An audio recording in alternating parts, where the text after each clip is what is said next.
Hello, good morning, and good afternoon to everybody, and welcome to the weekend edition of the Yeti Weekly. My name is NEETfull, being joined by Gerrit here. This is a really cool kind of time going into this meta. This is a very kind of wide open meta, and I will say our first round kind of shows that. How are you feeling about this first round we're going into? Oh boy, this the viewers are in for a treat. It is going to be very wet all over the place. Yeah, so Some if so this round one, we're pretty much going to start off pretty fun with going into a water slimes into water allies rain, which is actually pretty crazy because we have not seen water slimes since back before we had Icebound Slam banned. I think was the last time we saw this deck kind of come out. It is like one of these lists where it does very well in kind of these very weird off style metas. So I'm really excited to kind of see where this deck's going to fall. And of course, we are going against a tried and true with Water Lorraine allies, a deck we've seen multiple times. We've seen the unique ally version, which this one seems to be kind of falling more into that kind of realm of playing these. So this is one of those kind of setups that I'm really kind of happy to see this meta where we're getting to see a lot of these different deck lists, and we're not just seeing the standard fire aggro versus Wind Tristan or anything like that. This is a very exciting uh time, especially for GA, where we're just there's a lot of things, and especially leading up to Niagara Falls just around the corner, we're gonna start seeing probably a lot of tech start coming out of the woodworks, a lot of kind of things that people have been kind of sleeping on and doing some last minute testing before we get into the big ascent here at the end of the month. So kind of going into a little bit of that, you're going to Ascent Niagara Falls, are you not? Yeah, I am. I'm super excited being my first overseas event and also a little vacation beforehand. I'm excited to see a lot of people that I talk to online and also some people I already had the pleasure of meeting. It is going to be amazing, especially the trade night. Oh, I'm so excited. Try to pick up some CSRs, kind of go home with less Yeah. money than you expected. Maybe even get rid of a couple of those. Who knows? Who knows? Hey, maybe go home with more money than you expected. Who knows? Would You be have amazing. any idea of what you're thinking about playing, or what you're maybe not divulge too many secrets, but are you still on the fence So about what you want? I thought about 7 different decks that I could play, and I have no clue what to pick because the meta is so open. I might just Listen, go with, oh, I have the most blinkers in this deck, so I play this. listen, I'm in the same boat. A lot of my friends are going, and they're like, "Hey, what deck do I bring?" And I'm like, I don't know. Like, which one of these 10 decks do you like?" And they're like, "Well, which one's better?" I'm like, "That's well, welcome to this season of GA. It's very hard to tell at this point in time."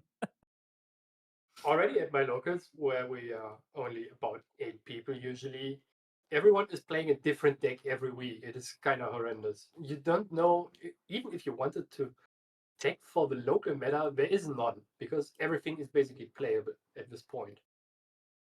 And it's Yeah, amazing. and that's one of those things where it's like some people don't like this because like, man, it's so hard to pick the deck and just win with it. But for me, I kind of like. But be fair, I'm coming from the caster perspective. I love it. I love seeing that it's kind of this unknown variable what you're going in, where those 15 card sideboard slots become a lot trickier to pick. Kind of what you're gonna play, what you're gonna use, and a lot of the rule kind of then comes into play of I want to make my good matchups better into more of what is my absolute worst matchup and how do I make it possibly winnable is kind of the shift you have to make when building these sideboards. Or some players just say, you know what? If I see Fire Gaugia, if I see KFC Fire Chicken, oops, I guess I lose. Yeah, nothing I can do about that. Kind of just No you have one to got make those calls roasted. going into an ascent. That is correct. I'm also not sure even if I had a deck, how the sideboard would look like. And I'm most likely one of those guys, if I see a fire deck, I just get roasted because I can't play into them. And And here we have our players finally. we are going straight into it. And we are, of course, starting with the Water Lorraine on the first play, getting that basic Water Spirit, grabbing the 7, and likely gonna. Oh, we're probably gonna see with the Water player here, not really knowing too much what our opponent's on. We're probably gonna see, I would assume, the standard one ally hold up interaction pass is what I would expect here. But who knows? Maybe he's up knowledge being it, and I think that is a lunette right off the bat. Is It what we is are a seeing. Lunette, the worst nightmare of a slime stack early on because you can't really trade into something and make anything happen on the board. And for what? And for water slimes, it's even scarier because you do not get access to slime eruption, which is kind of our Yeah, key piece, ace in the hole, to try to pull that back out and deal with it. that is correct. Missing all the outs for the Lunette. Do we even have anything as an out besides allies? It doesn't look like to me. We could be Eh, going for a big body terrapin. Could be a very strong play into this. Just we're not going to be able to attack with it right away, but being able to just keep it there and force our opponent to put too many answers into it could be part of the play and just get to 3. Yeah, the Terrapin being very big is a very tough thing to deal with, right? Especially with water allies, where you, outside of freezing hail, most likely don't have any damage at all. So if you get the turtle up to 3-6, is it 3-6? Yeah. That is already quite the number to reach for the water allies here. And we're seeing the water bubble come into play. Big thing about it is kind of some people ask of why we don't pop the water bubble right away. Big thing is we want to try to keep balance as long as possible, and usually popping the water bottle will take us out of that. So you'll see a lot of these players, especially playing a balance list, will hold on to rings, baubles, other draw outlets until they need them. And Gildas we being do on the see board is already very strong for the water allies player here, because balancing 2 allies right away is strong, putting 5 damage with the balance Gildas and the Lunette on the slime player here. That is 1/3 of the total amount of hit points. Already looking very dire. And the lurking assailant. Oh my. yeah, follow the Gildas up with the lurking assailant. Definitely, definitely where you don't want to be here. That is. Is there even any way for the Slimes player here to clear up enough allies that you not fall too behind in tempo? It's a lot harder at this point, especially losing the Terrapin is not the great. Be fair, you don't have the floating memory to really add to it yet. But this is a worst case scenario for honestly not even just Slimes, any ally player to be looking down the barrel of not only a Lunette but 2 additional allies to pretty much clear anything you're going to play. Yeah, it is. At least the Tidestone Bovine is going to be 3-4. That is already something, and requires the Water Allies player here to at least quote unquote go in with the Gildas that is balanced into the bovine, but just looks like you play an ally, it gets traded off the board, you play the next one, and the cycle continues. Yeah, and it is a very safe play here. Doing the bovine, just adding the buff counter, just means you're not going to be able to have a basic 3 damage ally to deal with it. Likely going to force that Gildas, prevent 4 damage, which sometimes in this matchup, playing an ally at 4 is just saying I'm going to prevent a Gildas swing into me. I'm curious to see if the Water Allies player overcommits here into a possible Serene decree that the slime player might have available. It would take off a little bit of tempo, and maybe you could even try to negate or force more resources, and also just minus the attack of the Gildas to keep the bovine, maybe. Could be a possible line. Yeah, and we're Let's sitting on see that. what happens. Yeah, we're seeing game time sit on that ring as well. Still likely wanting to keep that balance going. Ooh. There's no fairy. No fairy, likely, yeah, going slow fairy, tapping down that bovine, meaning not only are we gonna not get that floating memory here, but now we're unfortunately gonna just kind of have to stare at it. This is the power of water allies. Once they got you into a position where they are just so far ahead and just can tax you with small increments like keeping your ally rested or just forcing 2 more cards into memory to activate anything, that is a very tough spot to be in.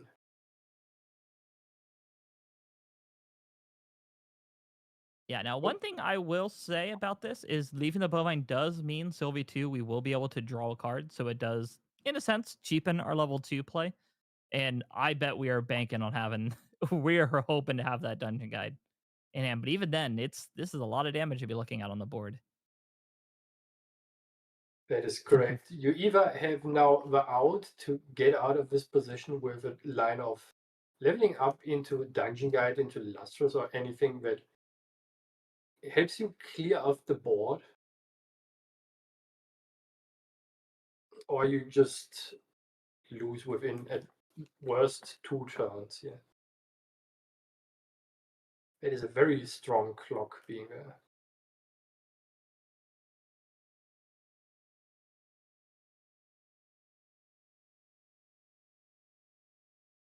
And looks like the slime player is leveling up with 2 cards from memory, getting to draw 1 from the on end of Sylvie here, because there's an animal.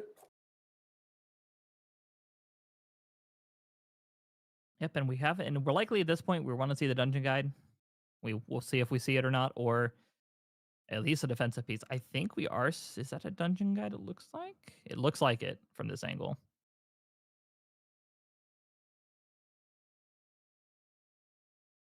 Yep, there's the There dungeon guide. is he. Is what we want to see. We're still in a rough spot because we are only, I got to do quick, 8 damage away from lethal. So and that is not a hard amount to be able to hit, especially where the Water Allies player is right now. So it is still a very scary spot to be in, but hopefully we can get something to get ourselves out of this in some way. In some way.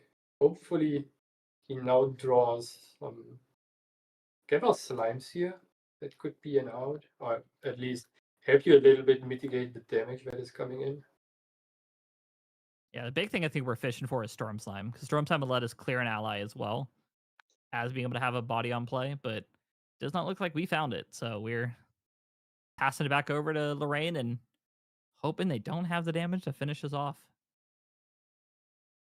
We are looking at worst, at best, at 5 damage on board.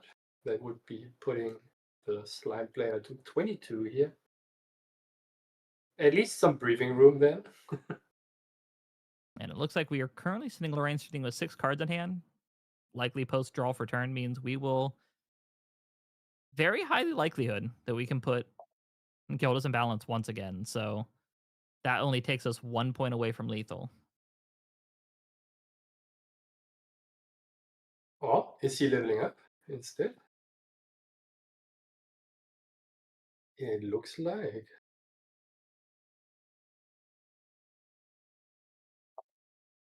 Interesting choice. Interesting choice. Shang-Chi Princess was our banished target.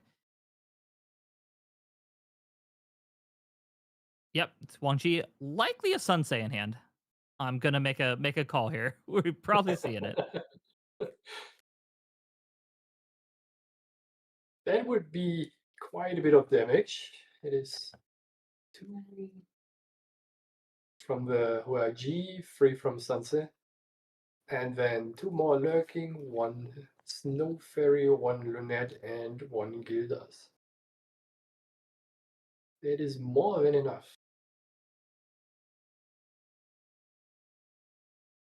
2, 3.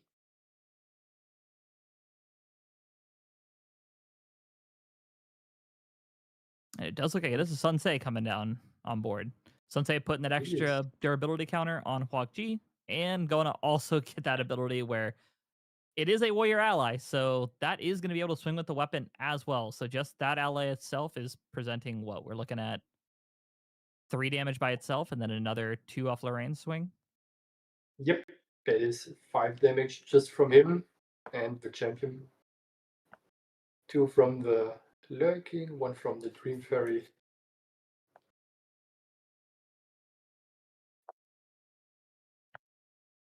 It is a very rough spot here.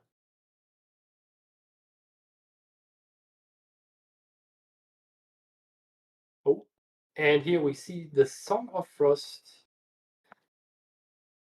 denying the attack here. And giving the slime player another round. Neat, do you think there's anything that can save us here? So there is a very high roll hand we could hit. We could, which I don't think we have very many slimes of banishment is the only problem, is we could get the double storm slime, being able to get Grail, put I gotta see if they have Horn in their sideboard or in their material deck. But if they have Horn in their material deck, there is a chance they could go Grail, put Horn underneath it, play Storm Hmm. Slime, essentially pop the Horn, play another Storm Slime. But I think we only have maybe 1 slime in banishment, if that. Because I saw the limitless, and nope, it looks like we're Yeah, saying, hey, I don't got anything. Let's move it along. Go to the next one. it seems like I missed the attack of the YG here for 2. That is very interesting. And my so, what do you think the sideboarding strategy looks here? Yeah, so we can pull this up here and take a look. So we'll definitely start with with the water signs because they're going to have the biggest thing that they're going to have to navigate through.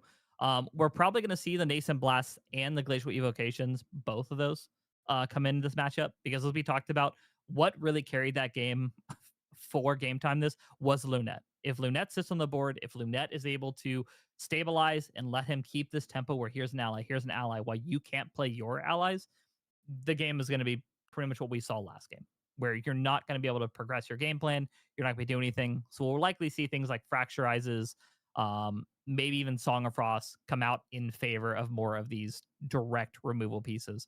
And I wouldn't be shocked if King and Lustrous Slime come into the deck just to say, hey, I need more defensive options once we get to 3. Because one thing about Sylvie is we don't necessarily get to close out the game, especially in Water Slimes, but we need to stabilize. So bringing in a lot of these sideboard pieces, I wouldn't be shocked at almost everything except for Safeguard Amulet comes in for the slime player. That was exactly my fault too. Putting in all the nascent blast, glacial evocations, lustrous slimes. Not 100% sold on the Slime King in addition, but that is probably the outlier for me with the safeguard. Yeah, it's especially with only a grand total of 3 lustrous slimes in the deck. If you sideboard them in, I wouldn't be shocked if bringing the extra king in is just a safety net for them, Hmm. and just up your slime count. The other now looking here at the Lorraine's list, uh, likely gonna see nullifying or not unfair, but we're probably gonna see freezing hails, Lunette, and Snow Fairy come in because we know we're playing this ally matchup. We know what Slimes is capable of, so I wouldn't be shocked to see just more of those control pieces come in. Um, Frozen Citadel is another one the fourth of. I don't necessarily know if you need it too crazy in this matchup. But, Clarent Yes, Reimagined, really scared of Storm Slime. That could be a card that we see come in this matchup, especially because very good. we have baubles remove. Exactly. If you have baubles to remove, you can just throw in any other material deck card that you might use more than the bauble that you for sure not using. Zhucheng is an interesting card. It hinders the slime player quite a bit on progressing how they want to progress the game. But I'm not sure if I want to see multiples of those because if you go up to 4, it might just be too many dead cards later on. I'm in the same boat. 3 is, like, usually my maximum a lot of the time when I see those. So I am in a boat of I don't know if we bring in the 4th. Maybe you're that scared and you really wanna keep that tempo, you want that full control, but it's a tough call in this matchup, especially with not there's probably in the playtesting realm of you going with your friends. Water slimes probably did not fall into that list very often of a deck that you're practicing into. That for sure. It is a very rare deck to see in general, and also I would be very confused in what to do with it, what cards my opponent could even be playing in it, right? Hey, I'm we not sure talked if I about it. would expect the Fractal of Rain in the deck by default. Maybe some of the Primordial Rituals, those are cool cards. Ooh, and there we see the Zuchang and the Quasi Trapper. That is Yeah, going man, full protection. that is a heavy commit too. We were like, no fear. Like you've got the counter, throw it down. But no fear coming from game time, being like, if I resolve both of these, I have a pretty strong game plan into this deck, and it looks like it worked out for him. Indeed. What would you expect? How many negates is the water slime deck playing in total? I probably would think about 6 in total at best. Yeah, it is. Even then, 6 is even a high number just because, Yeah. and this is one of the things you kind of have to know how Slimes works and how what Slime's game plan and what their end game is. But knowing that the Slime game plan is to get as many Slimes in banishment as possible, to be able to see as many Slimes as you possibly can in these matchups, it is a very hard thing to say that they're going to have even more than 4. Just because the deck is so limited on slots, because in most deck lists, we see 32 of those slots are eaten up by slimes in some way, in some form. So that does not leave a lot of room for flexibility like you see with like Crux, CLs, these other or Gembus with these other water lists where they can essentially play a bunch of removal and just have like 8 or 9 cards as their win con versus slimes. Technically, half your deck is the win con. Yeah.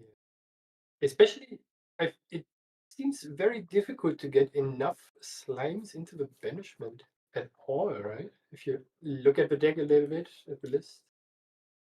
Yeah, it is definitely this one is much lighter on slimes. Water slimes, unfortunately, has to be because we don't get as access to as many strong slime cards as we see with like the norm or the fire version of the list. So it Ooh, it is very difficult. Yep, and there's the nascent blast coming out, which we thought they were going to come in. We knew we needed them, and immediately saying, "Let's take out that Gildas. We're not letting you do anything with that." it saves a lot of damage counters that are not put on your champion right now. Very good, and it gives you a lot more time, right? Yeah.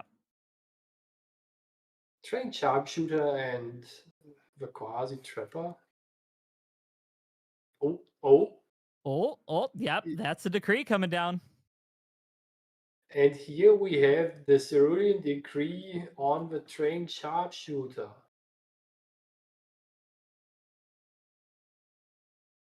paying 2 more memory to just negate the card, if not.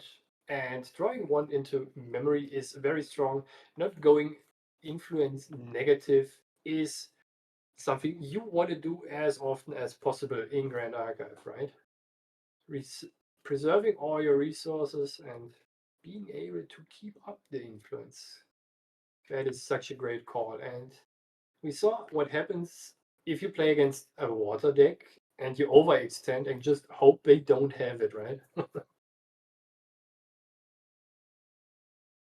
It looks like we saw from Arc, we saw materialization and pass. And that's one thing about this domain is it only affects your turn. So it really only stops you from having to pay more during your turn. So if you get the ability to say, I won't play anything on my turn, we're going to play it all on your turn, you can kind of just ignore the domain. And that's kind of what we're seeing now is we're not really worried about it and we'll deal with it once we hit level 3, most likely. Oh, the warrior prince is imbued. That will be a sticky ally for the rest of the game, I feel like. Most likely. I think the only thing that's going to eat through that is probably a very top heavy ethereal slime. Most likely is what we'll see. I think there's nothing actually in the deck outside of a nascent blast that can remove the fiercely princess right now. Because of her ability, if she's imbued, whatever it deals damage to her needs to be at least partly norm element, and the water slime deck here does not play a lot of cards that are partly norm. Namely only Nascent Blast, I think. Ooh. Second Decree down, beat that another Trapper. Pretty good. As we said, we want to be going neutral as much as possible, and that's exactly what we're doing here.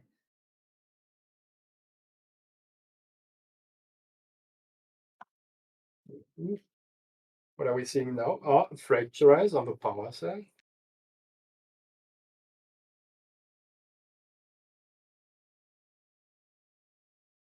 Seems like that Arc gets the game running right now for him.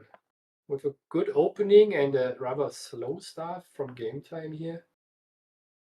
This is definitely a direct opposite of what we saw in game 1. And this is what I believe we wanted to see the deck do game 1. And as on top of the biggest thing, we did not see a Lunette opening from the Water Allies player, which is night and day in terms of these ally matchups. If you see Lunette turn 1 and you don't answer it, we saw what happened last game. This one, your opponent doesn't play Lunette. We feel like we have a little wiggle room. We have a little bit more safety net, if you will, to be able to play this out. And we're probably going to see, I would expect to see maybe a Bovine here would be a really strong play just to kind of fuel our graveyard with a couple more slimes. Maybe we'll set up for that Slime King or set up for hopefully be able to very quickly into a Gaia's when we hit level 3. Or 4. You could also be playing a Ripperback Terrapin here, right? Or a Baby Blue Slime. All right, I totally forgot the Zhu Cheng and the taxation of the domain. That means you need to pay 4 for your Baby Blue Slime. That is a very expensive Baby Blue. But we do have we do have the influence to do it, which is one thing about this is once you get past that threshold of being able to get over, I call it essentially the water safety net. Once you kind of pass that threshold and you can really start playing cards you want and ignore what water's doing, you feel in a much better spot. That is correct. Being able to basically ignore your opponent and what he does just because you are so far ahead and in control of the game with your negates or your board is a very strong position. You want to get in with those water controlling decks. Let's see what game time now does about this since Arc passed the turn here. What would you materialize now? With the Warrior Princess? We've already used Bobble. Sorry, go ahead. Oh, you're good. Yeah, because we already used Bobble. We already used Ring here.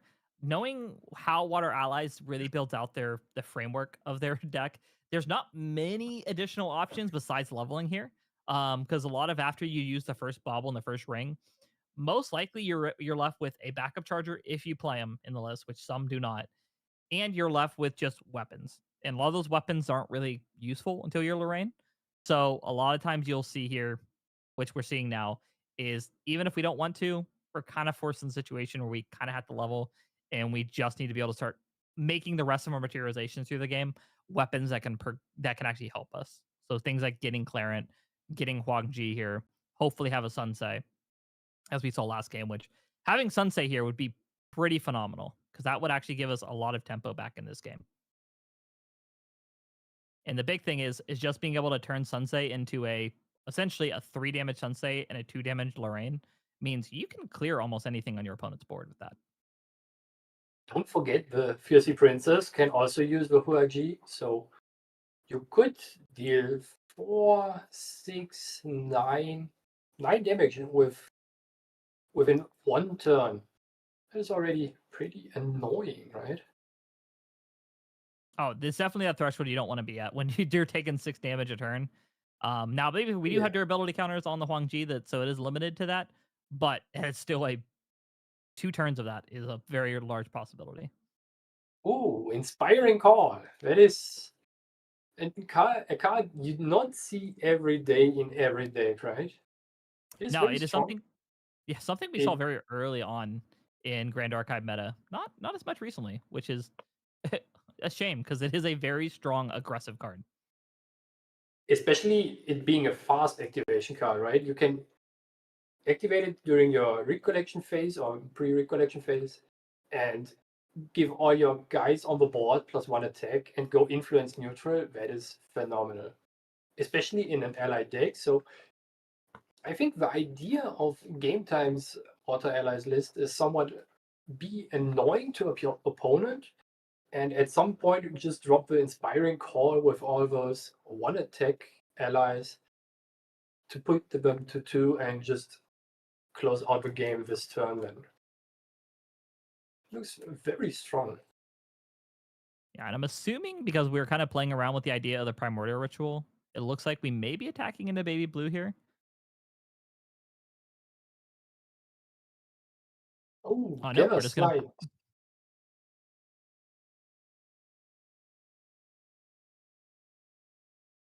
Ooh, there's a storm. Yeah, and snap, pick up the Storm Slime. That is our biggest win con, especially in an ally deck where the most life they're gonna have is 20 in most case scenarios. Storm Slime is a very scary card in that matchup. Oh, and yep, there's Primordial Ritual to follow it up. So Milling all the cards and hopefully hitting floating. there's one. And then Primordial is the it's other. So that's a free level 2.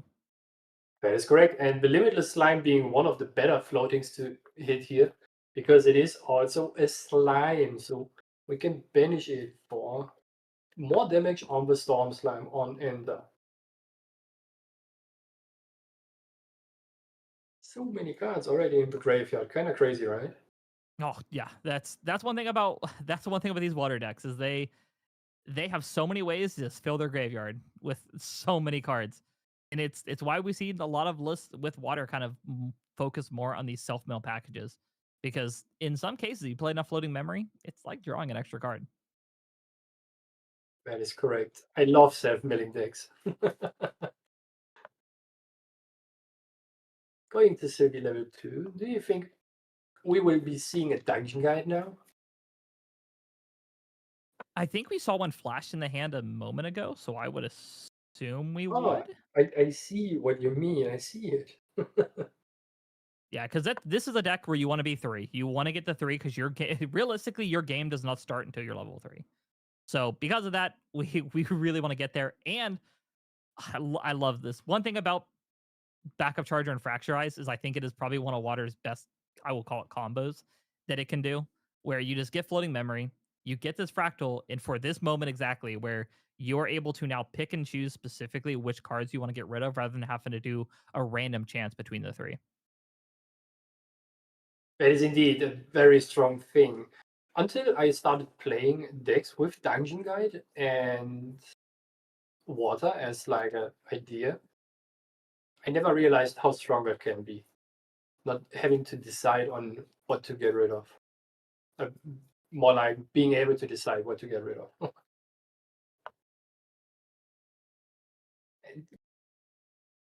This is a very strong turn for Arg, right? Going to level 3, getting rid of the Lunette with a Glacial Evocation, and then also getting out a Storm Slam, most likely putting some pressure on the Trapper. Oh. Right? Is he targeting the Trapper? Yes. Activating the Trapper to also take the Storm Slime's damage down by 3, so it's only going to be 2 damage able to come in with it here. Yep, and clear out that domain. So say, hey, we're not going to pay your taxes anymore. That was a very strong turn for Ark here. That is literally the opposite of what we saw before. So amazing to see this game play out. Yeah. And if there was a question, some people we may have missed it as well. Should have called it out when it happened. But the question is, why didn't we not pay 2 additional for anything that happened there? One thing about this domain is you have the option of either you pay 2 more for the first card or you banish a floating memory during recollection. We had 2 floating memory, so we actually used one of them to pay that cost. And that's why we banished 1 card from memory as well for the level going into level 2 was for that reason. So then luckily, in case anybody's wondering, did not miss a trigger. It's we paid the floating memory cost rather than paying the 2. Oh, and here we see the Clem Reimagined going on the board. That is substantially lowering the damage of the Storm Slime right now, that we still have in hand for Ark here. I believe we saw 2, right? I don't know if we saw the second one. I know we saw the first. To be fair, it's Storm Slime. They love to show up together. If I can say that much. So there's a good chance it is. I didn't see it, but there were so many cards went down so fast that one of those 2 could be another Storm Slime. We can now be trading off the Storm Slime that is on the board with your allies if you are game time.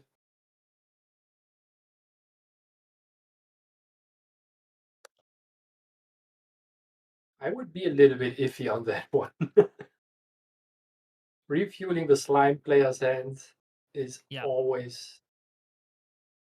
And it was a Fracturized. I didn't catch the second one. I think it might have been a Lustrous. It is a Lustrous. My eyes betrayed me if a Fracturized looks so much like the Storm Slime. It does. It does.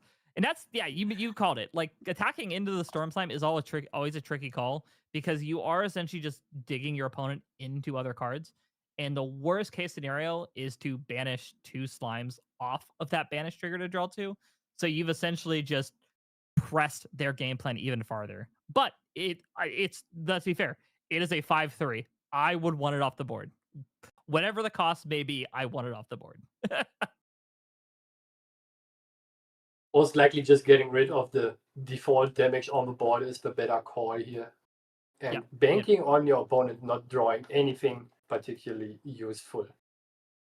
And we are seeing the Grail hit play with, and I did see a quick glimpse of it. We are seeing the Covenant of Thorns go underneath that Grail, which is probably Sylvie's strongest setup. And I think one of people's favorite parts about this deck is Covenant of Thorns is a very, very, very powerful card that we didn't see a lot until really Slimes came into play when we started pocketing this underneath the Grail, which is a ally link regalia that says you link it to any ally, could be your opponent, could be yours, and if your champion would take damage, it is directed to the linked ally instead, meaning that having Covenant of Thorns underneath Grail is a fast speed activation card that we can play that can redirect pretty much any damage we want to an ally of our choosing, whether it's ours or our opponent's. So it is a very, very powerful setup, something that we are going to see a lot into this aggro matchup if we hit 3, because now if they try to go for a kill turn, we can turn that kill turn into potentially value for us. One of my favorite things to do when I played Slimes and I played against Tristan was to Covenant of Thorns, one of the shadows. Yeah, they were Infinite forced to play damage protection. Zephyrs and Fantasia Destruction for their own cards. It was beautiful. It is so amazing. It looks like game time is kind of in a pickle here, I would say. Getting out the Terrapring, so at least Arc can't hit him multiple times a turn. Yeah, and this is where a completely different game, as we said from game one, where not only now do we have to deal with our opponent's board, but we have to eat through what 22 damage now to kill our opponent. On top of if they draw another Gather Slimes or a Lustrous Slime, that wall gets farther and farther away. And so it is this is kind of an uphill battle for the Water Allies player here at this moment. But our opponent is only on 2 cards, so luckily they're not going to go crazy on crazy plays turn after turn yet. Now, keyword yet. Remember how I said before that the Fiercy Princess might just be on the board for the whole game? I totally forgot that the Limitless Slime is actually a norm element and can just deal with her if you are in level 3. Yep. And that norm element, it's norm element and floating memory and gets bigger if he keeps swinging. Pretty good Luckily card, for game you ask time, me.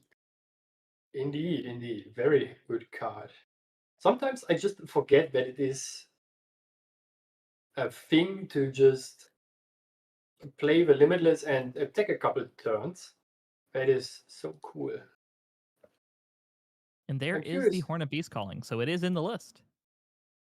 It is. Let's see if Arg now has the 1 or 2 of Slime King available here for him. That would be quite funny because there are enough slimes in the graveyard that you could just fulfill the additional requirement to activate the card, but it seems like not. No, we're on the dig plan right now. It does not look like we got anything of value quite yet. Big thing about Hornet Beast calling is it does only count for beasts. So in this list, the only real targets we can make with that is Storm Slime, Ethereal, Lustrous, and King. So if we draw other animals, not really a use for it. So we're probably going to see this Horn sit here until we get that card we want. Kind of unfortunate that Ark doesn't get, I believe, 4 animals or beasts into his graveyard to get out the Gaia's Blessing. That would help him quite a bit to just dig deeper and being able to activate all those beasts and animals from the top of his deck. Yeah, and if you're the Water Allies player and you have a Fracturize, you probably are holding it specifically for that Regalia. Because one thing about Gaia's Blessing is it is essentially if you're playing the card off the top of your deck, you're not losing influence. You're in a weird sense, in some cases, you're gaining influence. So it is something that we're probably going to see the Water Allies player probably thinking about if they know the list that I got to keep this for Gaia's. I need to also get pressure on the board. There is a lot of thinking that the Water Allies player has to do here. I think Game Time needs more Fracturizers than he has in his deck list by default at this point. Yeah, well, this it's man, Fracturize it's a good card, but man, when you play decks that every Regalia still feels like it just completely warps the game for you, it's like, well, which one do I choose? Which one's the best one? It is already very tough if you are only having one Fracturize available and your opponent has Viridian Protective Trinket and also a Gaia's Blessing. Makes the choice already very difficult. And ooh, if you're a slime hitting the board. Yep, Ethereal hitting that Scepter. Scepter is actually weirdly enough, even though it is a very strong card for slimes, probably the right call to banish in a water matchup, just because it does run the risk of just getting fracturized when you try to make it. Yeah. It seems like Art is now developing a board stage where game time is more on the receiving end of the damage counters for his champion here than anything else.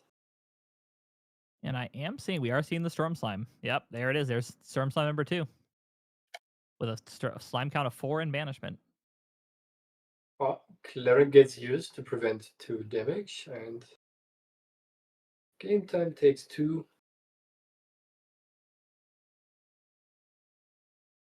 You just trade off the scout here, right?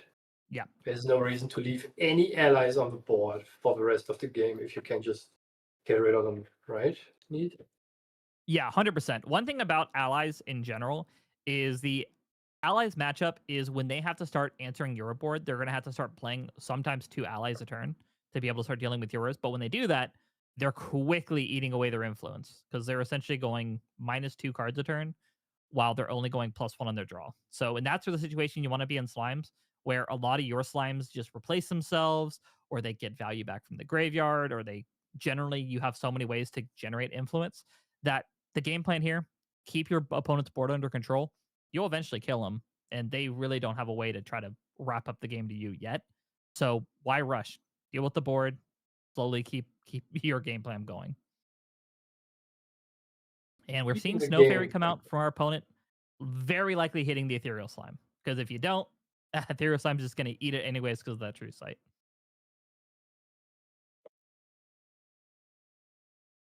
And another Storm Slime hitting the graveyard and giving Arc 2 more cards. You think he's going to find the last one? Or the fourth one? The third one. We saw 2, right? I wouldn't be, with how much digging we've already done, I wouldn't be shocked if we have another Storm Slime pretty close around the corner. Oh, nope. We're saying, hey, yeah, you got it. Let's move on. And we are going into a game 3 here. There's no With point for game time to drag the game on anymore, right? If you know your opponent is developing one ally every turn and you are losing your last bastion with the Snow Fairy that could keep the Ethereal Slime locked here to a Nascent Blast, there is no point in sitting 10 more minutes here and wasting the chance on the third game and maybe closing out with a win here. yeah. And this we've talked about before here on the Yeti Weekly. We I think we're at this point might be just beating a dead horse. But one thing about it is something is probably one of the best skills to learn when playing Grand Archive is knowing the clock, watching how much time you have left in that round, and kind of making that conscious decision of is a 10% chance to maybe drag this game back out for a win worth me losing the chance of just having the game 3. So you kind of have to weigh your pros and cons of there's a small chance I win, but is there a better chance I win in game 3? And so you kind of have to make that call of saying, you know what, move it on. I need that clock. Let's go ahead and move it to game 3, and as you said, hopefully just drag out the game there. You think the game would have looked differently when game time got out the sense of Restful Peace as his second materialization? Yeah, I would definitely say the sensor probably would have helped quite a bit in that matchup. And a lot of that is we did play a little aggressive. We were kind of, as we did game 1, we kind of knew the matchup. If we play 2 allies a turn, we can get them. It was just unfortunate circumstance that our opponent had 2 Cerulean Decrees to just answer that aggressive turn. So they essentially get to go neutral while we're going down. We essentially went down -2 influence over the course of 2 turns, which essentially just made our bobble plays and our ring play essentially net neutral, which we'd rather be positive. Not overextending against water decks. This is one crucial skill. And if you eat one negate, you most likely not expect the second one, right? Would you play around it? I personally don't. I after the first one, I will play unless if I know their deck list and they're like sitting with like 8 or 9 or 10, 12, or sometimes 12 pieces of just counter or in this case negates. I will generally play a little more aggressive around those if I just think there's like, oh, they only run Frostbinds, 4 of them. What are the odds they have another one? Because you can't really not play into them saying if they have it, I feel really bad if they counter it. But one thing about this game is if I'm not holding a negate and it stops you from playing a card because you're so scared of it, it's kind of like I played a negate anyways, in a way. So It you is, kind of it have, is. and sometimes just read your opponent. Be like, are they playing around a certain card in their hand? Do they keep like fiddling around with the card? Maybe they got it, but then we're getting into poker rules here, like calling that bluff. Game time already prepared the Zoo chain for all of Ark's floating memories, or just being able to tax a lot of his early turns here. So this might just be another, oh, I played in your round as much as possible games. Yeah, but we're seeing a Interesting. very similar opening here from Arc. It just draw my cards and pass to you. Interesting. The backup charger, what do you think about the materialization of the backup charger here? For me, it means Game Time most likely has a Fracturize in hand that he wants to use next turn to level up.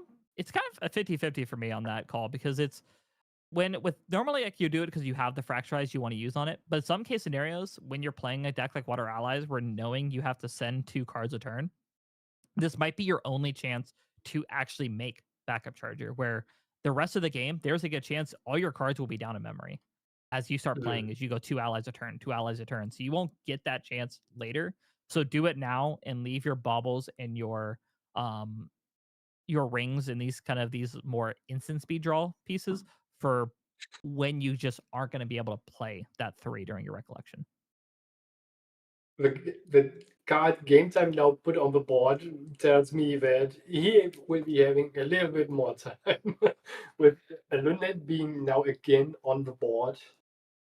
That makes the allies on Ark's side hitting the board very slow. They might be a little bit stuck somewhere on the way. Yeah, we definitely want to see it. We want an Ace and Blast here. I think that might be the call here. Digging as well is sometimes in a weird case scenario, it's the math gets a little bit complicated when you're kind of just when you're kind of explaining it. But one thing about backup charger into water is sometimes the backup charger is almost your cerulean or not cerulean, but your protective trinket, your Viridian protective trinket, because you are essentially going up a card and you're drawing the card for turn. That essentially makes it as every card you play always guarantees you to have 2 more to pay for any negates or uh, anything like that would come out that would make you pay more. So in a weird way, it's kind of the same as playing that. So that could just be the logic here of just, I need card advantage like we did last game. I need influence. I need to be able to play cards on my opponent's turn without them interacting, and then use that as my level route the 3.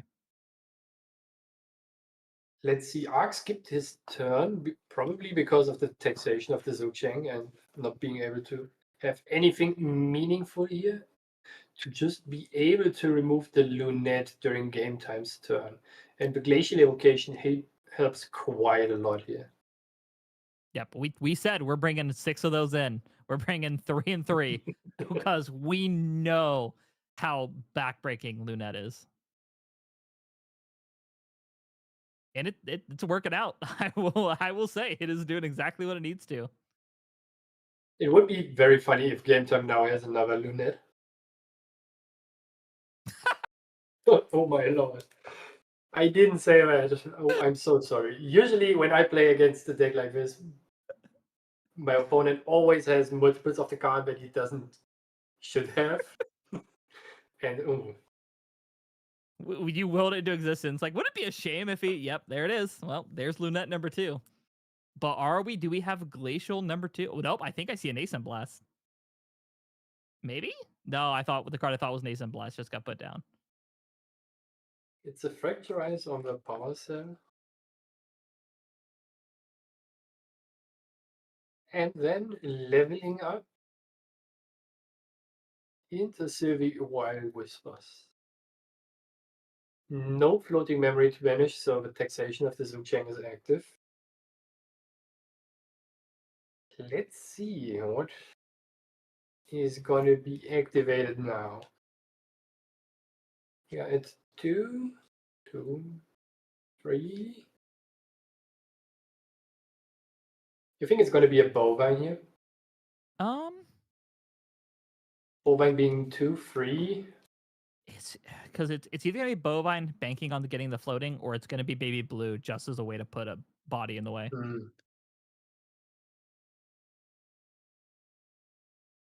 Because it is a 4 health ally, so it means we do have to commit most likely at least 2 attacks, if not 3, into killing it. And as well as it puts another slime in our graveyard, which we're not going to complain about. Having animals and beasts in your graveyard is always good with Sylvie, because being able to activate the Gaia's Blessing for free, or for free and as an additional activation during your main phase, is super strong. Ooh, there we have the Gildas.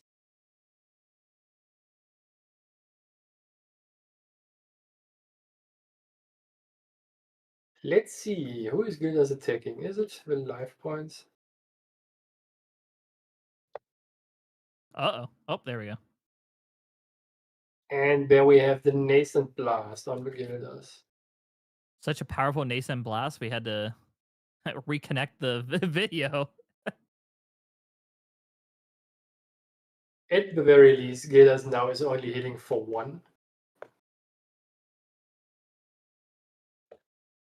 And it And does not look for 4. like, yeah, we did see a Frostbind come down to counter that nascent blast. But now Lunette is in kill range because we are off balance. And we have an ally on board With the Baby Blue. and no real way to clear Baby Blue because Gildas did go to face with it.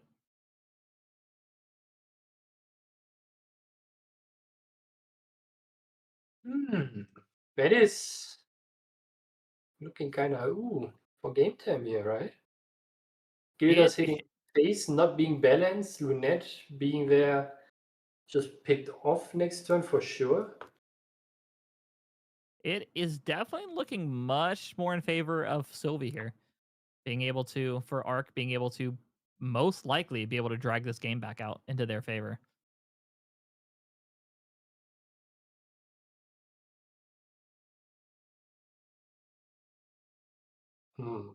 And we do have the animals, so we are going to take advantage of this and go straight into 2. Get that draw.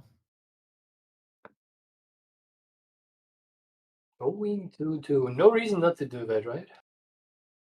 No, not there's when you have the animal, it is almost always better to go ahead and take that advantage to go ahead and level because you are going to essentially reduce its cost by 1 because you're drawing the card.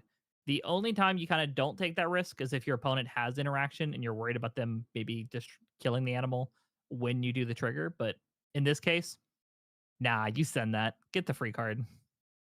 You don't know if you're going to have it another turn.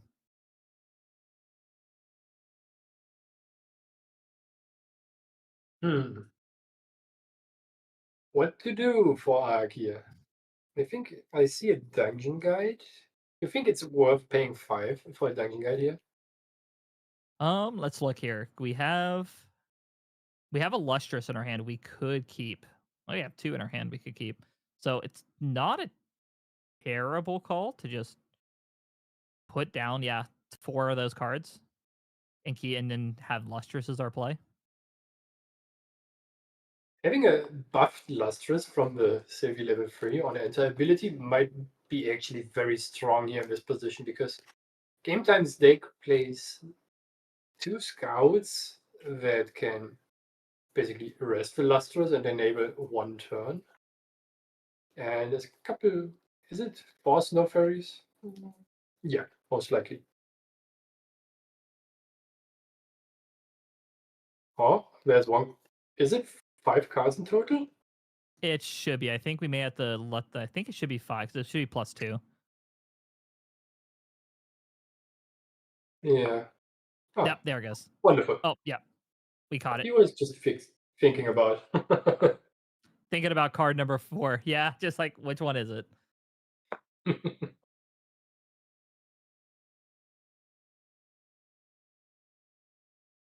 Song of Frost and Fracturize. Not too bad, not too bad. Those are actually pretty good cards to lose here, right? Yeah, because I think we have 1 luster still there, so we're getting an additional buff counter. So that is a very heavy slime that, and showing our opponent, hey, here's another one for later. is is like not a situation you want to be in. Because one thing about water allies is it does suffer from being able to put out a lot of burst damage, and usually when it does, it's setting up for a kill turn, as we saw with the earlier the earlier card of being able to give +1 to everything after the attack, or being able to use Mhm. Halakine Scout. But when we're forcing our opponent to use that burst damage on a slime that is going to heal us, we'll take that. A very funny thing that you can do is if your opponent just snow fairies your lustrous slime, you can just Covenant of Thorns your lustrous, and then basically he has to soak up a lot of damage. And if he dies, you recover with the buff counters, right? Yep. It is based on the number of buff counters on it. So if that lustrous slime dies now, it is going to heal us. It is going to heal us 3, which we are using the Halakine Scout tap it down. Because of the rules of Halakine Scout, everything attacking into it will get +1 on the attack. So this, as we talked about, you only get a certain number of options as burst potential in this deck, and we are going to be using it here.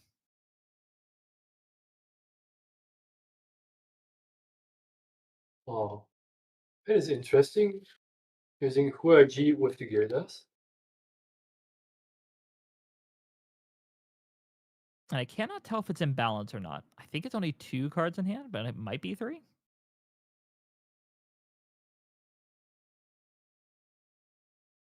We haven't popped the ring yet, so I think it is 3. It is 3.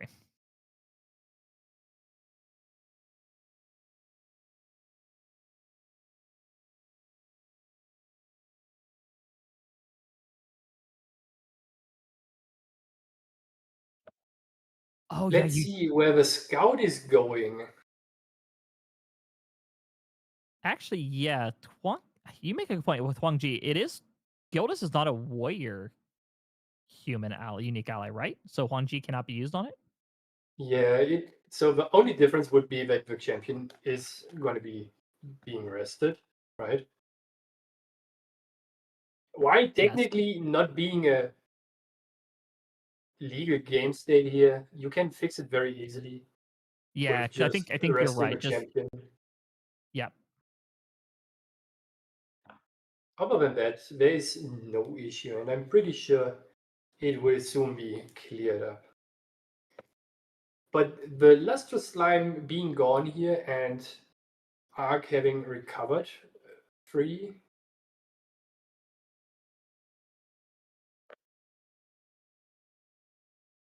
Okay, it looks like the correction was swinging with because we played the lurking. We are getting that plus. We're getting 3 off lurking, 5 off the Gildas balance. Yeah, so that clears it there. So that still does. We can keep the Lorraine standing, and we'll keep Kwang Ji there.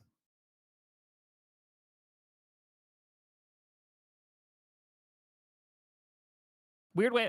We had to do some weird correction there, but hey, and it worked.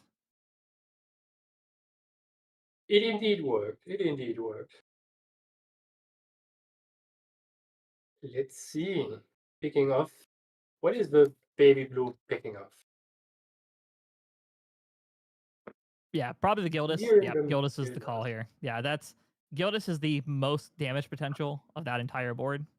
Scout is still pretty scary, just because anything that's tapped is going to take more. So I would assume that would be target number 2. You know who's back again? He's back again.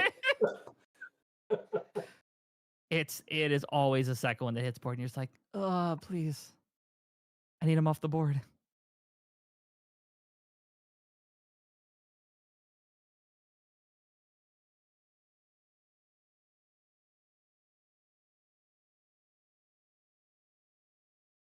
Let's see what game time now is gonna figure out to deal with the second lustrous ride. What are possible outs here?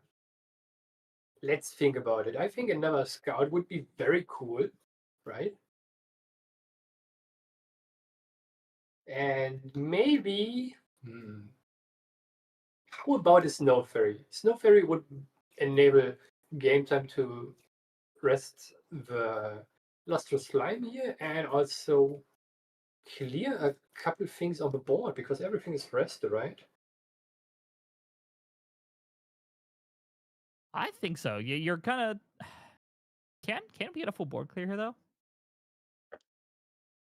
for the Water It Allies is player. it is for sure not a full board clear. Scout lurking, that's 4 damage. G is another 1.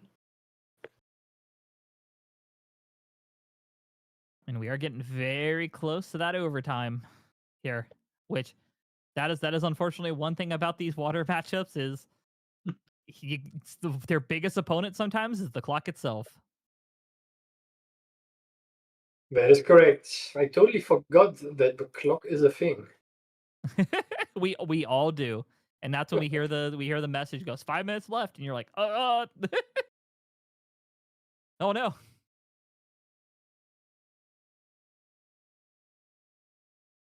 But you see, Game Time here is starting to do the math to see, can I even take this? Can I do 6 this turn without super overcommitting? It seems like he forgot about the Lustrous having Taunt here. It happens to me all the time that I forget, oh, this thing has Taunt. With the Bullfrog that recently sneaked into all the water decks. You know, this fellow with his 4 health.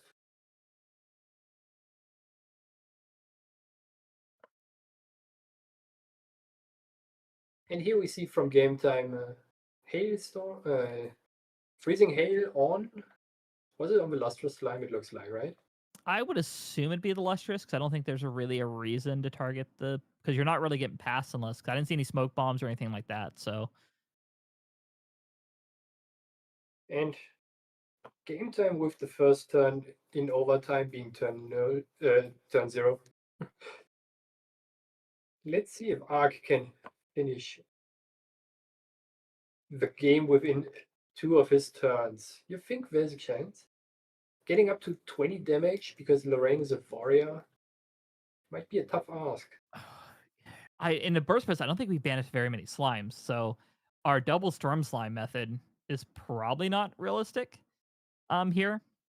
So, unfortunately, I don't think there's many ways to go for a kill here. I think at this point you're unfortunately looking at most likely just taking into a draw for both these players.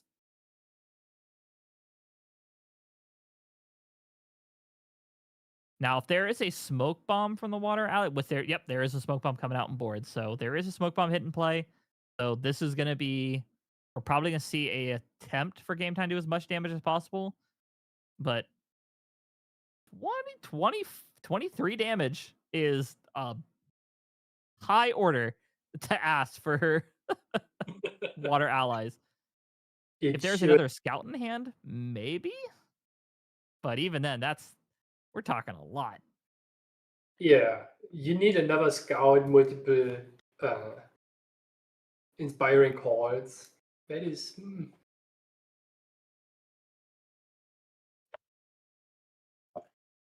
I think the smoke bomb is just there right now to secure his last turn. And maybe have figured out something for that one. Because Ark now is in his last turn, so this is the turn 2 in overtime, and in Grand Archive we go to turn 3 in overtime or 5 minutes, whatever happens first, will end the game. And regardless, it will end in a draw, regardless of where life totals, deck sizes, or anything like that is involved. So it will be a 1-1 draw most likely, unless we see something absolutely insane come out here from either player. I would love to see something insane. Like a super dirty line of pre-recollection, inspiring call, all my guys get 2 attack. Then I smoke bomb the Lustrous. Attack with my champion, another inspiring call. Play a scout, boom, boom, boom, boom. And that's still not enough. Yeah. And we did get a call from the judges. They did get an extension because of when the time started, looks like. So they are now officially in turn 0.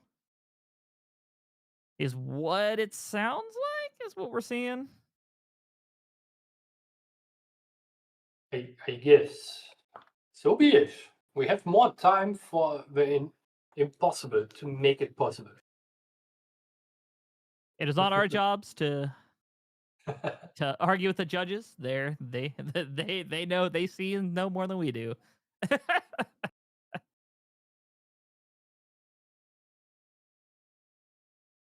But this means game time has now more chances.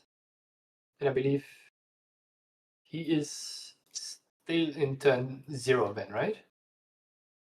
Yes, so I think this would be turn 0 for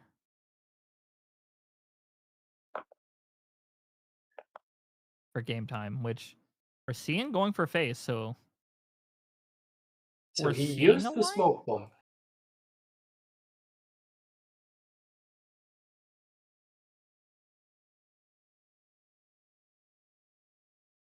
Another Lunette slowing down the game even further. Which we could be seeing the route, which I'm thinking of game time playing the Lunette here and with the ring, the Tariff ring. What I'm expecting is where the setup is here at this point is, well, Lustrous makes that a little bit harder. Is there's likely another Halakine scout in hand. We're not taking the Lustrous either. All right, so we have a Okay. different route from Slime player going in, but for the Lorraine, my thought process would be we have Inspiring Call, we have a Halakine Scout. So the Scout is going to tap down the Lustrous, and we are going to use that in the Inspiring Call to go pressure that big hit of damage. But it's, man, that seems, that, whew, that is a that is a tight line if it is. So this is most likely just a multiple turn clock from game time he's trying to put on here. Because with 3 cards in hand, you can't Inspiring Call pre-recollection. Unless you get out the Water Resonance Bowl. Which I don't think we've seen at this game so far. I think we've only seen backup and ring. Maybe we did see. I mean, this has been a long game, so we may have already seen it come out of the deck. But we're down to what? It looks like only 3 cards left in, maybe 2 cards left in material deck for game time here. For a Sylvie deck, there are usually very quickly very few cards left in the material deck if the game goes a little bit longer. And it is quite interesting to me to see that game time didn't use the Tariff ring here. Nope, and the Censor is the last one, which crazy as well that we call it. It was like we did not see Censor come out any earlier to maybe like keep that floating memory count off, but Was there even that much floating memory to begin with? I think only the Fracturize is what we really saw. Hmm.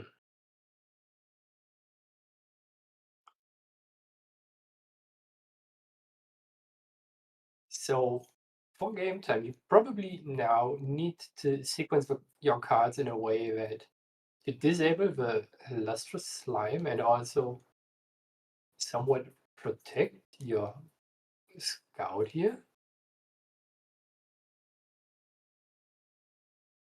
This is putting 1 damage on the lustrous slime here with the Huang and your champion as an attack. He was probably hoping for a retaliation here. Probably. That's sometimes it is just hoping your opponent just commits to killing or like doing some damage back. But at this point, not really a reason for Arc to do that. Arc's already at a very healthy life pool, has has the ability to pressure damage if needed. So, and we are down to the last 30 seconds. So it does look like, especially with that going into Lustrous here, trying to clear it, looks like we will see a draw coming out of this game. It looks like. But during this game, you could see already a very good how taxing the Zhujiang is and how much it slows down the actual flow of the game for your opponent. Right? Yep, and then their time was called, so both players, and this will be a draw for these. Which, yeah, this is one thing about we see with this kind of matchup is Slimes is one of the decks where it can do a lot of damage. It can do burst quite a bit.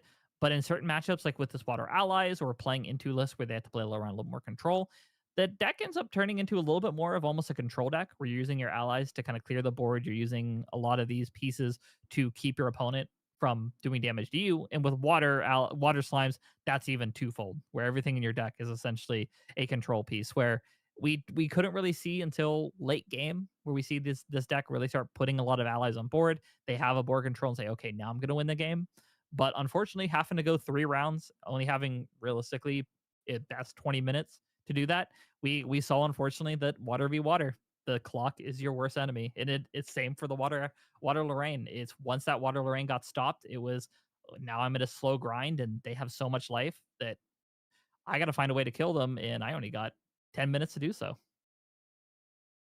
The water slimes deck having the 3 lustrous slimes now in the main deck after the first game is a very strong card to put on the board against water allies, because you need to have your scouts or your snow fairies, and if you don't have them, the lustrous slimes basically just stop your whole game plan, right?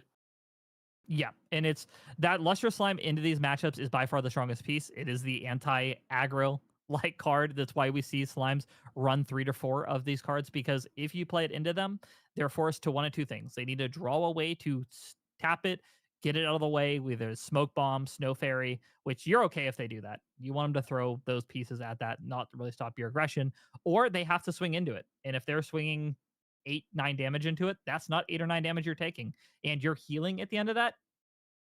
I'll take that. That's a pretty good that's a pretty good trade. I would not complain about that trade off.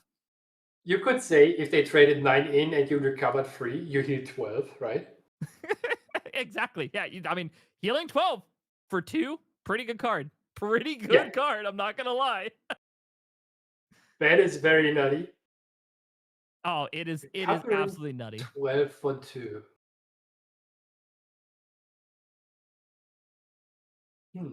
That is for sure a thing. Yeah. But with Well, that, hey, we I do hate tend me to interrupt there, but we do have because we did go a little bit long on that, we are getting ready for going to round 2.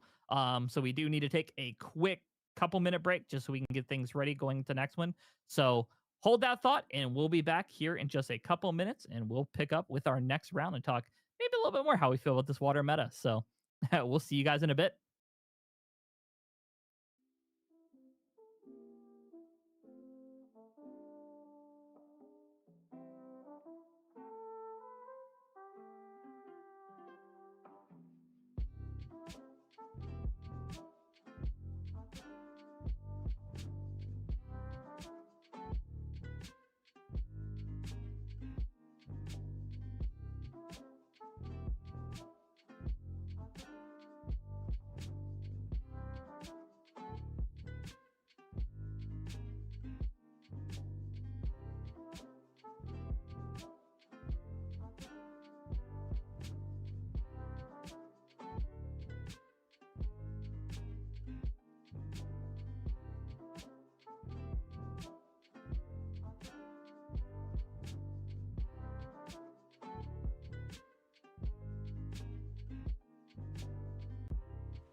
Hello and welcome back to the Yeti local on this Saturday for round two. I'm Gerrit and I'm now here with Clem. How are you doing right now? Doing all right. It's a lot earlier than we usually do these Yetis, so it's a bit more comfortable for me. How are you doing, Garrett? That round one was kind of wild.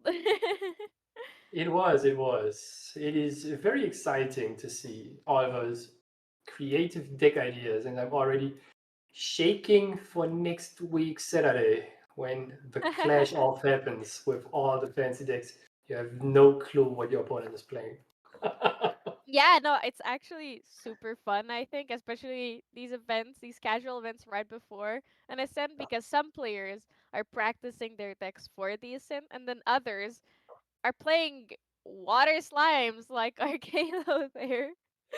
So you can't be shaky, but you can also find some very interesting and fun decks here. Speaking of interesting and fun decks, though, we do have our next deck list coming up. Do you wanna talk about them a bit before we hop into the game? It sounds good. I think Gothos is a player that is well accomplished already with the Gojira Wind Serio deck.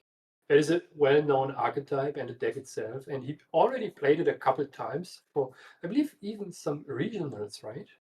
If mm, memory serves Is correctly. he? We have seen him play this deck before. It's a very easy going back to and reliable deck for him. I think for everyone, honestly, especially now in these uncertain times, no big ascent since the Ryle ban means you have more freedom to play these more reliable decks. But the other deck, it's been around since the beginning of DTR, but since Ryle fell, it's been coming up. Fire suited. How do you feel about fire suited, Garen? I consider this actually a very scary deck for me, especially against Kivu that I played at some Star Championships already and who made in the recent regional in Poland top 8. Because the deck can put out a lot of pressure, and with Tonora's level 1 having Taunt, you can protect your board very easily, unless some hallucination scout comes across your board. And if you're playing against Win Serio, this is most likely not gonna happen. Yeah, there are very different styles of still ally focused Ooga Booga decks, if you will. But yeah, okay, so it seems like you know Kibu's deck well enough. I will definitely be asking you some spicy questions about what he's doing because I feel like Tonoris is not a champion we see often. Why do you think he went for that over anyone else? He probably likes to have the protection for his board with the innate talent that the champion provides. That makes sense. That makes sense. All right, so for both of these players, we have seen very standard early games on Gruthos' side. The Windmill Engineer pass to keep his influence high in his hand, banishing actually an arcane card immediately, which is going to be really good later. It Um, is very strong to have the additional arcane card banished, especially if you showed your opponent two wind cards for the windmill in the beginning to draw a card into memory. yeah, yeah, he actually got very lucky with the banish there for his later game plan. And on Kibu's side, this is a very traditional beginning for any fire deck. I think the Arthur rested for immortality into a red hair, which just immediately starts going to face here. Ace is the Yeah, place for all the suited ally decks. I believe it. though that the Arthur wasn't immortal because Gothos is already at 6 damage. Oh, you're right. Thank you for catching that. Yeah. So then probably Kiwu was aware that this is gonna be a Guoja deck because only one ally came out, the Seiryu deck. So he was like, ah, you know what? I'll just go for it. No, not too much threat to my allies. And then we see it backfire immediately as well with the Asen coming out and taking the Arthur down. So Hmm. it was a bit unfortunate turn of events for him. You could make somewhat of an argument that if you see as the suited player that your opponent plays wind, you don't want to make the Arthur immortal because you lose against the Dream Fairy, right? So better getting in all the early damage to put pressure on your opponent because you might just have enough unique allies. Okay, I'm seeing what you're. I'm picking up what you're putting down here. You're right in a fire deck, but isn't Arthur's like passive damage bonus just really good? The attack bonus for all allies. Wouldn't you want to keep it around? You want to keep it around if you can, but so I probably personally would just also go face because if your opponent has a Dream Fairy, you can't do anything about it, and your Arthur is just locked. Might as well get it in with 2 damage. Okay, that's also fair. Okay, okay. I'm understanding what happened here now. Bringing the second Arthur out. Curious if there's a third one, seeing as that Arthur did not rest on enter and is going attacking, and seems he's going to face. So, do you think the horse is going to take out the Asen or? Yep, Yeah. it is obviously here. Unless he had the third Arthur in hand. This was just the the way to go. So I played the deck 4 times, and 3 of those 4 times I had 3 Arthurs in hand. They might just come in multiples, right? It seems that for suited it's just exists, yeah. You sometimes you have it. You know how Luxem players always have what they need. That might be Arthurs and suited. You just always have the Arthurs. That might just be it. Kivo Yeah, but having the mirror here is pretty annoying for wind as an element, right? yeah. No more imbuing all those juicy windmills. Yeah. But then you think about how you still hindered uh one materialization by forcing them to just have the nullifying mirror out here. So overall, not too bad. Obviously, knowing that Guruthos does have the windmill engineer in hand, it's a bit sad. Not no extra value from the reclaiming of the windmill engineer here, but it's not the end of the world, especially with the Dream Fairy bouncing that Arthur back into hand, making it unable to be replayed for a while. And the windmill engineer is banished as well, so it all works out in the end for Guruthos. If I can't imbue you, you can just leave. Go away. Yeah, absolutely. So, what do you think is the game plan here for Kibu now? Because we saw the Arthur is gone. I didn't quite catch what the other card in his graveyard is. I assume It's a rouge. it's a rouge. Yeah, it looks like with the nice pretty hair. So why do you think the rouge has been discarded here? Probably because everything else is just too good right now. Straight Yeah, Fit Lair could clear off the Dream Fairy with an suited ally on the board, so that would help. The Three of Hearts, the well, three of savior hearts of coming in. multiple fire decks recently. Yeah, but that means so Ki was going pretty crazy, if you will, on the discarding and just cycling through his hand here. Um, what do you think he's looking for? Like, what is he missing? What is his plan here? Because he hasn't played many suited allies yet. Literally none until this three of hearts, and even this three of hearts is just a generically amazing fire card. Or do you think this deck is not specifically that focused on suited? Because we did talk about it a bit before It we, is we not went live. specifically super heavily focused on the suited as a tribe deck. It uses them more as like an engine or substitute for some good generic allies, right? And the thing that Kivu is probably looking here right now is any unique ally, any unique fire human to enable the red hair.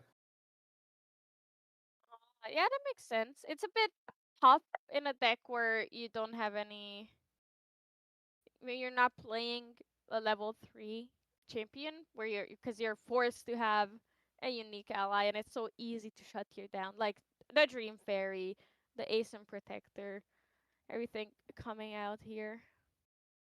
Garrett, I can't quite recognize that card. What did we just see played on Gruthos' side? The long-tail growth sword. What A does she card do? you see frequently now in win decks that go to level 1 or higher because it's basically a 2-3 with fast activation. For the good old stat That's line pretty of good. free reserve. Yeah, so why do you think the fast activation is so relevant on this? Why does it make it better than anything else? Like, why would you play this over any other 2/3 ally in this thing? If you have somewhat of reactive cards in hand, a card in combination with the long tail, you can just keep it as long as possible and then just pre-recollection if your opponent didn't do anything fancy. You throw it on the board and say, yeah, I have this now. What you gonna do Oh, about it? yeah, that makes a lot of sense. It gives you some extra protection for the ally itself. It gives you more protection for the ally and it virtually also extends your hand by like 3, right? Because Yeah, pre-recollection, you activate the ally that you usually would only be casting during the main phase. I'm That too is I'm too pretty ooga good. booga minded, because I just see ally can hit, play it in my main phase, pass turn, keep up interaction to protect it. Oh, and the Verita, we're gonna see a Verita come out because we did have a total reserve cost of 10 for the Suited Allies in Graveyard. There she is. This is the unique ally we were looking for, weren't we, Garrett? This is exactly Yeah, what you said that the dream is here. that is indeed a dream coming true. Verita, Queen of Hearts, a 4/4 unique suited human that is pretty strong on their own, and she gives all the suited allies immortality. Yeah, so now Something. that Two of Hearts is also really powerful because it's going to be a 3/1 with immortality. So it's basically a 3 infinity until, as long as Verita is here. Well, for one turn. It's gonna be a 3 something for a 3/1 for one turn, but she can now activate Two of Hearts for free. So that's going to be really powerful too. And the red hair coming in at, what do you think the red hair is attacking here? Hmm. I would be greedy in attack phase, yeah, so let's go with that. Might be. Yeah, could Baby green. Most likely hitting the impact hammer here, right? yeah, to be a bit defensive, baby green slime coming in. Or, oh, was it for the nullifying lantern? Is Guruthos looking to imbue some cards here? Oh, that is Oh no, he was very making good sure to sequencing. have the Veiling Breeze. Yeah, okay. He wanted to put down some more cards for the Veiling Breeze, considering had nothing. He didn't have enough in the cards in his memory. Probably keeping up then the Byaku's command and the interaction for a bit later here, and not risking losing it to the level up. But staying alive is more important than losing some cards. There's no point in keeping cards if you're just dead, right, Garrett? That is correct. You can play the game with 0 cards in hand. However, you can't play the game if your champion has as much damage counters as the life total is. So, might as well. I think the important part for the baby green here was that it forces Kivu to use the mirror in response to the on enter, and then you can layer on top the Veiling Breeze to get extra protection. Otherwise, Kivu will just wait Oh, I until see. it I didn't happens. see that immediately. True. Oh, I see. It's, but you know what's interesting? He didn't attack with the Two of Hearts here? Do you think it was because he forgot that Verita is out already? Or is he keeping it up for something else possibly? I'm not sure about Kivu, but I would have forgotten for sure. It's not as in your face as some other cards and not as obvious as like Arthur himself when he comes in rested and it's immortal. So Gurthos is continuing on the theme of a lot of small allies out here, doing some calculating, making sure everything's adding up. Do you think we're going to see a level 3 coming out here soon? Because he is already on 5 damage counters for the 5 quest counters for the Seiryu.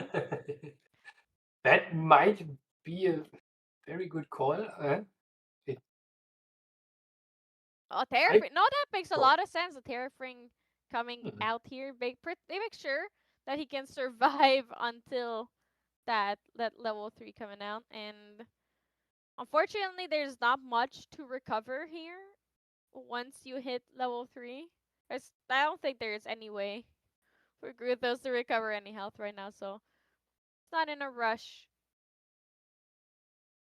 Sorry, there is. It's this Ooh, three recovery, but oh, mortal ambition. All right, so this is why the Two of Hearts was kept up. I think so. He can retaliate for 3 now if he activates uh the ability of Two of Hearts multiple times.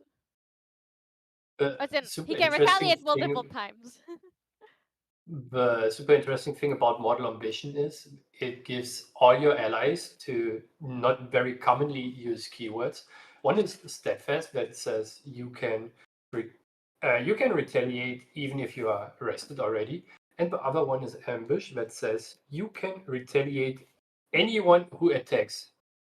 And this combination basically enables you to retaliate for every attack that is happening for this turn. And also giving all your allies a +1 health. Forgotten because I for a second here I also forgot that mortal ambition gives steadfast. Thank you for reminding me. So he could have also forgotten that mortal ambition and steadfast lets you retaliate even if your allies are not awake. The coolest thing about this sequencing from Kivu was that Tenoris has taunt, so he basically has to be attacked if you want to attack something, right? And then you get to hit back for free with all your allies. Yeah, it keeps the Verita and the red hair both alive for another turn, which is going to be very crucial here. I have a small inkling that with the impact hammer out, red hair Verita, and the Two of Hearts on board, we're going to see a massive turn coming in right after the Terrafring is gone. But do you think he has the ability to win through the Terrafring here?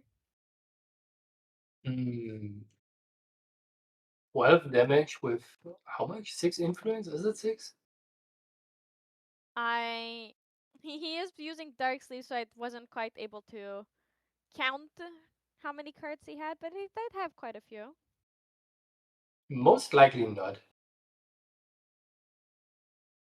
I would just hit for Nope. 4, pain 2. He's Just he just leaving it at that. Because keeps Kiwi's on hitting. deck, Kiwi's deck plays actually a very interesting card that's Trump set. It is a attack redirect for specifically suited allies, and it gives the ally that redirects to, if it successfully redirects, I believe, +2/+2, Plus not three, plus 100%. three, if I recall. Plus three. Yeah, It is plus three, plus three. that is very strong. And the funniest part is, if you try to clear off the Verita and redirect it to like the Two of Hearts, nothing happens other than your ally most likely just dying. But even I mean the Two of Hearts will not die here. However, Gruthos would take a lot of retaliation damage. But it could even take out the Seiryu.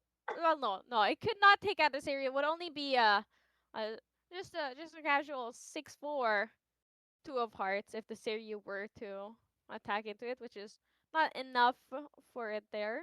But Goja Goja's not known for attacking, especially in wind. So um interesting um some interesting Hmm. things could happen here with Trump set and Serio and Goja. Though I do think, and I agree with you, that it's more likely just to protect himself. Drumset is a very interesting and versatile card. If you have a Verita on board, it just enables you to protect your Verita and your other suited ally, right? Yeah, yeah. And if you It's play, for example, an aggro matchup mhm. and your opponent attacks with his champion into anything that is not a suited ally or a target you desire, you just use trump set and redirect it. Mm, yeah, yeah. It's a very good um very good get out of jail free card. So an Innervate Agility coming out from Guruthos here, recovering down and de-leveling as a cost. Was this just to get some cards into memory, Gerrit? Sorry, say again. What's the? Do you think that the Innervate Agility was just to get some cards down into his memory, so he can they can re-level here? I think the important part was the recover file. Because Innovate Agility Yeah, has as an inherited cost also that you have to recover 5. Oh no, how bad, right? yeah, yeah. I mean, okay, when you think about it, sometimes you just wanna abuse the on-enter of a champion. So if you don't have any life to recover, it is a very fair cost to have to be paid. But also really, really good in a case like this where he can just inherit agility, recover, and then immediately level back up to 2.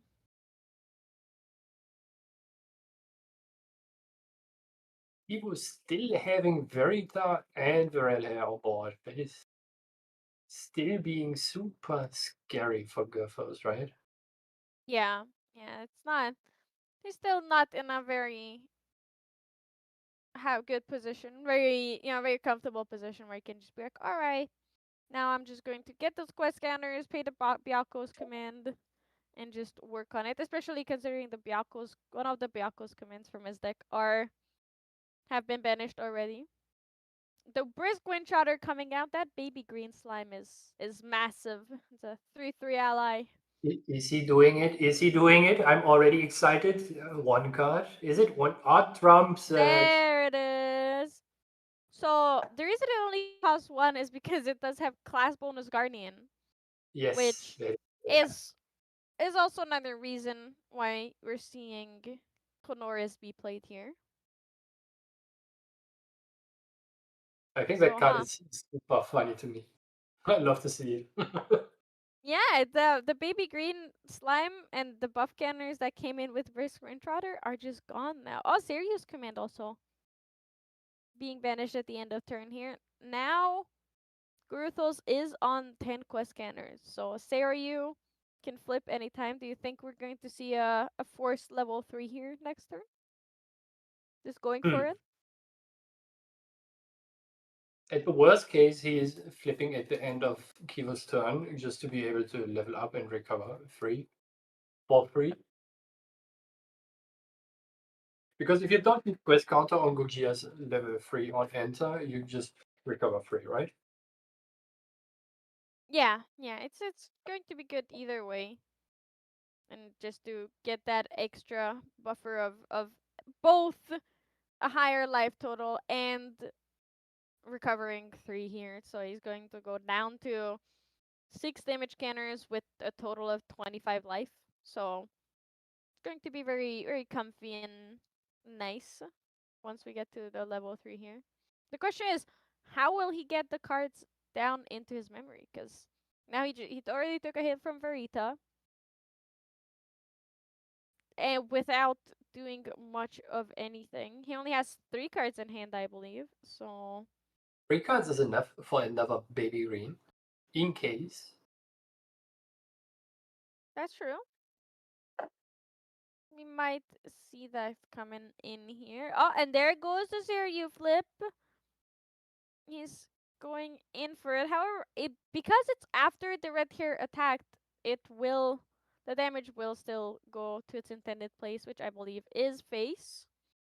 So Gorgia has been hit. Gerrit, why doesn't the taunt work? Why is it only that, like, why does the attack still go through to its intended target? On is a static ability that requires you to declare an attack to always this target. However, if you already declare an attack and you activate your Shengju in response, the taunt doesn't matter because the attack had to choose from all possible targets on activation declaration for that matter. It's And too the late taunt for it. wasn't present. I see. Okay. I'm picking up what you're putting down. So now the Seria will protect Gruthos. It's going to be comfortable, and Gruthos doesn't have to worry about too much about taking more damage here, right? You are correct. He will protect and he will attack at some point. He will attack. Also, the Arthur coming back out after so many turns in Kibu's hand, just waiting for the perfect opportunity here. You And know how many cards Kibu has in hand? too many. He has 2 cards in hand, I believe, and 4 cards in memory. So he's in influence of 6 with 2 in hand. Could we see another Trump set, Gerrit? Is that what we're going Who to knows? be introduced to here? Trump You, set you part know 2? what he could also do? What? There's a super cool card he already showed us one copy of. Not only the Trump set, but the Mortal Ambition. And he You're can now activate right. it for 0 because Mortal Ambition has like a ability that it says it costs 2 less reserve to activate for every unique ally you control. And Kivu right now has 3 Verita, Arthur, and the red hair. So that would be quite a bit of damage, right? Because Arthur gives the +1 attack even if you're not attacking. Ah, The this seems no mortal ambition. No mortal ambition coming out for to take down the Seiryu. Yeah, that would be actually the best outcome for Kivu here because if Seryu is not on board anymore, he has basically free riding over what happens. Yeah. Do you know if the ability of um the 2 has been used? The 2 of Hearts? Guys, I don't I don't think so. actually know. Because that 2 of Hearts could be attacking for 4 this turn, 5 with Arthur rested. And then That is a lot of damage a already on lot of board. damage. But that's for sure. So that's 5 from her, 4 from the red hair. That's 9. And 2 from Arthur. That would be 11 damage. So plus the impact hammer. Unless Guruthos has some way to protect himself, which I do believe he will. That could be game. What does Guruthos need here, Gerrit? What Multiple can in save Stereo? I think he needs to have multiple ways of interaction, probably 2 Valley Breeze or something to wake up Sirio here Yeah, to because not one die. failing breeze is not enough because of the nullify mirror, right? So it That is correct. needs to be more scary times to be Gruthos. And seems he is taking the damage. So Ooh, I'm nervous. I'm on the edge of my seat waiting to see what's going to happen here. What was the ooh for Gerrit? What are we? Oh for the ho Volda. ho! So that basically says Alright, you yep. need to have a thing that wakes up Sirio or you lost. Because Volda has on enter every fire element source now deals unpreventable damage. Yeah, it's pretty good, and I do like the idea that Kiwu was kind of baiting out interaction from Gruthos. Oh, there goes the Volda immediately. Oh, But he actually killed off the two of hearts. Yeah.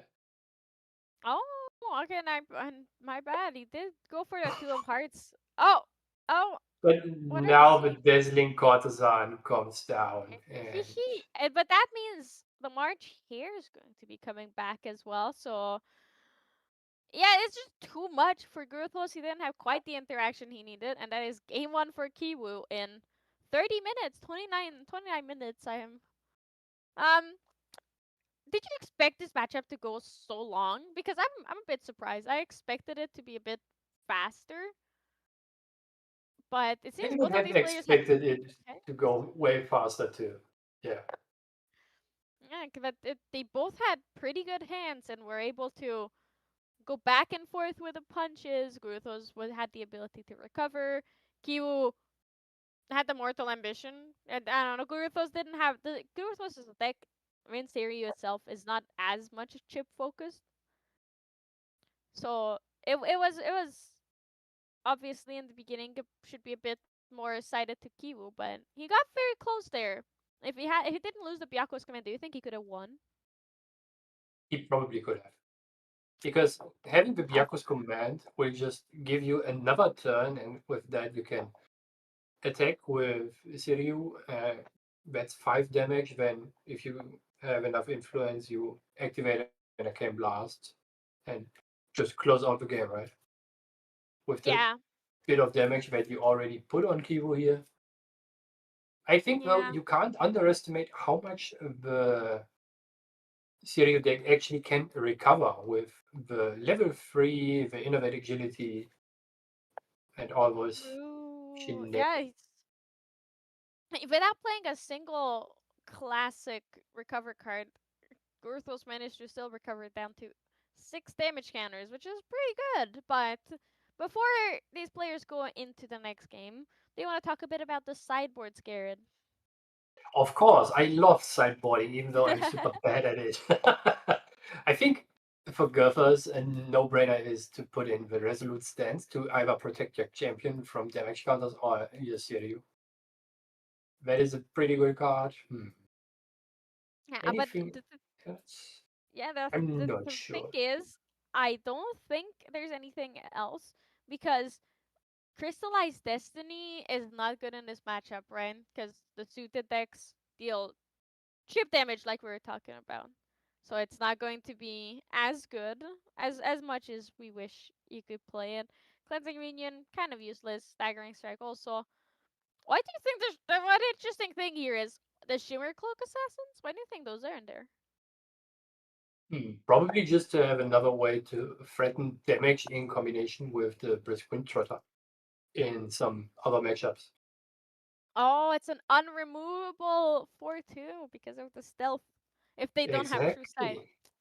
Alright, I mean, I understand. That might come in then as well, don't you think? Because there's not much True Sight, and it's a good way to remove those pesky suited allies from the board. It could be. It could be. You could also make somewhat of an argument for Staggering Strike because most suited allies have 3 or below. True, true. We might see some spicy, unexpected things coming in here. Uh, quickly, I guess because the players have begun the game. What do you think for Kiwu? The Trump set definitely going to come in.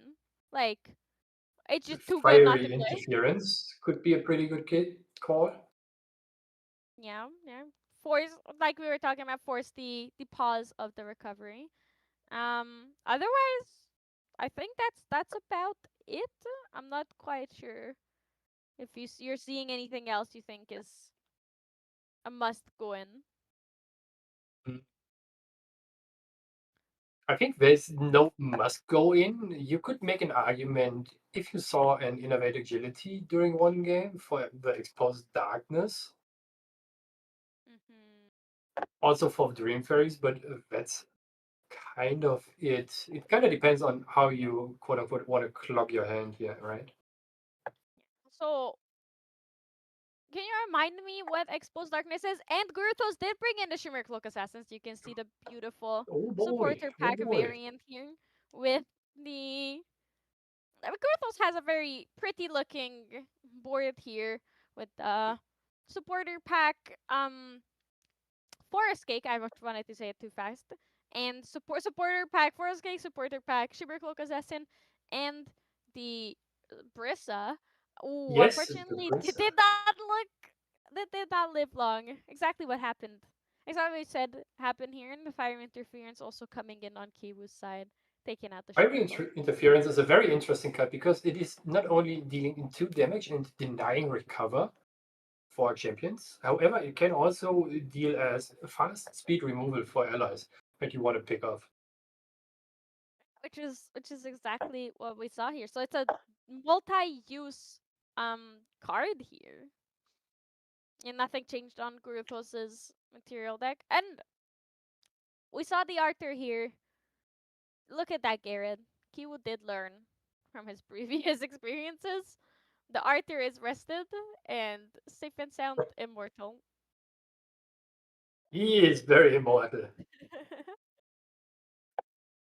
Oh, reclaim and the besieged Fate Stone in memory.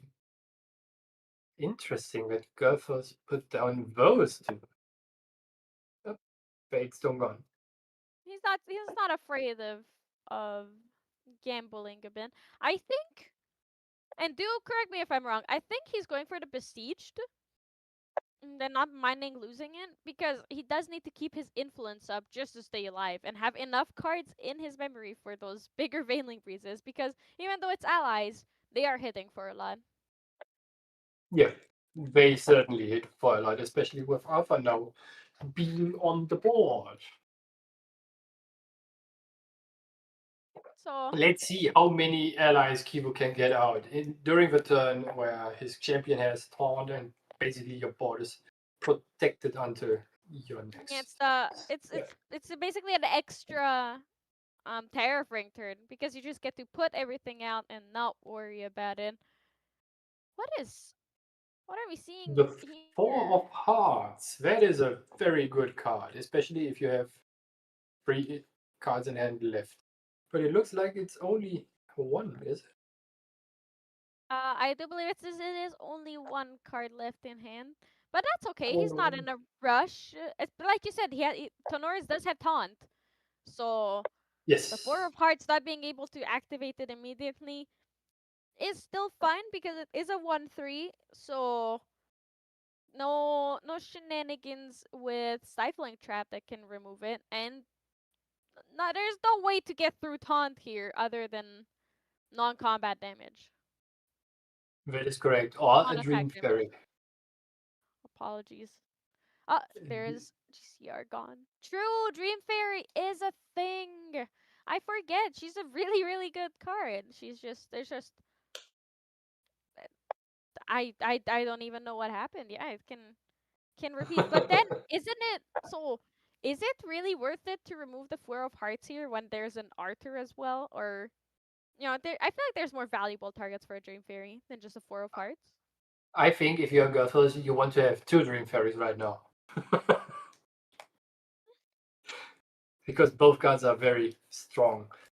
The sad thing about Kivu not being able to use the Fourth Heart and his ability is that it kind of denies him a lot of damage that could have happened through the ability.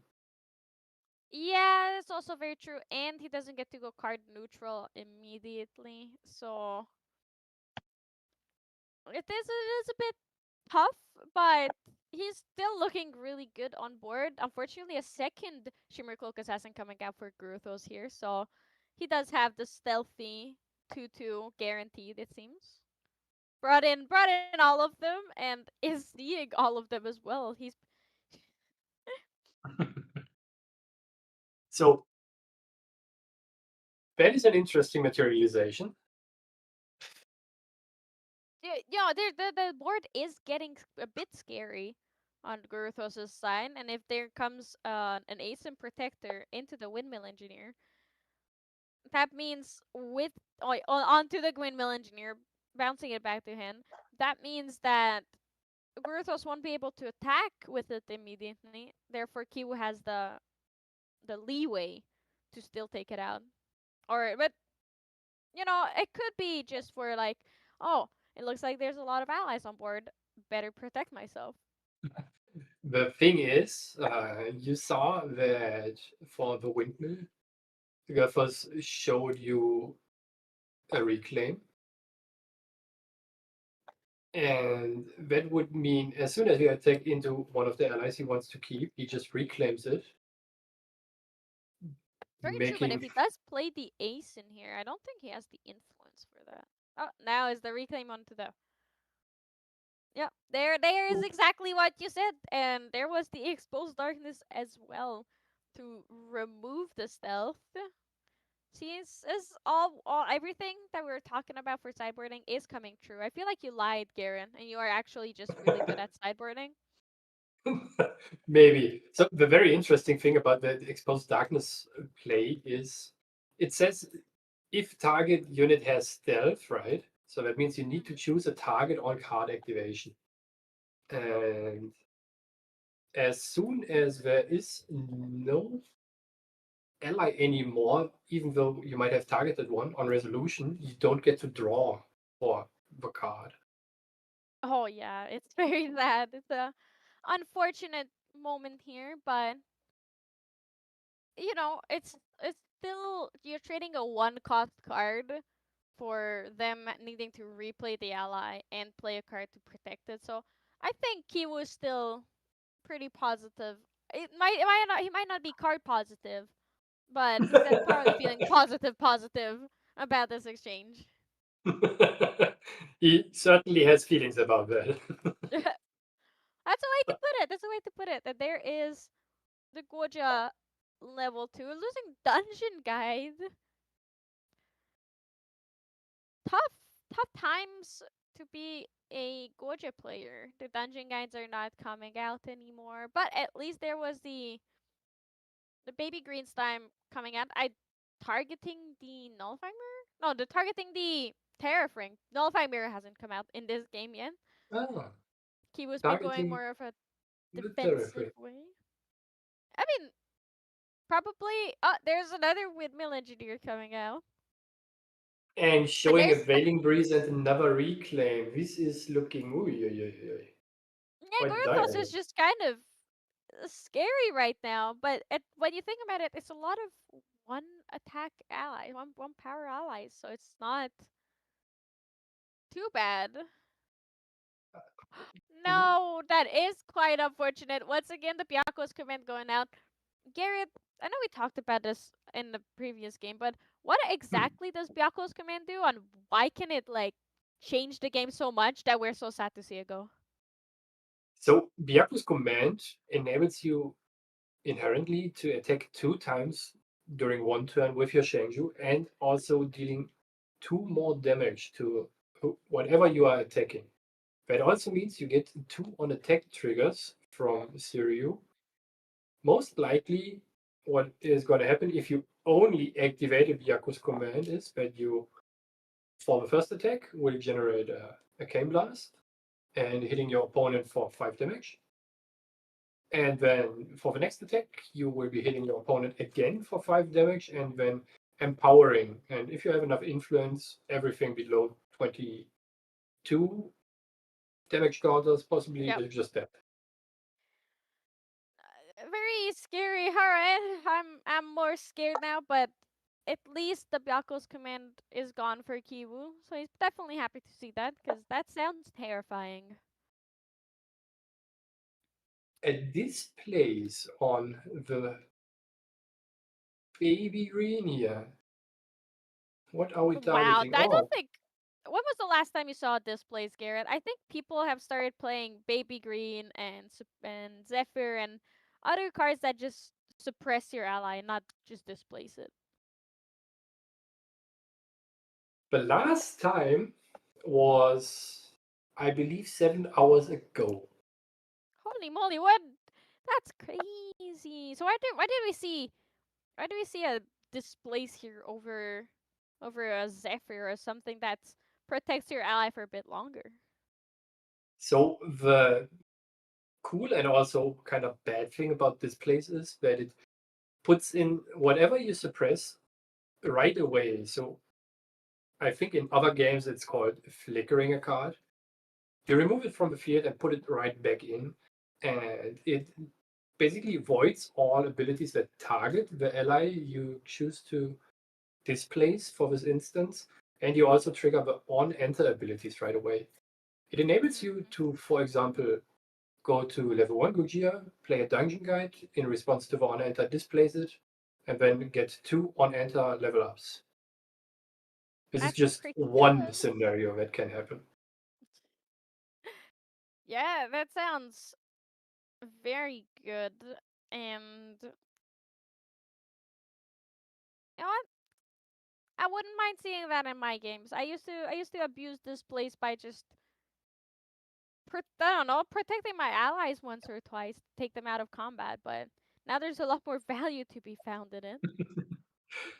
Suppressing your allies with this place just to keep them around is at times just value enough, right? Just Yeah. imagine Arthur being on the board attacking, and for whatever reason, you suddenly can activate this place and trigger his on enter ability to keep him immortal. Yeah, just don't Dum, dum, don't dum. mind that. Don't mind me just keeping my Arthur alive and making it immortal so it's alive for longer. Tower, you probably just need to play Polcock for that, More like or Fire Base Spirit and Vanitas. Vanitas. Yeah, Ponytas. The displaced Riding to Ponytas. victory. Yeah, and It you're is right. it is pretty interesting how the board state now evolves if you look at Kivo's board, right? Yeah, Kiwa has slowly built up. There's a March Hare in the graveyard. There's a March Hare on the board. Um, the red hair is online, and Gurthos just keeps on suppressing that forest cake, so he just keeps on drawing a million cards, like doing whatever he wants. Just a small correction to the thing with Arthur that I said before.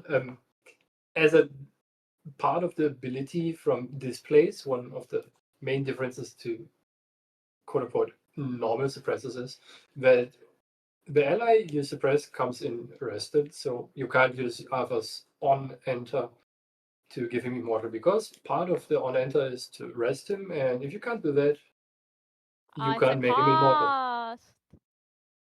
Damn, that's very sad. Hate to see it, honestly. Hate to see it.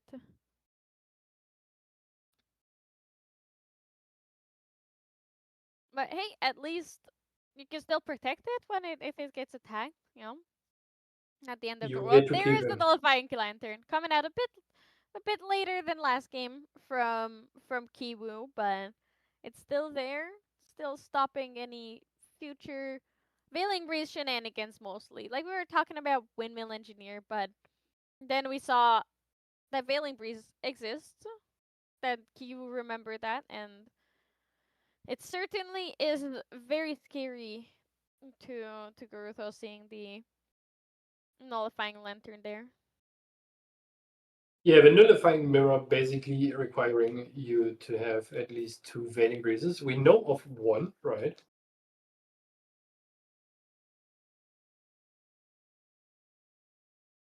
And Kivu just attacking with the red hair here, discarding the 3 of hearts.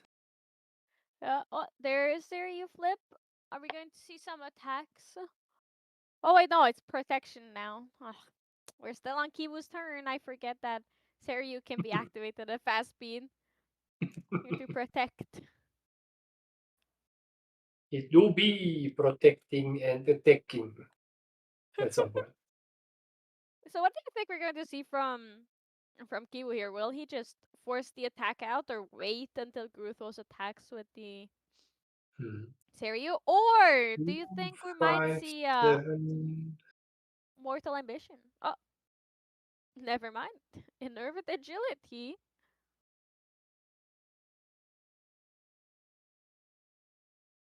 There's the recover, Yeah. the D level.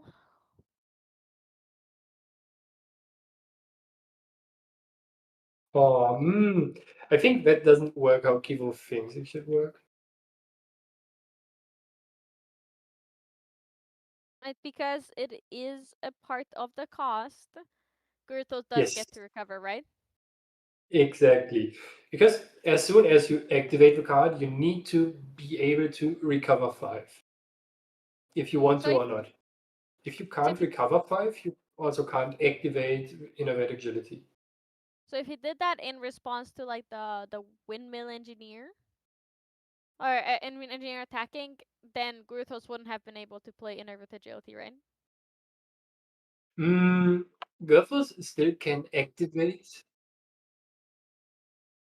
Gophers can't can respond to the activation of fiery interference with Innovate Agility, but then you kind of decide on what point he can activate the card and not under It's his agenda.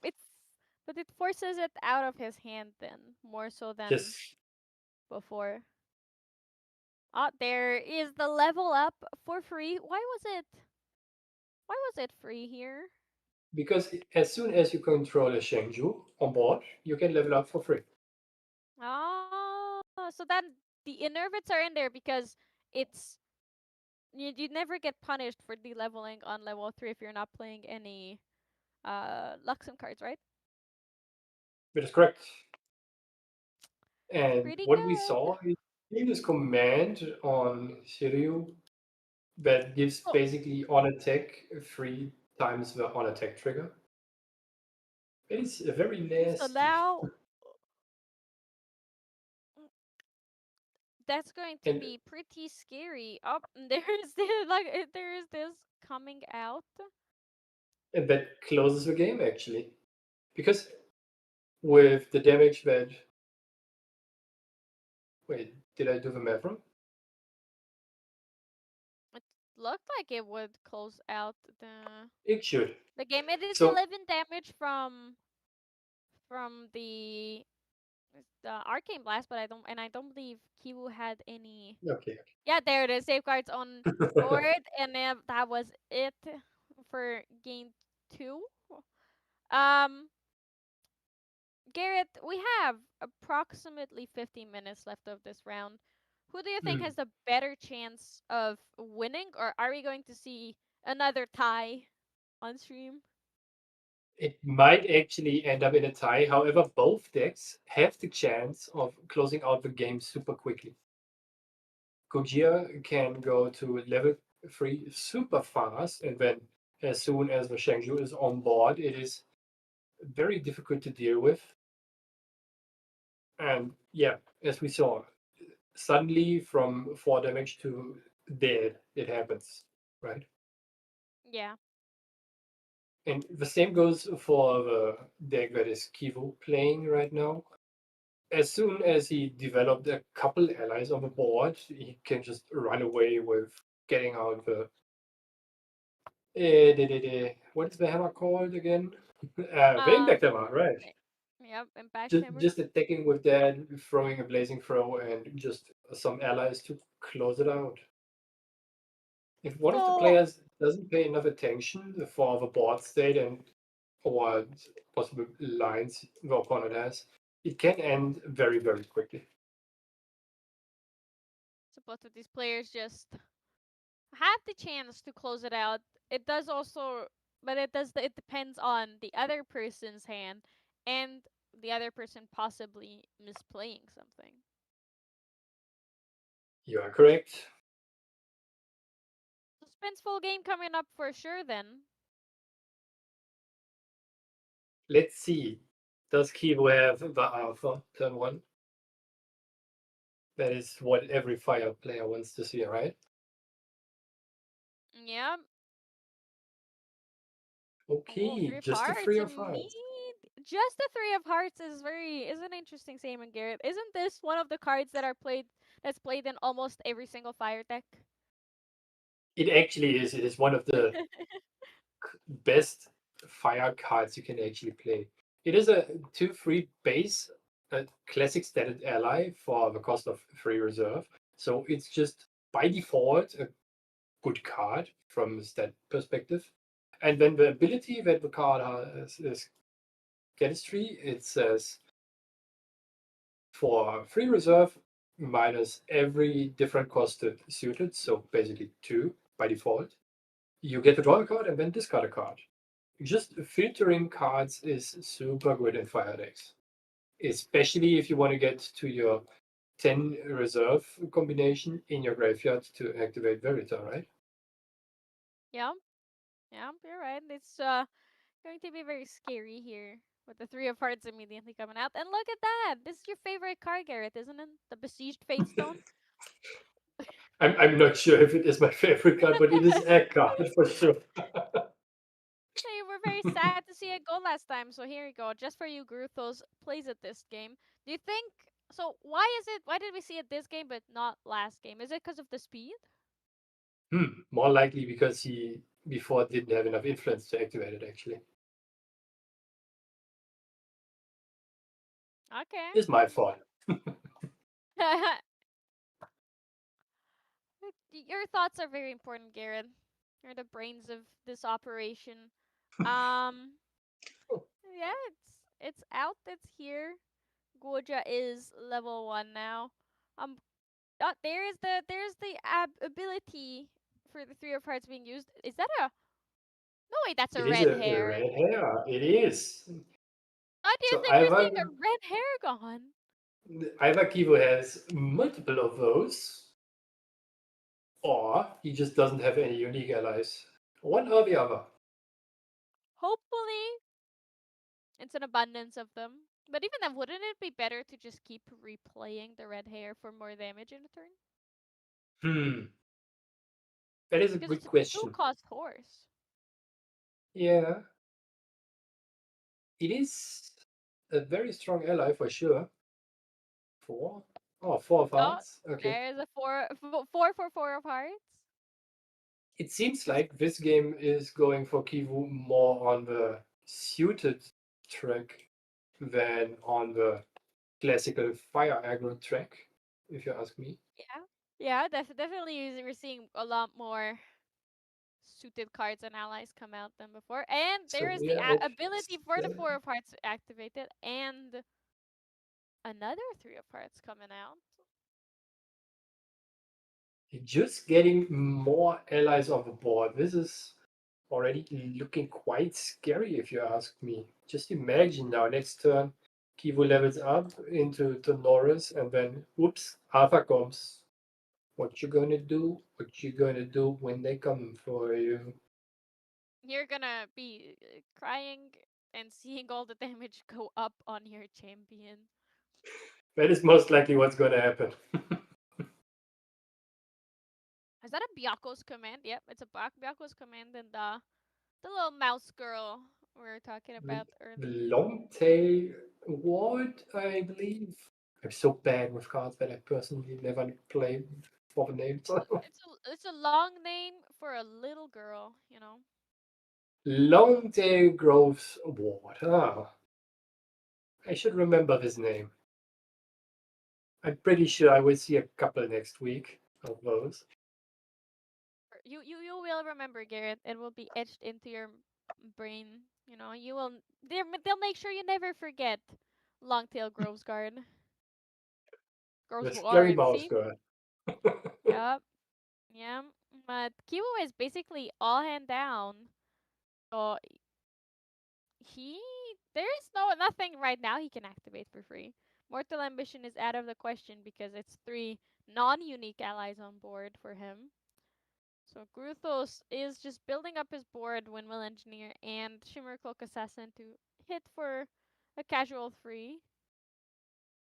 Oh, what?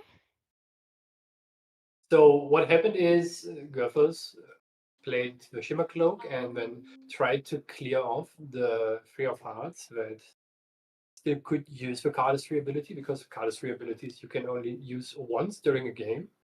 yeah, and it does cost 2 less, right? Because of one Three of Hearts, the 2 Three of Hearts count as just as one cost.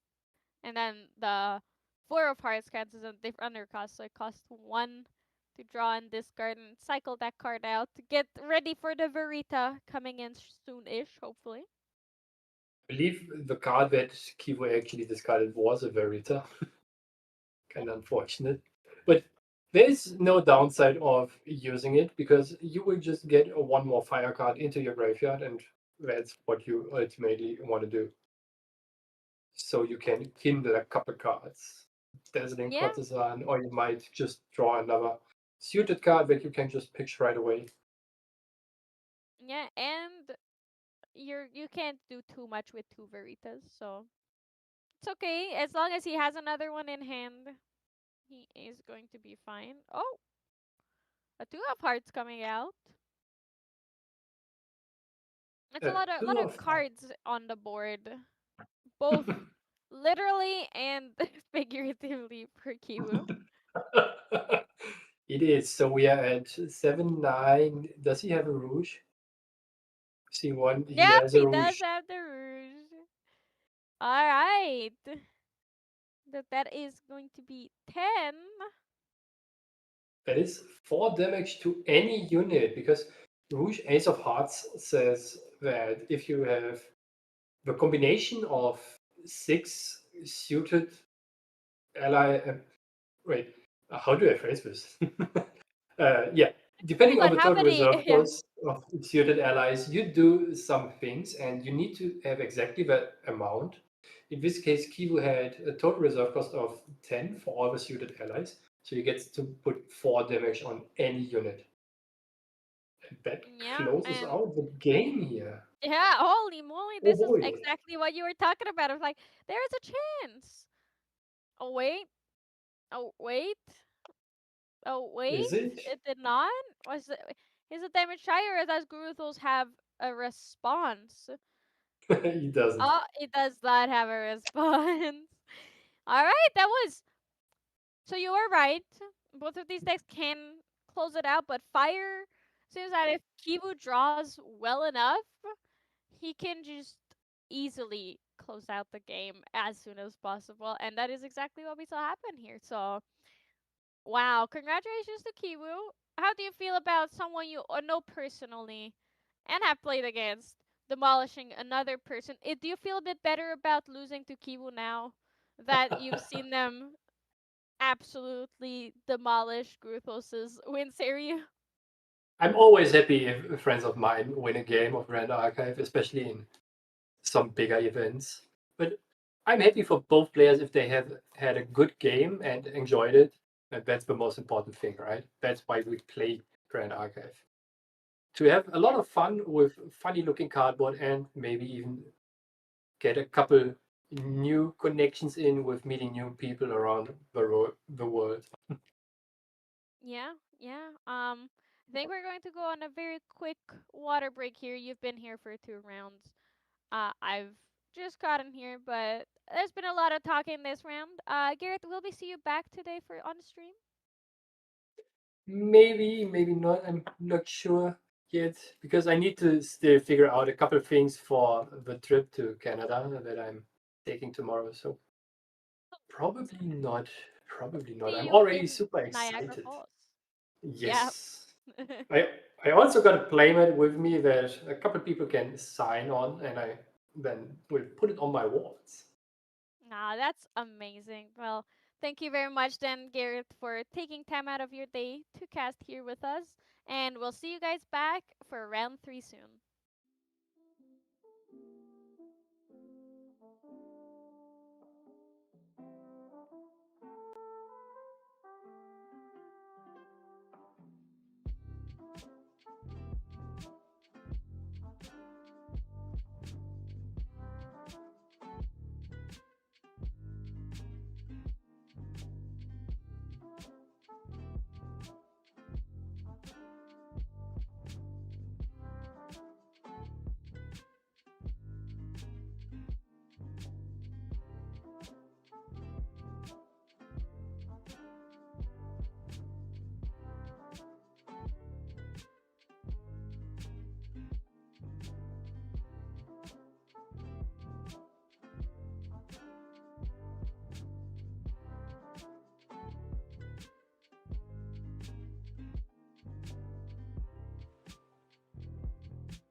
back to round 3 of this Saturday Yeti Online Locals. My name is Clem, and I'm back here with NEETfull. How you doing, NEETfull?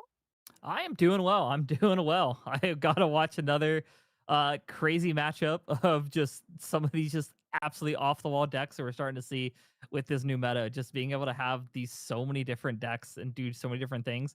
And I'll be honest, I when the game started, I thought Guthros was going to take it, and then we saw the power of just suited. Just hey, here's a 16 damage. You're like, yep, I guess I'm dead.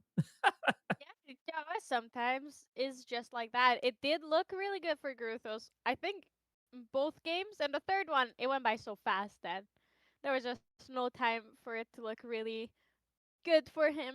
But yeah, I completely agree with you. It's so nice to see all of these non conventional winning decks be winning. Yeah, Um, the meta is, I think they put it the best because I know True Champion talked about this quite a bit. We've seen other we've seen other people tweet about it quite a bit of getting ready for Ascent of like, I don't know what to play. There's so many decks that are good. And it's kind of like the bane of a pro player, where as a pro player, you want to have two or three really good decks, you know what to deck for. But right now, for us as the casters, it's great. We get to see so many different deck lists. We get to see decks we wouldn't normally see go up against each other, start playing, and we're not just seeing the same mirror matches over and over. But for the pro players, they're like, do I guess I play Win Luxem, I guess. Maybe I don't know. I don't know anymore. yeah, no, it's definitely a different time than because we were talking about how this feels like any other early meta, but usually we see one or two really good decks come out. But so let's go into our matchup here. In my opinion, one of these decks is one of those really good decks, and the other one is more of a conventional, like what we were talking about, a bit of a out of left field kind of deck. The really good one always being Crux, obviously. Yeah, Crux Lorraine is one of these lists where you're going to see everywhere. It is you already see Crux Merlin or Crux Lorraine right now. Very, very strong, very stable at level 3. Once they hit level 3 and they resolve one Ghost of Pendragon, usually the game kind of falls in their favor, which is why a lot of people really fall to these deck lists. But we're also seeing the win Galgia here at the bottom, not running Siri as we saw last time. But instead, we're seeing Byaku as the pilot of this beast list. And if it was any other player, I'd be like, this is definitely a fringe list. But we have seen Edward pilot this type of list before. We have seen Edward really refine this kind of wind allies style list. And I don't think there's many players out there that are going to really pull this deck off as well as Edward has in these events. Yeah, absolutely. Edward is just built different in a way here. And I'm very excited to see what he cooks up with this here. Like how well he's going to do. He always does very well. Um, but I'm still always curious to see what deck he does so well on this week. Um, Looking at the deck list, do you see anything is there anything that jumps out at you? Do you see anything that's like particularly special? I wouldn't say anything like special per se, but there's a lot of tech cards in this list. We're seeing the scavenging raccoons in the list. We have kind of seen with the growth of water self mill that raccoons become a little bit stronger, just because you don't necessarily need the fast speed removal to be able to remove pieces. And we're also seeing the long tail that we saw in the last Yeah, game come into play here, which long tail is, I've mentioned this before, I think is a really, really cool, a really, really strong card for any deck that is going to go past level 1 that is a tamer list. And I'm really happy to see more decks kind of starting to play around with this card. we talked a bit about it with Gerrit. Do you say it's specifically for tamers because it is an animal as well? Yeah, so benefit is primarily for tamer is it is an animal for one. Um, the second part of it being you'll find a lot of cards in kind of the tamer package. So a lot of the pieces in these decks usually revolve around needing things like Forest Cake, being able to play them and then pop them for the bonuses. We've seen like Sylvie having the on enter triggers, things like that. So you not only is Longtail a very large body you have to deal with, but in tamers, in some way, you're going to get benefit from playing the card. Yeah, yeah, definitely. And look at that. There's another spicy tech here. The I have the oh, I was going to say it too quickly. It's the card that protects your allies from cleave attacks. Could you mind Oh, reminding me what the name of it is? Effigy of Gaia. Yeah, this is one that we have not actually seen in a while. I haven't really seen this card played, honestly, since early days of FTC and the early stages of ALC, where we see more cleave activations come into play. But the basic idea of this card is if you have an opponent activates an attack card with cleave, animal and beast allies you control get +2. Now, one big thing we do need to note here is it's activate an attack card. So Mm-hmm. cards like Carter, which naturally have cleave, will not activate the effect. So something to keep in mind when playing this card is it is very specific to an attack card with cleave. It's very unfortunate, but I think even back during FTC, I didn't see it much because it was a very annoying to get cleaved for quite a while. But Effigy of Gaia just didn't feel like enough back in the day. But now I do see where Edward is coming from with it. I'm definitely curious to see how it is. It also explains why he's playing more of the human animal allies as well, right? Yeah, it gives them a lot more benefit on that. Being able to play a lot of these animals, get benefit on being more animal heavy in the deck because it does. And in this matchup, this is one of those matchups you want it for because Lorraine's game plan is essentially let you build up a board of allies, go level 2, flame sweep your board, draw some cards. But if you can make that math a little bit harder with +2 on everything, that game plan slightly adjusts. It's also harder to draw all of those cards off of the level 2 on enter of Lorraine here. No, not many allies will die because that's a massive damage cap, like the damage threshold that you need to meet to clear a board here. So Edward knew what he's going up against before even seeing that it's Lorraine. There was only a 3 of hearts and he felt it already. So obviously Uzi going to level 1 here with a dungeon guide being discarded before the level 1 results. Why a dungeon guide, a liminal guide? Why does this work like this? Like he already paid for materialization. Why is the liminal guide coming back? Yep. So this is a very the kind of you have to kind of know how the rules of what we're stacking layers happens here. But when we announce we are going to materialize Lorraine, we do get an opportunity to play something else. We have not actually leveled yet. We are essentially just going with the action of we want to materialize a card. So because of that, because we do get priority, we are able to activate, in this case, the 3 of hearts. We're able to draw a card and discard a card, that card being liminal, before we actually resolve the full materialization of the card. Because once we materialize and Lorraine is officially on the table, then we have essentially met the condition of leveling. So we're kind of squeaking our way around and kind of saying, a Smart. leveled yet. I'm just showing you I want to. And then I'm going to do something in response. Yeah, that's actually very smart. Activating the 3 of hearts in response to you playing or like you leveling up. Then very cool tech from Uzip here. Oh, the fluffy And a, shopkeep. Another one on the Uzip side as well, coming out. Less of a bonus for it being an animal, but still the all the same value with the on enter anyways. Is it? Do you think it's a bit better in Lorraine even without the effigy of Gaia bonus, considering Lorraine's usual level 3 game plan?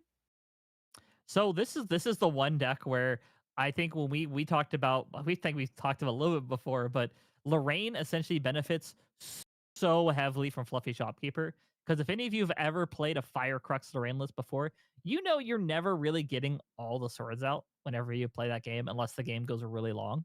So because of that, being able to just say, I don't need these cards now, I'm going to get them later with something like using the Spirit Blade Ascension that we have seen a lot of these decks run, or in some cases, you are playing the level 3 Lorraine where Crux Knight, where you're getting the +1 for every banished weapon.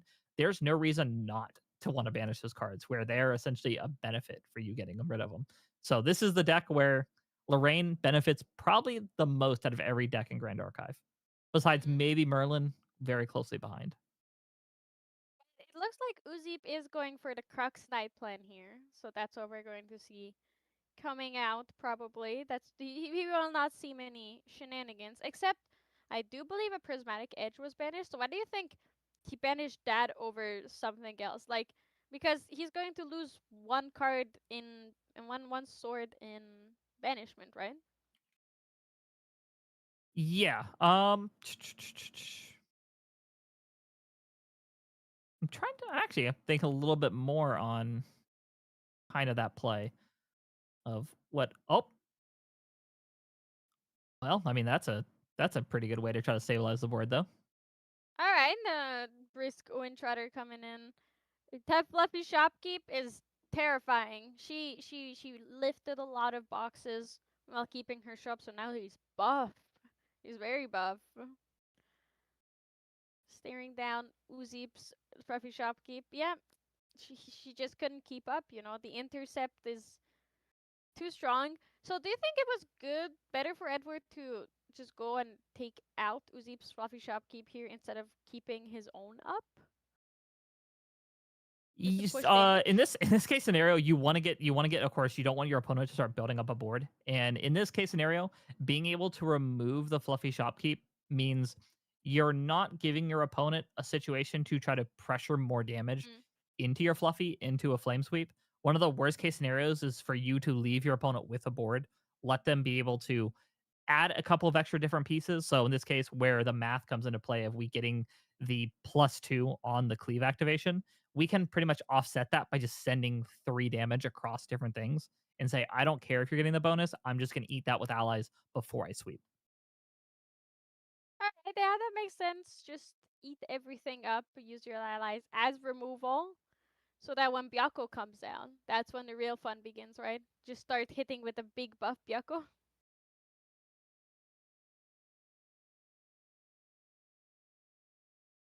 And it looks like we want that flame sweep. We're going to. We want it. Um, gonna be spooky here. Liminal Guide. Do you think Liminal Guide is gonna start chipping into the Fluffy Shopkeep to guarantee the flame sweep? Oh wait, Edward has a response. Fairy Whispers. We're going to see. What do you think is more likely? A Veiling Breeze or something else? At this point, knowing because well, normally I'd be like Veiling Breeze would be great here, be able to kind of stop some damage at us. But I think the bigger play here for Edward is we want to stop that card draw.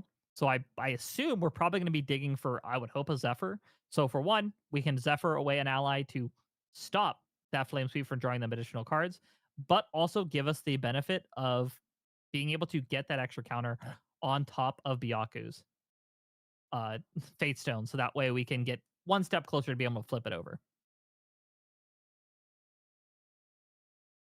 And it does look like we're putting down 4 cards here. Ooh, this is probably the Edward signature here coming down with the gust to be able to hit not just 1 but 2, meaning we're gonna make that flame sweep turn pretty much blanked by just saying, hey, I will let you attack me and do some damage, but you're not getting 2 for this level up. Yeah, they're not getting anything for the level up.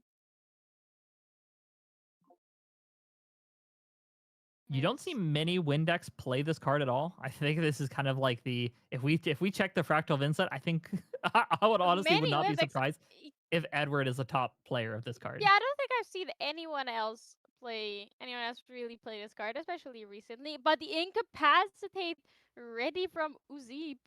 He knew. He was so prepared for Edwards. And Edward's scattering gusts here.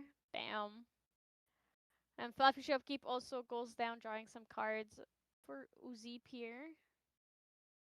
Yep. Only one though, because we're not getting the full flame sweep because we are paying the 4 for that for the incap instead of the flame sweep. So I think it's still fine for Uzip because no more Byakko counters. Edward didn't get additional Byakko counters, and he lost both of his allies. So I think Uzip is still happy. Wouldn't you agree? yeah.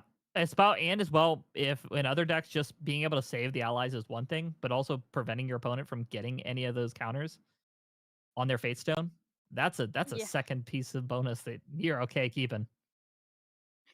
Yeah, in the end, Edward lost more value here. Oh, but the Dream Fairy coming out here? Yep, Dream I believe, Fairy hitting the liminal. Um, but Case I scenario, believe the because it was ephemeral, it does just remove it. uh that makes sense. It is leaving the board in a way. So no extra card for Uzi. But there's a lot of value trading going on here back and forth. the the Ace and Protector is a bit scary, isn't it? Oh, Ace and Protector is one of the cards you have to get off the board. Especially with playing the Fire Lorraine strategy of going for that one big bonk at the end of the game. And I didn't even check. Are we playing? We're not playing Insole in this version. I do not believe. It is not an insult deck. It's just a Crux Knight hit big deck. You know. Yep. And with dispersion. So yeah, our goal is here is one big bonk and not multiple bonks. Yeah. Yeah. Why do you think he plays Dispersion over everything else? A Over lot of insults. Yeah, and a lot of it is because of we've seen it's a weird meta shift that we've seen since the loss of us seeing not being able to essentially go crazy on the discard outlets. We're not playing as greedy anymore. You'll see a lot of Lorraines get to level 3 with maybe 3 or 4 cards in hand. They don't really have the 5 or 6 they were in the past. And then 2, the card is just super volatile into water because having to have a 7 card influence to play the card means water is probably going to just say, "Hey, pay 2 or you don't keep it." So there's just Yeah. too many answers in the game right now to it to try to invest that much into something that you could just say, "Instead, I'm just going to bonk them real hard."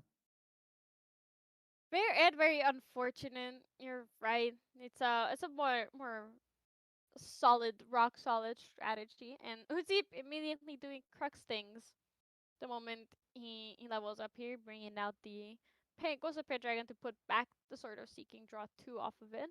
Taking care of that pesky Ace and Protector with the Ghost and the Drencher get. Oh, a Cremation Ritual. That's really good for him, right? Oh, Just this up. is you don't want a Crux Lorraine to now be at a 6-7 card influence, even without Insole. This just means they're going to have they're going to have a lot of answers to what you may try to stop them from doing, and they are one step closer from being able to essentially do that Rending Flames turn. Ooh, very scary. And with Crux Lorraine's innate power gain, that you just can't do anything against the Rending Flames, right? Because it's just going to be so much damage by default that you're probably dead. Yeah, and unfortunately for this list, we don't have a ton of ways to be able to stop a Rending from coming in. We do have Veiling Breeze, which will probably be very closely clutched in Edward's hand here to say, I'm not letting this, I'm going to do as much to prevent that as possible. But we also need to start getting taunt allies. And I think we're already through 2 Ace and Protectors in this matchup. So only 2 left in the deck is not where you want to be. But Fluffy is a great way to another way to get that taunt or that intercept in the way. Yeah, and there's the Fluffy coming out, drawing cards for Edward, taking. It's a lot of times you have some matchup specific or matchup reliant material deck cards, and Fluffy Shopkeep is a great way to take care of them and still get value off of it. Ooh, is this a couple turns earlier, NEETfull? We're just doing the exact same thing. I mean, if it's not, it's not. I mean, if it ain't broke, don't fix it. True, and the back and forth is very funny here. Both players always having 2 allies on board, and then removing the one big ally on the opponent's side. Yeah, and it's weird. This is actually one of those weird situations as well. Was when you see a high influence like this, as we talked earlier, it's very scary. But Crux Lorraine and Merlin are one of the few decks in the game where they can have a very high influence, and half of those cards not do anything in the matchup, which is a Yeah, it's a very weird thing to think about, but it is unfortunately a factor of the deck because if you draw multiple creatives, multiple cremation rituals in your hand, and you're kind of sitting there being like, I have a lot of ways to draw cards, but not any way to deal with the board. yeah. That's the downfall of these matchups. You can't be prepared for everything, right? A lot of people want to build and put a solution for everything into their deck, but in the end, they only end up having like one or two the cards that are one or two of, while trying to take against everything and being weaker to every single matchup at that point.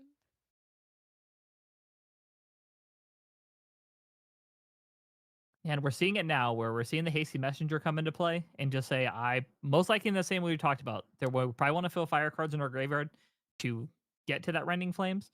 And there's a good chance we still need to draw it.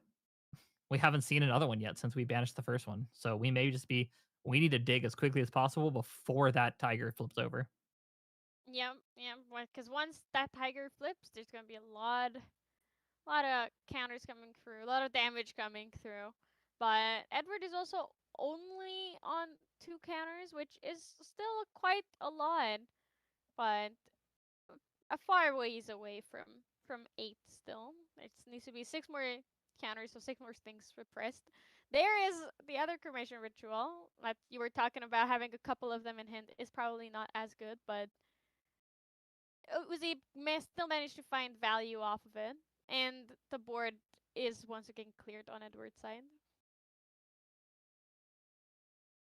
And we know Ascension is in the list, so this also gets a little bit scary for Edward because if we see Ascensions come down and we see that Prismatic Edge come back into play, it's almost a guarantee that Edward's going to be losing influence for every single one of Yeah. those cards coming down. Yep. 100%. So it's not looking very good here.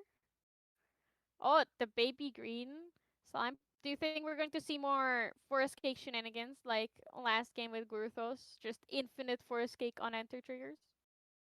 I mean, it's one of the best value plays you can do, especially when you're playing Byakko. So you, for one, get the suppress trigger, get that counter on Gaugia, and then two, get that. Now, this is something I actually thought might happen. We are suppressing the Fate Stone instead. Big reason here is one part of the Fate Stones is the original text in Fate Stones is incorrect. You do not put the quest counters on the Fate Stone, they go on Gaugia. So one thing, if you may be new to the game, reading the card for the first time might seem a little bit weird. It is essentially it goes on Gaugia, not the Fate Stone. Two, because of the Fate Stone requirement, you can only suppress one object for once the game.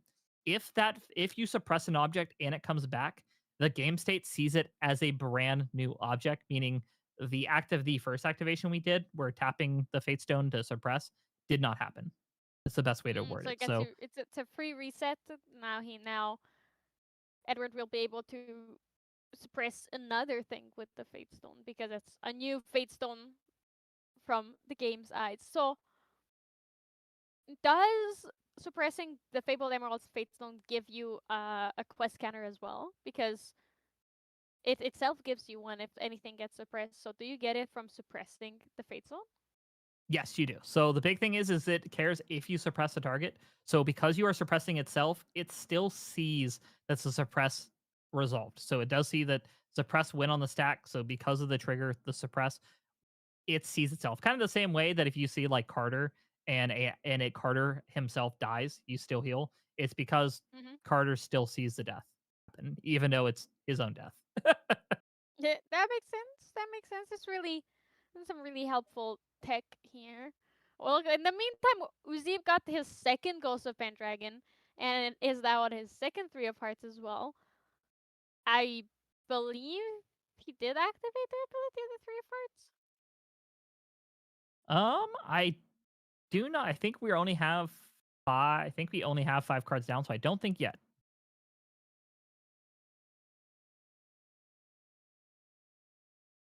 Yeah, and there is no indication that it was used either, so it is just there's a lot of damage on Edward's face now. 12 damage counters total from all the chips adding up, and Lorraine mostly being used here to clear board so far, I believe. I mean, that's part of the name of the game here is you do not want to have your opponent have too many allies, and as well as your Lorraine, you have one of the biggest bonks in the game with Rending Flames on top of you being Crux Knight. So you're not really too worried about having to do chip damage in this matchup. You would rather keep the board under control, not let them have any value off things like Hasons to be able to get more to return, and rather clear the board, then go for the big bonk. Mm. Yeah, yeah, that makes a lot of sense. You don't want anything to interrupt your massive damage turn, just going in and attacking.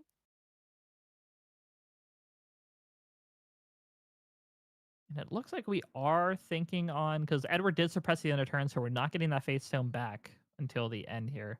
So we're probably not going to see anything too crazy on Edward's side.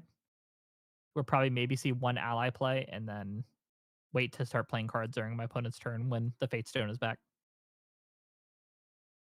Yep. But that is still unsettling, and the Fate Stone being so far away. Well, out of reach rather. You cannot really suppress things right now if you're Edward, unless you're going to lose out on value from the quest scanners that you would get on Byakko. And I think out of everybody, Byakko is the hardest one to get canners onto. So you definitely don't want to lose any opportunity to get more of them. Yeah, the others are kind of like they feel more natural of how you get it. Well, one of them makes it himself with the chicken just kind of chicken and the turtle both being able to get their counters pretty easily. And then Siryu, your game plan is all about that. So it's you're leveling, you're banishing cards. But yeah, I agree with you. Byaku is definitely the hardest, mainly because you have to support it with other cards. You can't just Yep, rely on Byaku alone. absolutely. It's I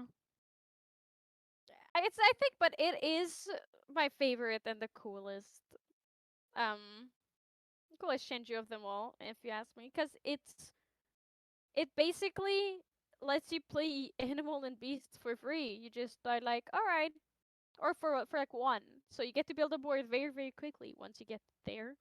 And I really like the idea of decks that support these animal groups, or like the same subtype of cards. Yeah, I think we're just probably one or two like really strong wind beasts away from just like Byaku becoming very, very strong. Or just another if we can have baby green too, that would maybe also solve the problem. Yep, hopefully.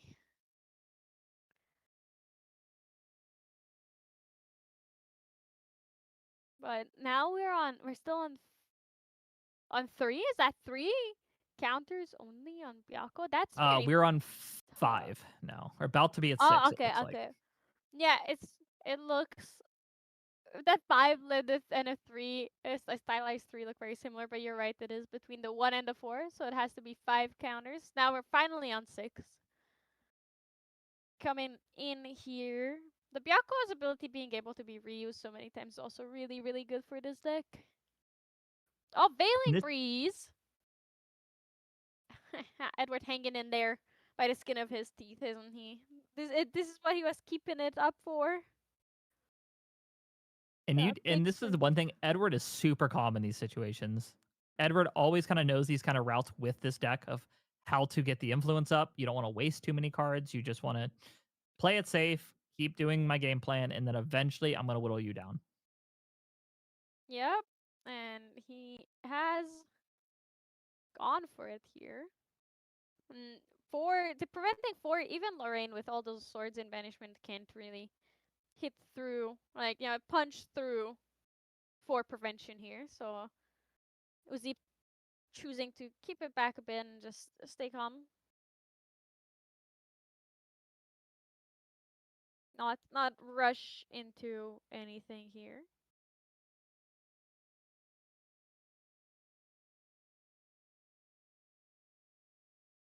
Nope, we're just going for it.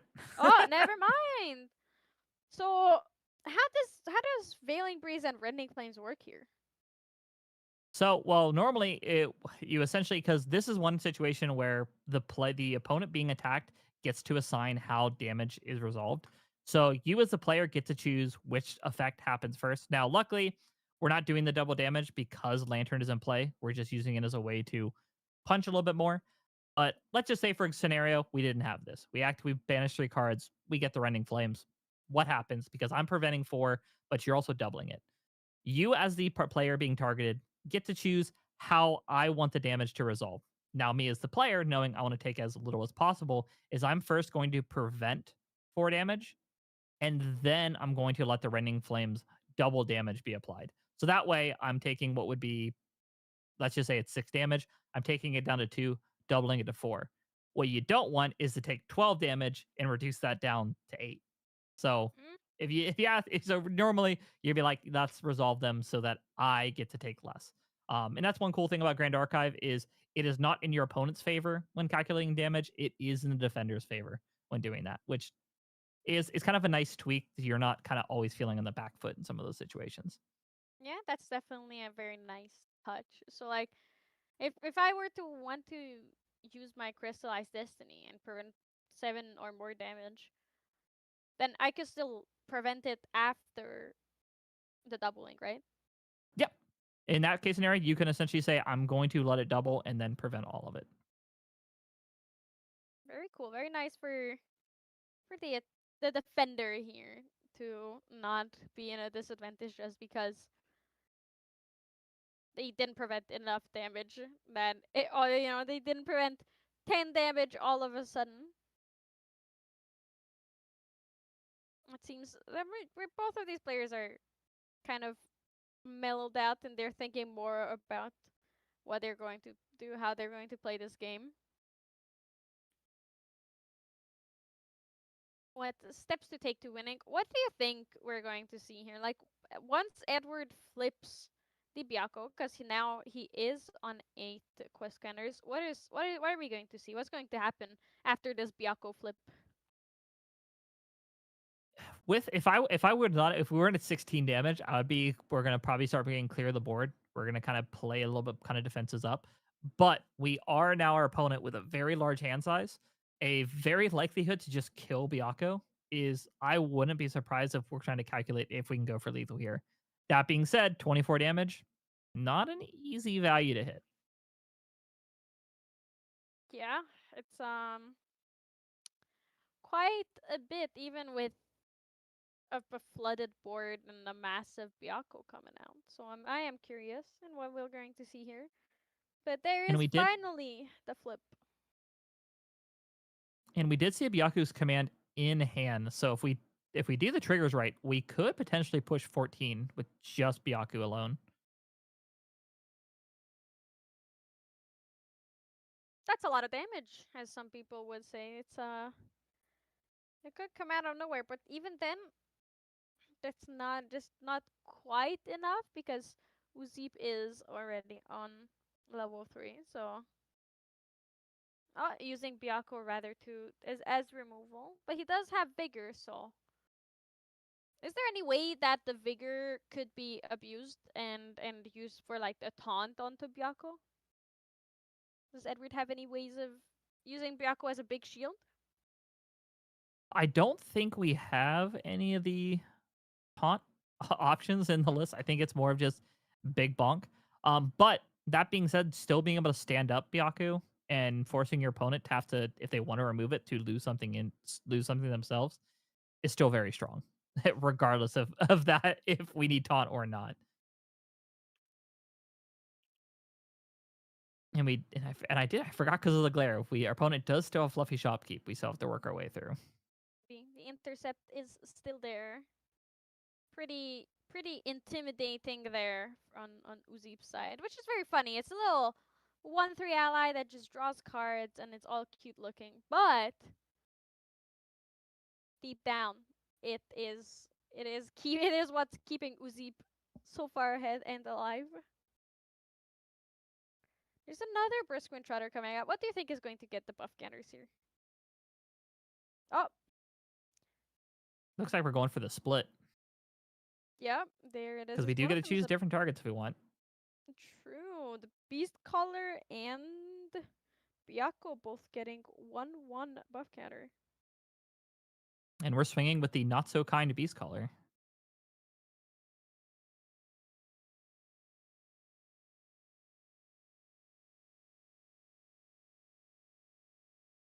Oh, there's the shopkeep gone.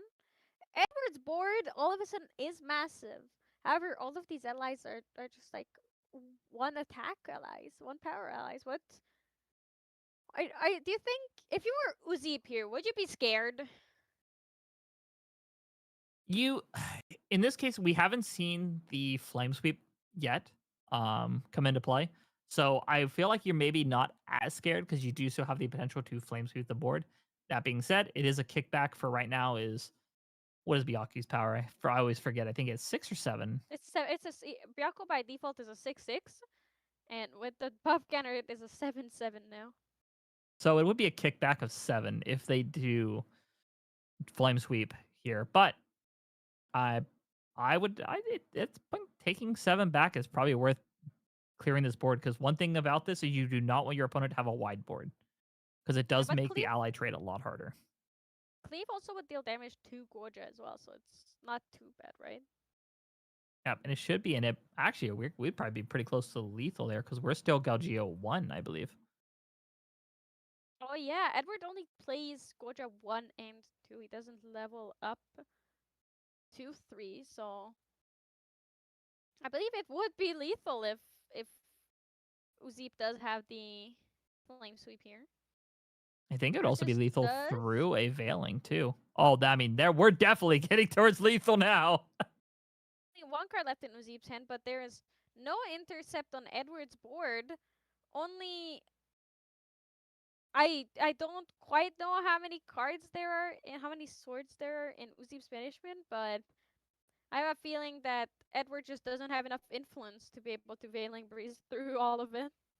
Yeah, right now it should be 4 swords in banishment because we had 2 off of the Clarent and we had 2 off of the Fluffy, if not more off There the was second another Fluffy. Fluffy Shopkeep played, so I'm not sure if he had more swords to banish, but I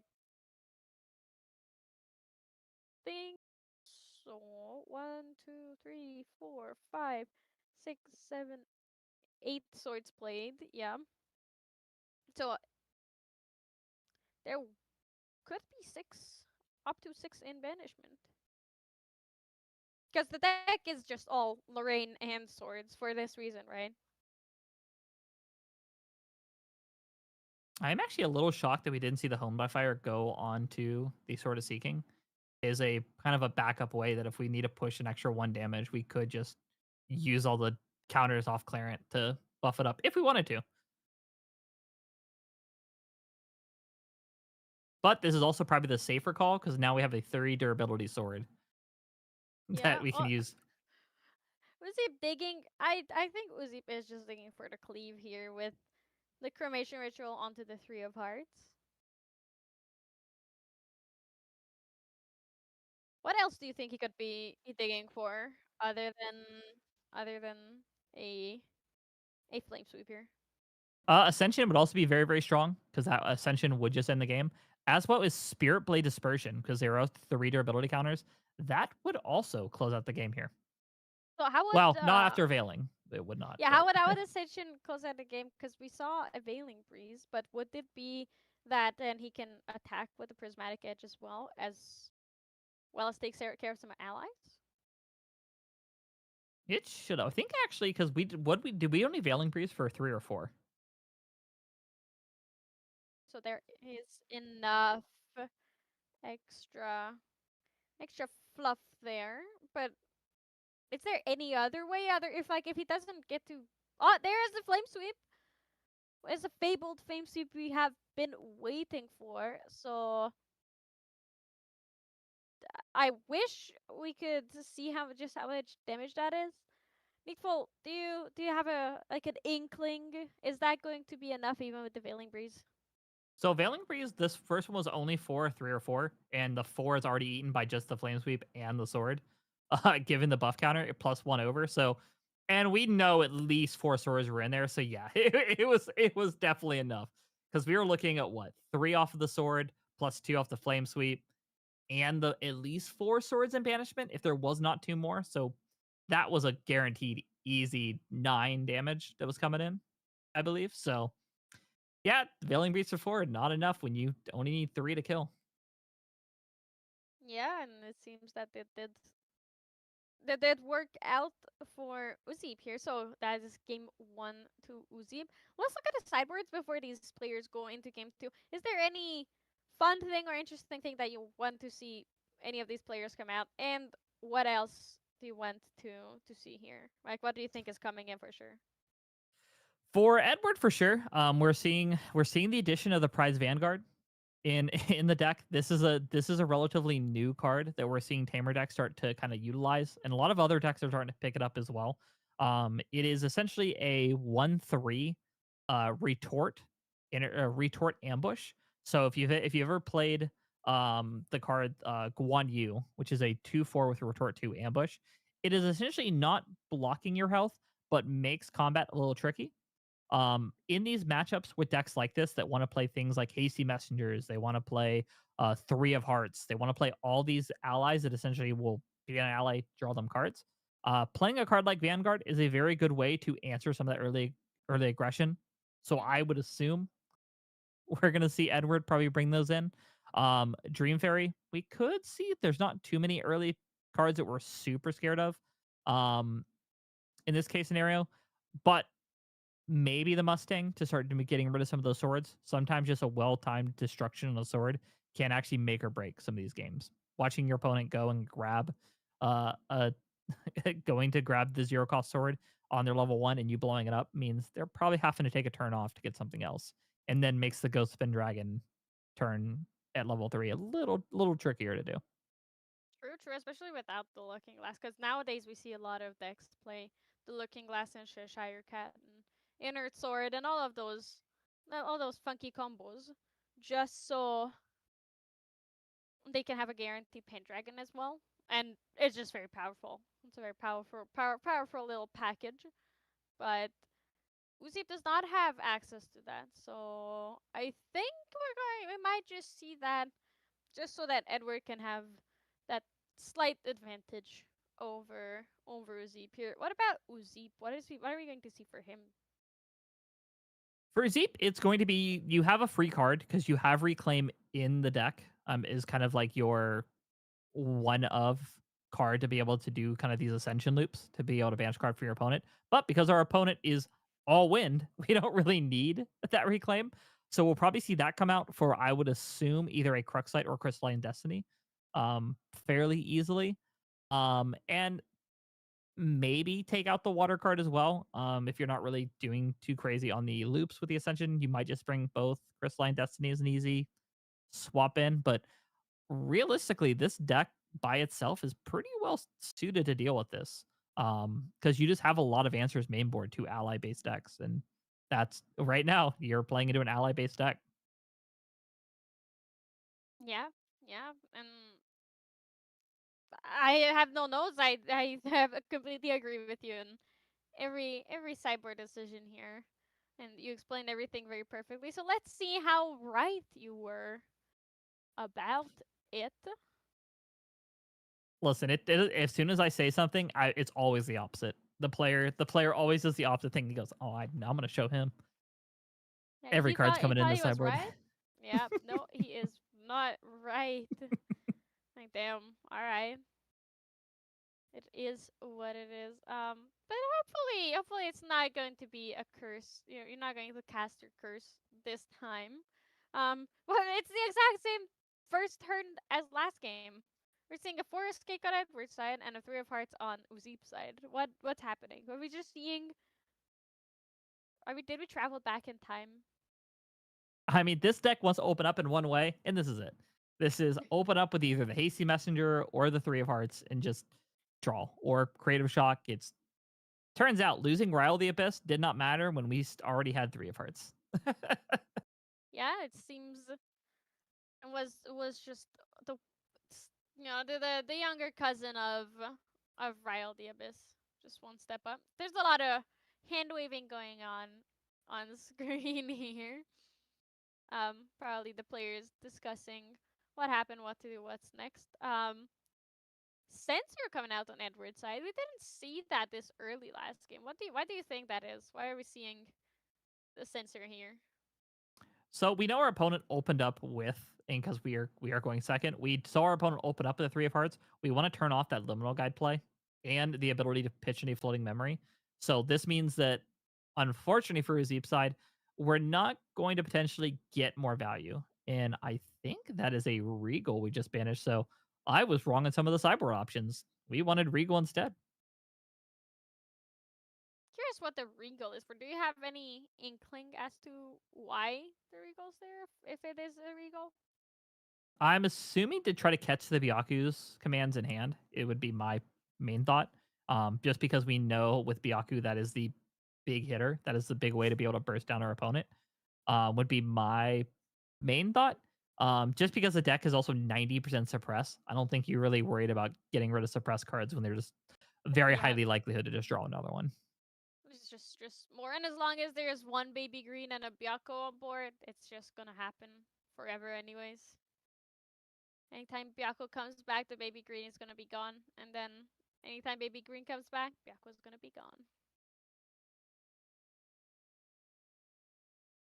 There's another temper steel going out for Udeep. Oh, another three of hearts on board. All right, you'll have to see it, even if there's a sensor, right?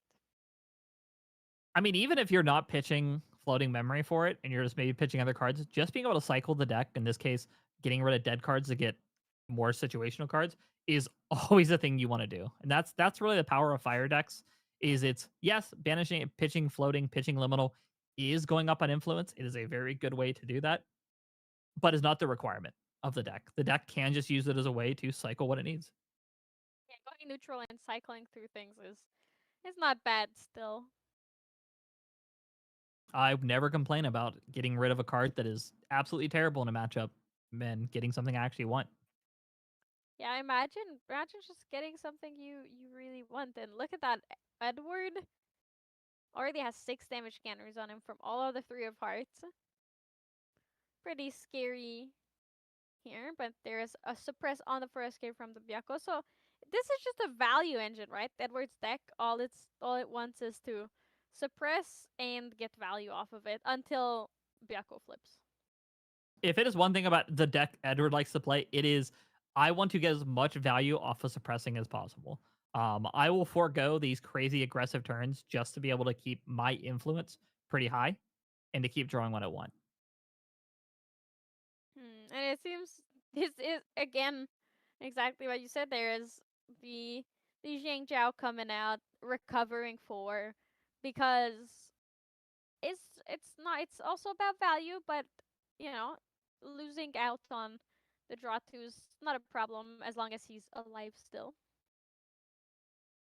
Yep, and Zhao's got a really cool kind of situation you can play with it too. This is actually Win gets kind of some cool. We've always seen it in fractals being able to draw 2, but Win can get some really Yep. cool kind of, let's just say, double triggers from a card like this, because we can essentially, in response to our opponent trying to kill it, we can bounce it to the end of turn. If we're at 6 cards or more, we can then, or we're at 4 to 6 cards, we get to glimpse on top of being able to heal.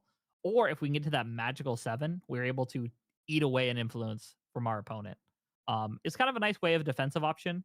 Or even better case scenario, if our opponent just ignores it and says, pass to you at the end of your opponent's turn, you can say, all right, let's Zephyr it. I will get it back at the end of my next turn. I'll draw a card and I'll pass to you. It'll come back. Oh, I draw 2 cards. Yeah, you can plan a lot further ahead in a Win deck, especially Edward's deck with all the suppress and such. It's very spooky. Now, it would have been fun to see it, but also understandable that Uzi, knowing that Edward is on a suppressed deck, is just going to take care of it as soon as possible with the Three of Hearts. Why do you think he held on to his GCR for a bit longer, didn't immediately banish it? And normally, if it was like a balance list, like we're just specifically playing cards for balance, there's a big reason of just keeping balance is one of the big things. But sometimes for players, it's just habit. Sometimes just holding the card, being able to cycle a few things first, and then use it when I know something's on the top, or I know unless in those case scenarios. It's kind of a case scenario, but I think it's kind of player by player of when you feel like you need it. It's in some case scenarios. Yeah, also in the meantime, there are 2 cremation rituals onto both of the Three of Hearts, so it seems that Uzi was like, alright, they've done their job, time to start drawing cards. Would you And we're not would getting you do the influence for floating same? memories, so Yeah, would you do a similar thing where you're just like, all right, well, they're doing good damage and they're not gonna be gone for a bit, but I want to be sure to get the value off of them, so I'm just gonna cremate them right now. Would you follow Uzip on the path of cremationing as soon as possible? Generally, yes. Just you just don't know how long you're going to keep them, especially if we're pretty confident that we have the flame sweep in hand. We would rather our opponents start committing some resources and us have a very large hand size going into level 3. Because I think the scariest thing for Edward here is for our opponent to say, "Cool, I'm gonna level to 2." Even if we just kill one ally with the attack, we can then just say, "Hey, let's now just draw a card, Dungeon Guide to 3, Ghost Spin Dragon, and let's just go nuts." Yeah. Uh, and they go nuts. They will. Drawing two cards is always really really good, even if it's not basically free, like with Pendragon. Um, yeah. What are you? What are we looking for from on Edward's side here? Because he's not too high up on quest scanners right now. He's he's just only on 2. He doesn't have much. The tongue was already out, so he already got his free quest scanner. Not surprising too many things. But Ozib's board is also empty right now. So what do you think is gonna be coming up here for our players? Yeah, so for the first part for Edward, I think we are definitely digging for we want a baby green desperately. Mm-hmm. We knew that we know the power. We've already seen it last game of how much value we get off of getting the baby green, being able to suppress the Fate Stone, and then vice versa, keep this back and forth the suppression game is probably what we're digging for. And we're also probably looking for options to, as we talked about, we were sideboarding in some of those pieces to deal with these large flame sweeps, these large big attacks that we're doing. So we're probably seeing Edward just while our opponent's not level 3, just drawing the influence, getting the situational cards we need, and hopefully getting that baby green so that we can start getting these free counters on Gaugia. Yeah, I agree with you absolutely. But what do you think you're going to see on Uzip's side? For Zepier, we've seen the Clarent come into play, so we are already getting that value train starting to go. We're seeing this a lot with players like Jimmy Lee playing this list. We've seen this as well in multiple regionals where we are essentially not rushing to 3 right away. Our goal is to build up a critical mass of swords in our banishment before we ever get there. So that way, as soon as we get level 3, we can essentially put our foot on the gas and apply a crazy amount of pressure post level 3 that most decks just can't keep up with, and they just don't have time to stabilize into a turn like that. When your opponent goes, "All right, I'm level 3, I'll hit you for 6 damage," and you're like, "Ooh, I'm still level 2, and I'm now 6 away from lethal. This is a bad situation to be in." That is exactly what we saw last game, right? It's not going to be much of a surprise if that's the way we go. Do you think then what the card we want right now the most is like a fluffy shopkeep to banish even more? Oh, we would love a Uh, fluffy shopkeep at this point. At this point in this game, I think, especially as we're getting closer and closer to that Byaku flipping over, we would very much like to see a fluffy shopkeeper hit play sooner than later. yeah, and hopefully that we shall see for Uzip. Well, because Edward's board and influence has been getting very scary, so he is getting closer and closer every single turn to that baby green slime. If he didn't draw it just now. And one thing that's actually very TCG. shocking in this match is we're not seeing Edward really use the cakes for anything other than draw. Um, we usually see a lot of times with these tamer players will start using the cakes if they have more than one to start popping them on animals just to say like I need a bigger attacker here or I need an extra way to start pressuring damage. But we're seeing a very calm and just influence heavy, driven heavy play here. Do you think Edward is keeping it up because he knows that Uzip has so many ways of removing his allies, so he's just not risking losing the value off of it? Because if he has multiple baby greens, he can ban it. He can suppress multiple cakes. I'm thinking so. That's would be my primary thought is we can just maybe get multiple greens and get multiple draws, or have multiple suppressed triggers to be able to deal with or kit a couple of these. And as well, we could also see Edward just kind of setting up for one big turn, kind of like how Crux does, where we're just saying, I'm the turn I flip Byaku's, I want to be able to also play a Wind Trotter that I can give 2 buff counters, vice versa. 2 buff counters go on to Byaku, and we just have a really big bonk back on the Lorraine. Yeah, true. That could very well be as well. I wish we could interview some of these very regular players on SBP and get their thoughts about the decks because we see Edward very often. And it would be fun to talk to him about these. Yeah, I think both of these are possibilities. He could both be afraid and both just be going for maximum value. Very much. And to your point of like these players that play these very specific decks or like these players that play these fringe like lists, they're some of the best players to get insight on kind of what the deck does or what they're doing is because they play it so often, they know so many routes with the list that they see just situations that us as a normal player would be like, well, that seems like that's approach I would take off because I'm playing Lorraine so much. But they're like, oh no. In Gaugia, I have a very specific sequence that does this. And it's really cool to see that their game plan is very specific on what I would call a master or a pet deck enthusiast is the Yep. best probably way to put it. Yeah. And it's very cool to see some people like love their niche deck so much and stick with it and just become the best at the deck and refine it every single season. It's one of the scariest things is as a player is playing against the meta decks. You can try all day. You can know every route and how to beat them. But it's sometimes the pet deck player who's a fringe deck who just plays it every single day. They show up every week and only play that deck. They just have so much knowledge on every matchup that it gets very difficult to into something like an ascent or something like this where it is very random that you can't really plan for anything like this. You can't really Oh yeah. have the knowledge of what to do here unless you just play more Grand Archive than anybody else in the world. Yeah, and it's very hard to do even then because there are some decks that don't even look good, but someone just knows it so well that they can navigate even the most hostile meta and still come out on top. They'll play into the flaws sometimes, and it's really cool to see. And oh, we're seeing the dungeon guide Oh, there is. immediately. Yeah, in the meantime, Uzip was digging through his deck and working towards that game plan that you were talking about, using a creative shock to dig more, and there is now the dungeon guide going up to level 3. Do you think we're going to see an immediate Pendragon here? Going to see some Crux shenanigans? No, we're just seeing Oh! no. We're using that but we're using that additional counter, and we're just saying nah. It's just go in for a lot. It's just massive damage. There's no nullifying lantern on board now, so it's easy for Uzip to double damage. There's swords on board, and is it enough?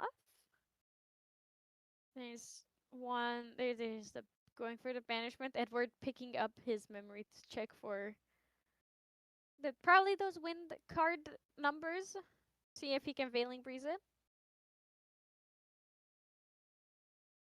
We So did how see a Veiling much? Breeze in hand earlier. Yeah. Hopefully it's Hopefully still we didn't in put it down. hand. So Edward can survive another turn. Oh, Verdigris Decree. Not imbued. Which mod do you think we're going to see here?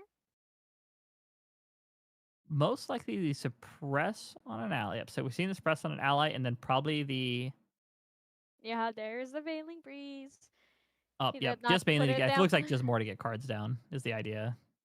Yep. 4, 5. Feeling for 5. Casual. I don't think there's gonna want this 5. So that means it's gonna be 6 damage now into. He's gonna so if he reduces the base attack of rending, that's going to be 8 minus 5, and then oh, all right. How much damage was taken? The 11 damage? So we had 2 from the Lorraine level 2. Oh yeah, that We was his had turn. Yep. yep. He had 2 from the Lorraine level 2. He had 2 from the Home by Fire. 4, 2 swords and banishment off the Clarent, 6, and then 3 off the Rending. 9. So yeah, see, that's a lot that's there. So 1 off Clarent.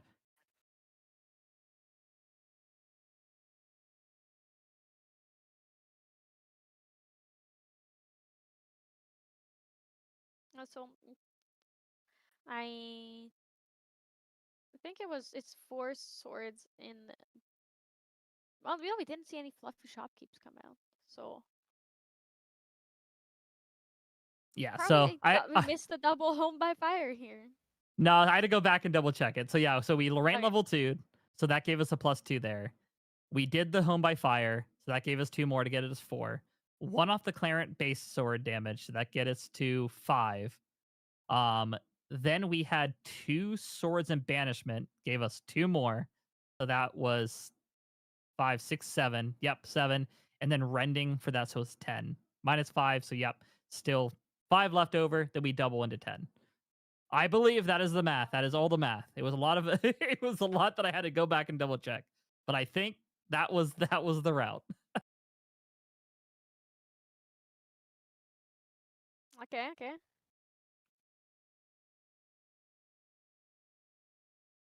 I see. That's still a lot of damage. Edward, even with a really breeze for 5, barely barely survived that. And now Uzip there Uzip can still start attacking here for just the usual normal 2 swords of banishment plus 1 from a sword on field. So 3 damage, 4 damage from the dungeon guide. That would put Edward to 14, and then a Pendragon would not be enough. So they just entered overtime.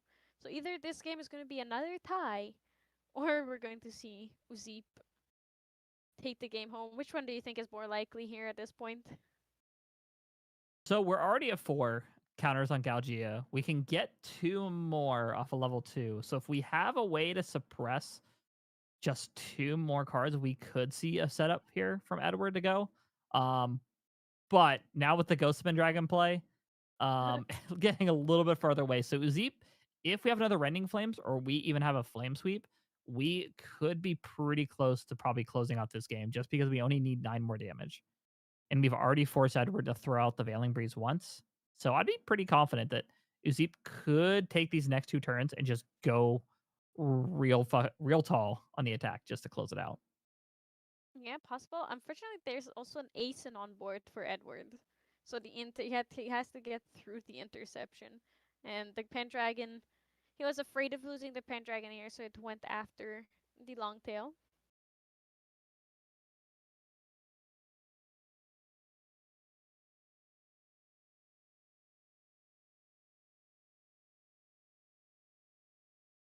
So what do you think? Edward is definitely playing for the tie here.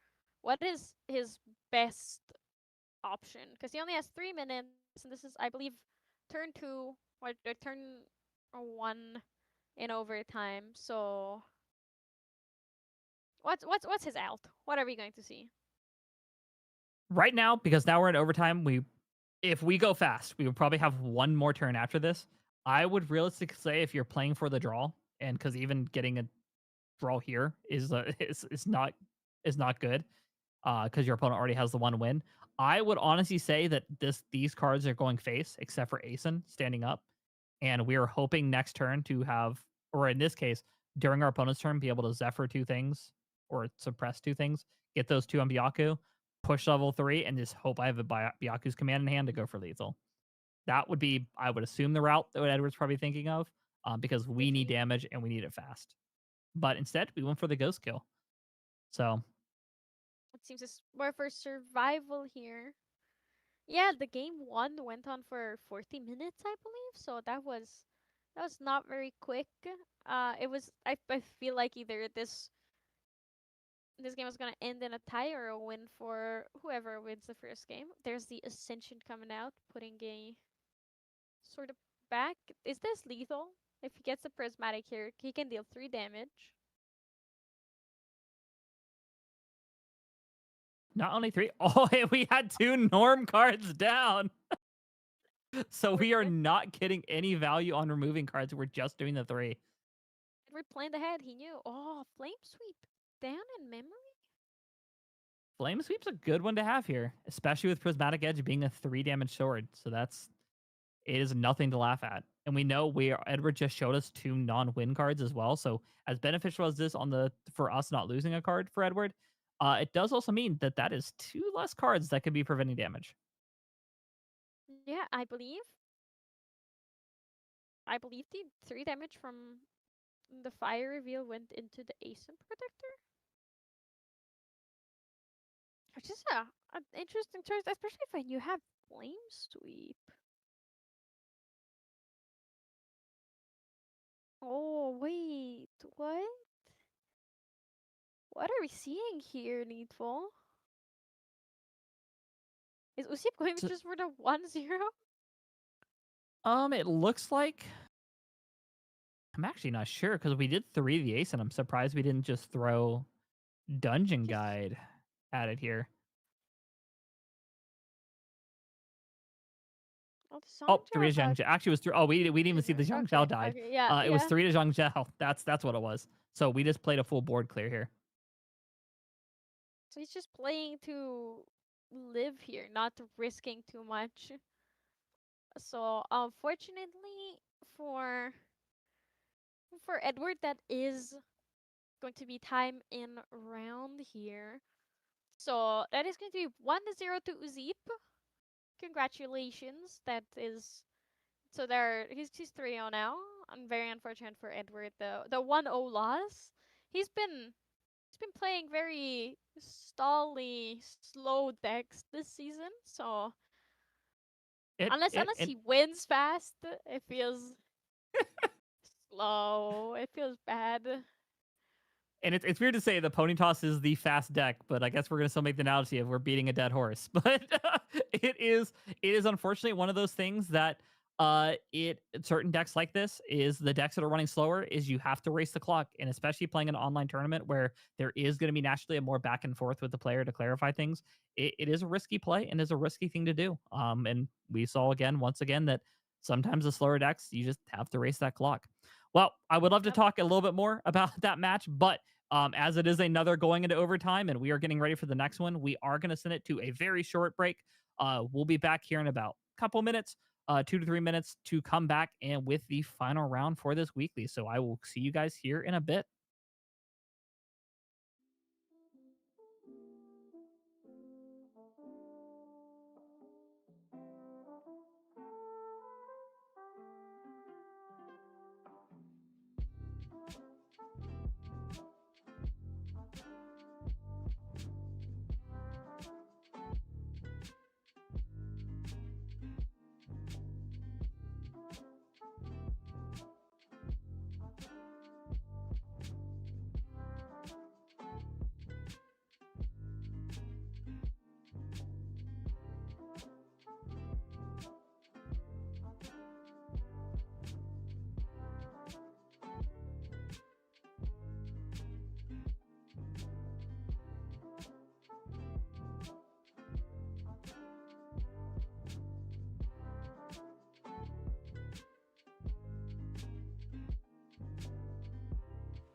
Hey, welcome back, everybody, as we go into round 4 for this Yeti Weekly. For this one, we are going to have a very, very aggressive final round as we are seeing 2 returning players that we have already seen on stream coming up. We have Kivu on Fire Suited Allies going against Uzip on Fire Crux Lorraine. And I would say this is probably one of the most aggressive setups we're probably going to see in Grand Archive, besides maybe a KFC being somewhere in the mix. Back in the day, it used to be Fire Xander versus Fire Xander, 2 minute round, and you're done. Now it's bit, and they transformed a little bit. Fire Xander is not as good and decisive anymore, but this is probably going to be as close as we can get to a speedy, aggressive matchup. And it looks like both of these players are also ready to just go back, go to sleep, get ready for a relaxing evening. I do believe Kivu is from Europe, so he's definitely ready for the end of the day relaxation here. And we didn't even get time to talk about it. It was Arthur Redhair. So that is not only an aggressive opening, but probably the most aggressive opening you can make in a Fire Allies list. And I didn't even Yeah, see what we yes. cleared either. We just went for face. He Oh, yeah, we did. he just hit Arthur immediately to face. No immortality. Red hair to face. 6 damage on Uzip already, and then Kiwu also being very quick here. Creative shock, discarding the liminal guide, getting to level up. I think yeah, it's not gonna be much playing around here. It's all gonna be gas, gas, gas, and whoever has more gas is going to win here, especially because Kiwu doesn't play a level 2 champion, so it's gonna be very speedy for no matter who has the damage. And both decks are playing very minimal on prevention. I think on Uzip's side, at the most main board, we're seeing the fluffy shopkeeps is a way to get in the way of attacks coming in. And for suited, we're really only seeing Trump set as the kind of the prevention card, and only 2 of them. So when this is essentially a bloodbath of a matchup, we are not kidding in that regard. Yep. Yeah, you're absolutely right. You were not kidding. This is a fast matchup, and both of these players are also playing very quickly. They, I think they both realize that, oh, it's aggro versus aggro. I don't need to think too much about it because anytime my opponent's response is just gonna be damage back to you. So it's a tennis game of damage going back and forth and back and forth and back and forth. Yeah, but we see the clear of the Arthur pretty quick from Uzip. I think if any ally in the game has to be killed on the spot, I think it's Arthur. Arthur is the ally you do not want to stick on the board. You see Kiwu lose his Arthur for game 1, 2 rounds now. He's being very aggressive with it. Probably he once again will have another Arthur that we're gonna see coming out here to deal even more damage. Just be done with Uzip. Just be like 1-2 punch gone.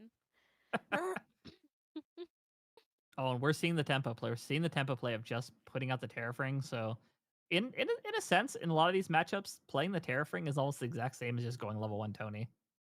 And being able to prevent. Yeah, yeah. It's basically taunt, but you just force them to pay. Yep, there's the Yeah, other you called Arthur. it. There it is. The only way we see him be so silly with it is, just have more Arthurs, and now he has a Terrafront to protect the Arthur. So I think that's why we're not. Or did he discard it? He discarded red hair to the red hair. Cycle through some cards. All right. So that It's was a pretty. nuts hand to have then. If you had Arthur, red hair. That is nuts. You knew that they were never ever getting rid of either of those cards. Yeah, hitting up with the mix up. Just like, you ready for round 2? No, I'm not, bud.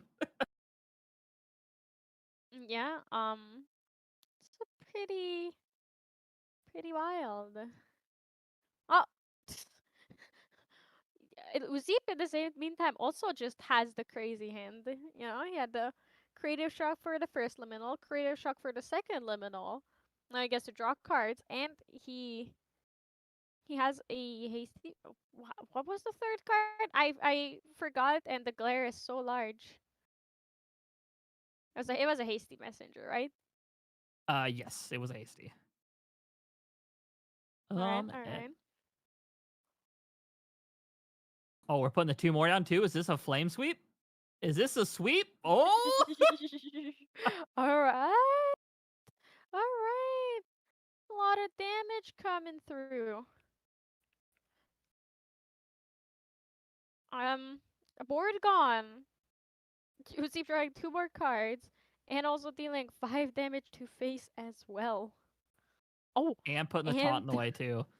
yeah, might as Oh, well just protect himself a bit more. this is where things get a little tricky for suited here. Because you did, I mean, Yeah. be fair, I think suited played it correctly. Pressing that early amount of damage, I think was the right call.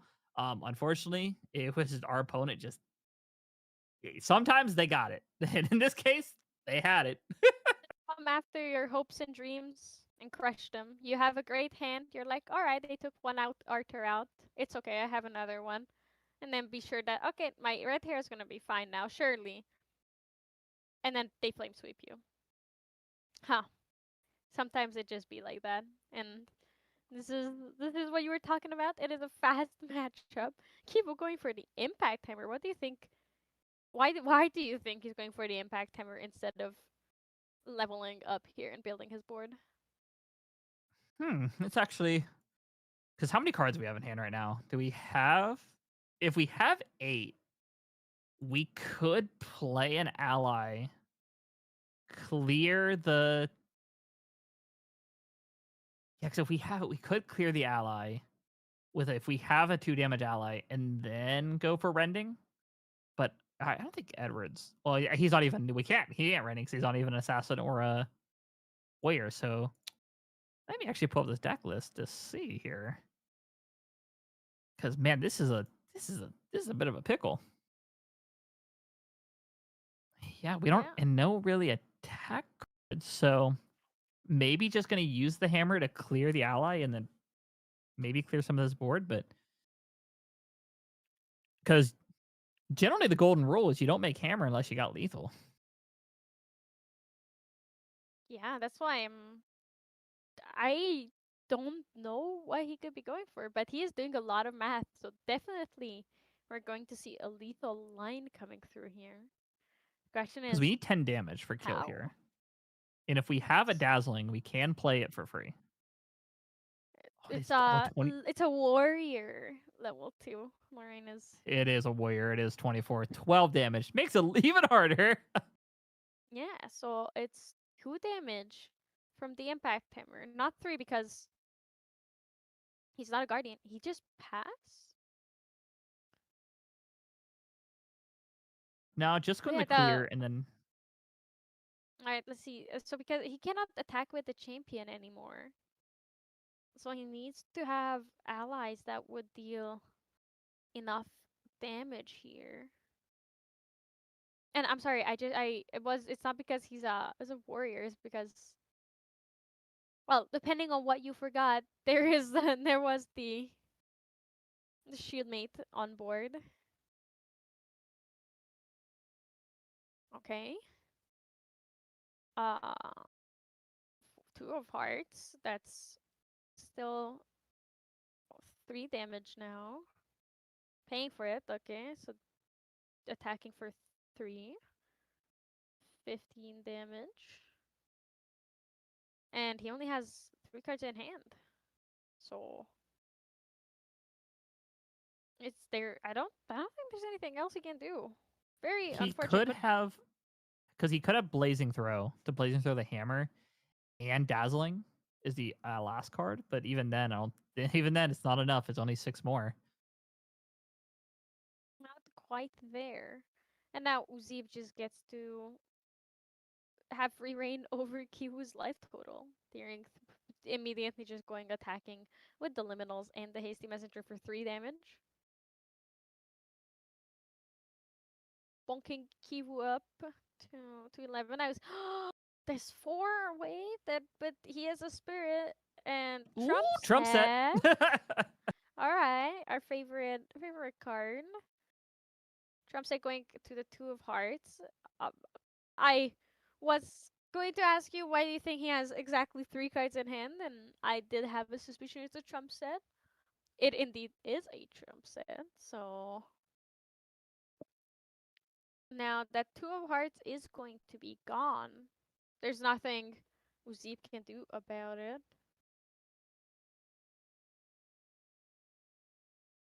And still did the banishment, which I'm assuming did the banishment so they could go for the kill on.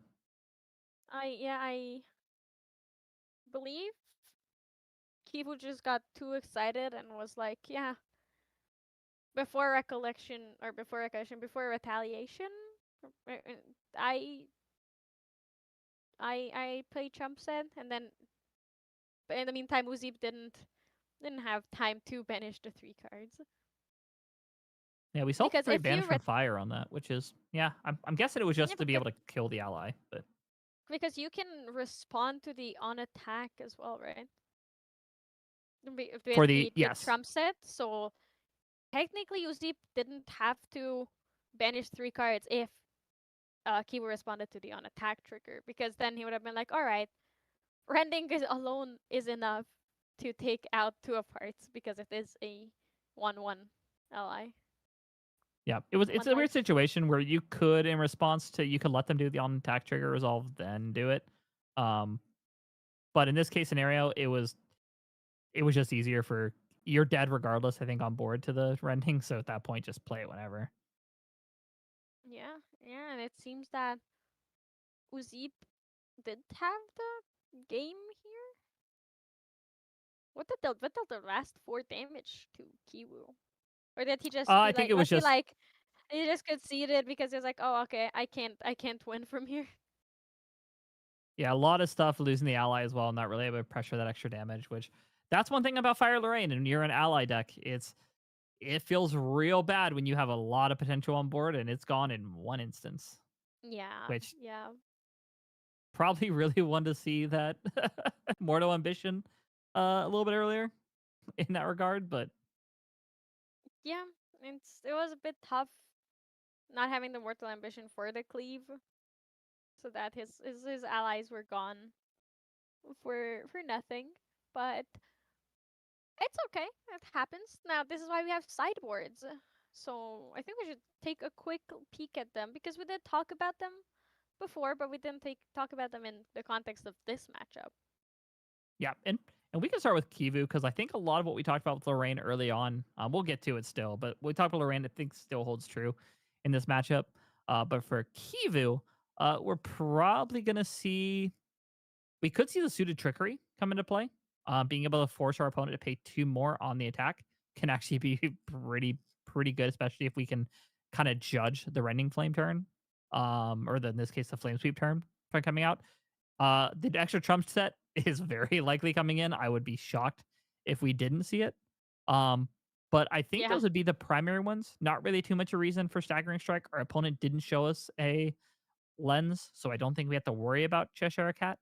So we probably assume exposed dark as staggering strikes probably not coming in. Yeah, because not much stealth in a fire deck. It's more about aggression and just showing your dominance instead of hiding away and being sneaky. Yeah. What about Uzip on Fire Lorraine? I have some guesses, but I want to hear your opinions first. Definitely I could see Crystalline Destiny coming into play. Pretty easily. There is a chance you could just play it safe and bring in the reduced ash in case your opponent is going to be on is going to be on the sensor. It's usually a safe bet.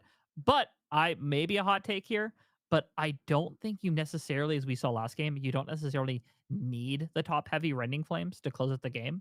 So I wouldn't be shocked here if Uzi brings in that nullifying lantern to just being able to stop things like cortisone and red hairs, or not red hairs, but cortisone from being able to trigger the March hairs from being able to be played.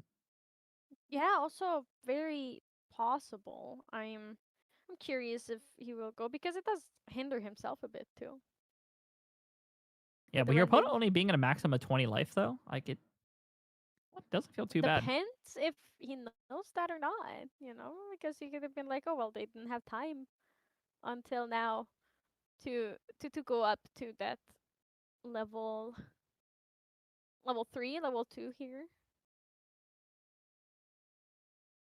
There is 4 of spades coming out here. I only just now, looking at the 2 cards, realized that Trump set has 4 of spades on it because the 2 cards look basically identical. I be fair when it hit the play, I thought the same thing. Was like, why'd they play a Trump set? I'm like, no, wait, that's the ally. In next set, Getting it's going to be even crazier because now we're going to have our opponent play Diana, beat Diana champion, play their Diana unique ally, oh and it's going no, to be and I'm going to then be confused. the Merlin with the Merlin. Oh no. Oh no, it's gonna be a mess, a hot mess. But then when you like, they have Merlin, a Looking Glass, because I'm guessing it's gonna be Distortion allies, and then just every single champion like a CL, a Diana, and a Merlin as well. It's gonna be fun to look at though. Be like, oh, the whole gang is here, and an Alice. Looks like we might, you know, in that product sheet it looked like we're getting an evil Alice. So CB Shell. Oh, Arthur coming down with And the 4 of spades. we're definitely seeing suited hit more of the play they want, being able to go first and just apply this pressure earlier than the sweep hitting Yeah. play. It makes us feel a lot better. And I think we're just banking on our opponent not to have the dungeon guide.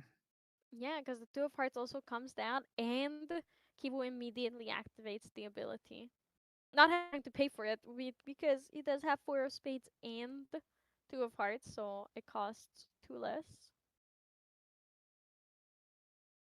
Creative shock for Uzip. Yeah, to be fair though, last game we did think that Kibu did have a really good start, but then Uzip managed to still turn it around and take the game home. So I wouldn't be so sure about Lorraine's downfall here yet.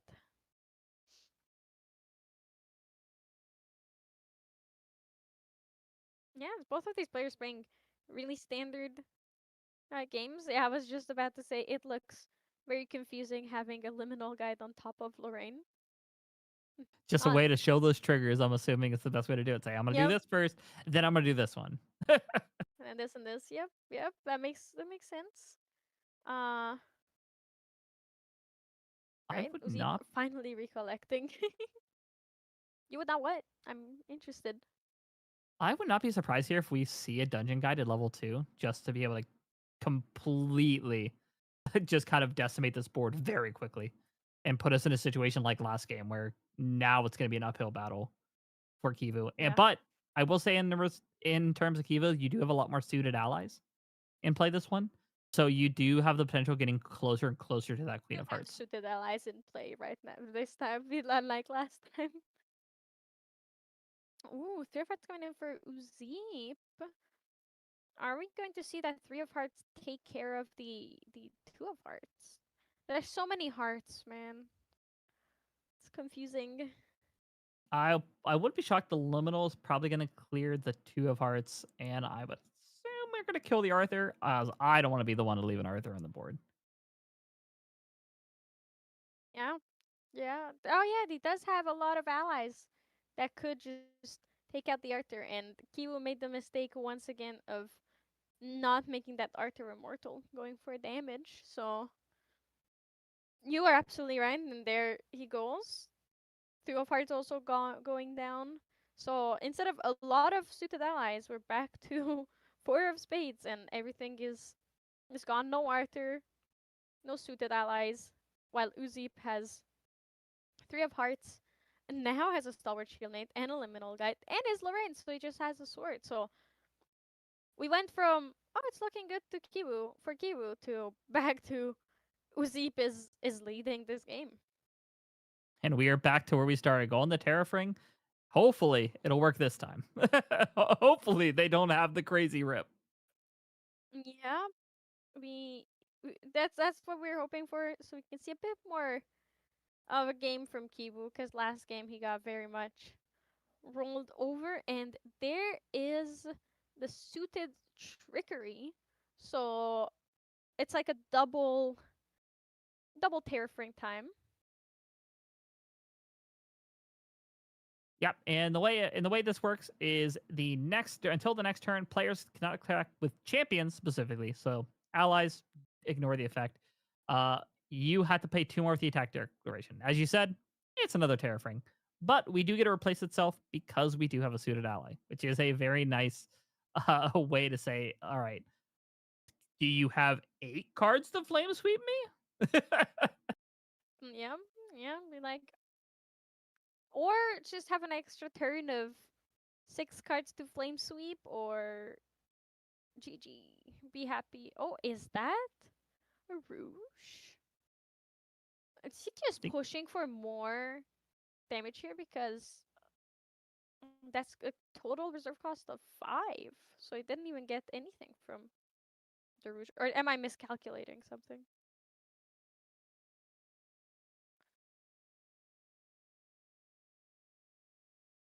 Why do you think the Rouge is here so early? Very likely to just for one, pressure damage I think is a Yeah. very piece of it because it is only 1 to push 1. And I am assuming there's another suited in hand that we care about acting for 3. Mm. Or Yeah. because I don't think this list is running. Maybe it is running Noir. Yeah, I'm picking up what you're putting down. And no, yes, they do play Noir. So we could see a Noir come out, but one buff counter doesn't feel that good, so definitely just saving up for a later turn when they have more more suited cards and they can get more buff counters onto Noir. And what do we need? We need cost 10 to play Verita, Queen of Hearts. So what are we at now? 4, 5, 6, 2. We're only at 7 still. So we're still 3 off from being able to do that as well. Flame sweep coming through here through the trickery and the Terrafring. Then we could maybe see a one come out later, but yeah, this is not the time just yet for it. I am curious. Okay, no wait. Okay, he did pay. Uzi did pay for the attack here with Lorraine. Really, really wanting that level 2 trigger. You're probably also kind of baiting out Kiwu to be like, all right, this is all I'm doing. Oh, straight flare being played.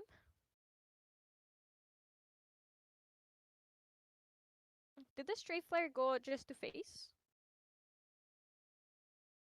I believe it. I mean, we saw the damage tick up, so I'm assuming Yeah, we it's just went straight probably. to face. Yeah, it probably did. So what is straight flare and why is it so good in this deck?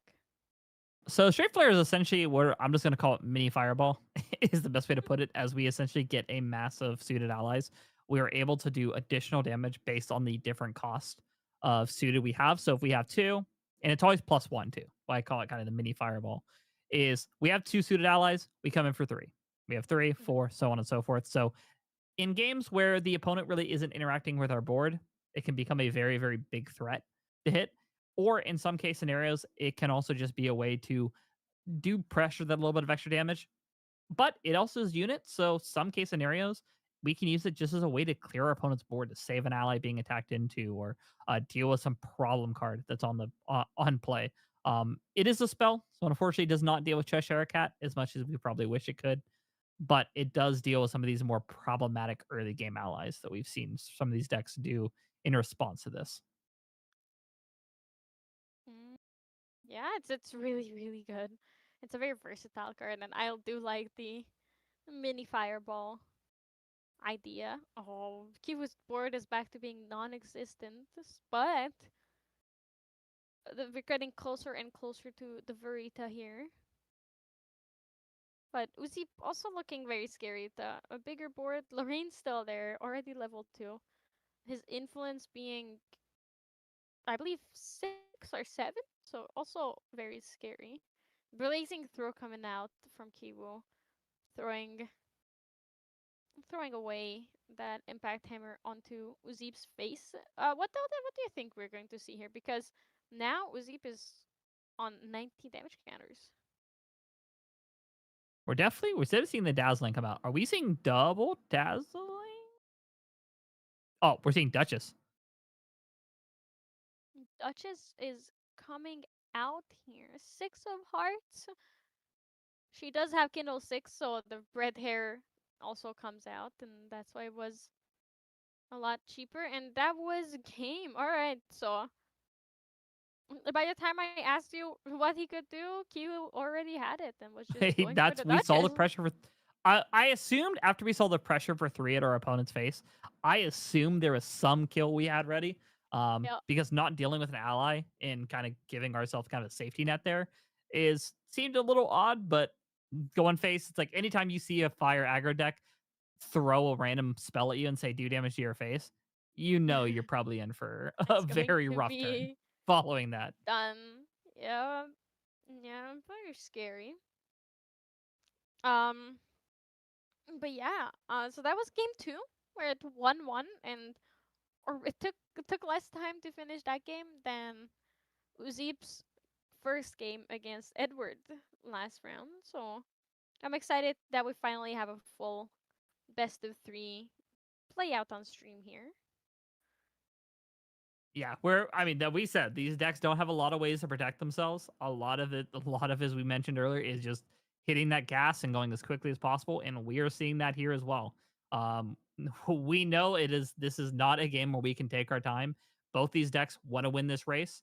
They have a very specific strategy of what they want to do in this matchup, and it's going to come down to, can I execute that strategy? Yep, and both of these decks got to execute their strategy at least once already. So what starts are we looking at for both decks here, NEETfull? For fire suited, I think one of your best ways to start off the game is just Arthur, and not even just a red hair, but Arthur into a suited ally. Is generally a really strong play just because you want that suited chain to go. Or again, just being able to get a critical mass of suited allies on board ready to go is also not it's not a terrible play. In terms of going second, this is probably your second best play you're going to make in the deck.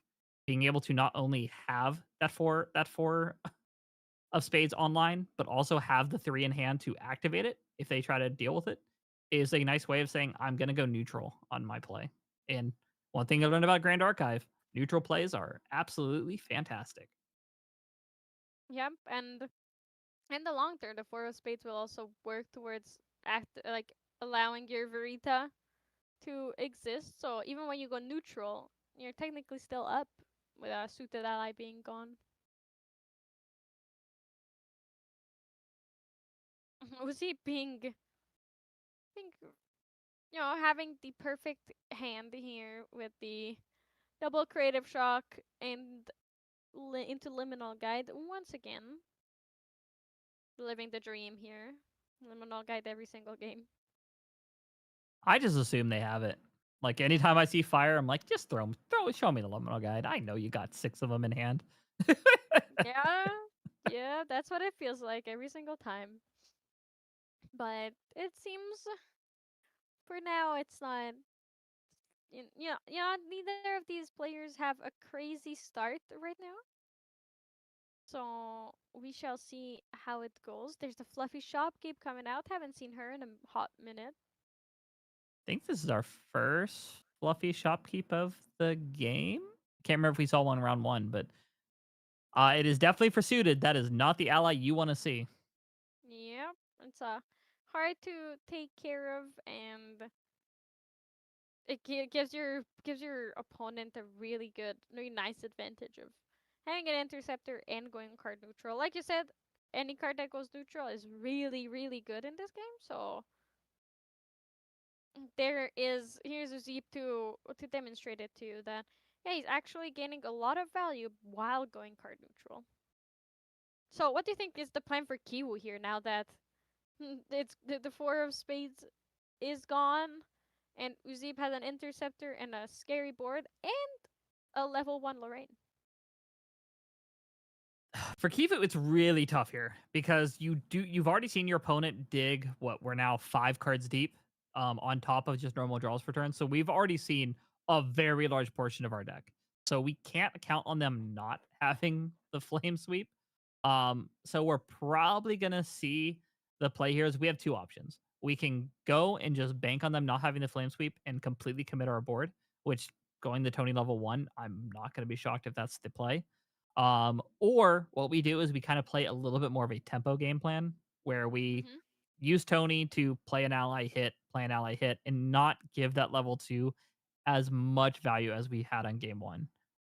But it's this is a matchup where you know what this deck can do when it hits level 3. You know how fast it can do damage, especially if they Ghost Spin Dragon to start Yep. restocking their hands. So I'm in the boat. I think Kiva is just trying to send it. I think at this point it's I need to do as much damage as possible and just have that little bit of extra inch of life to not let them just kill me. Yeah, because this is the first time we've seen Kiwu level up in this matchup. So he's probably a bit more scared. Looking at his own hand as well, maybe he might not have those crazy plays that he was hoping for, but the Arthur is here every single game as well. It's like the liminal for Uzip. That's the Arthur for Kiwu. And the red hair also. Just dealing more and more If I was gonna have a damage. turn where I said I'm just gonna send it, this would be it. This would be Arthur into red hair. So that is a guaranteed next turn if they don't sweep us. That's another 6 just on those. So that does get it pretty close to kill. Um, there we saw the red hair did clear the fluffy. Dealing with that now is probably safer than later. Yeah, just guarantee that the fluffy will not cause any trouble later. Unless they have another one. Do you think Uzip has another one, NEETfull? Are they him? I mean, the fact that we're not seeing the instant level 2 into just goes makes me think that it doesn't have the flame sweep. So I would expect probably another fluffy, or at least a Star Wars Shieldmate. Definitely some value generation is gonna be happening here. And I'm looking forward to see what exactly it is. The Nullifying Lantern is a nice touch. Do you think it's for the Kindle for sure? But do you think he's already afraid of the Kindle, or just wants to get it out as soon as possible while he still works on his game plan? This is definitely a I've played a lot of fire aggro in the past where with an Arthur on board, you do not have the flame. It doesn't look like we have the flame sweep. I could be wrong about that. But it doesn't look like we have the flame sweep available to us to deal with the Arthur, meaning we're expecting that to stay another turn. We do not want to see the red hair pitch a March hare. Weird thing I have to say like that. We don't want to see the red hair pitch the March hare and then kindle into it to then essentially just generate a stupid amount of damage for essentially 2 cards. Um, Yeah, and I think true. that's the thought process of they know how much could be done if they do that.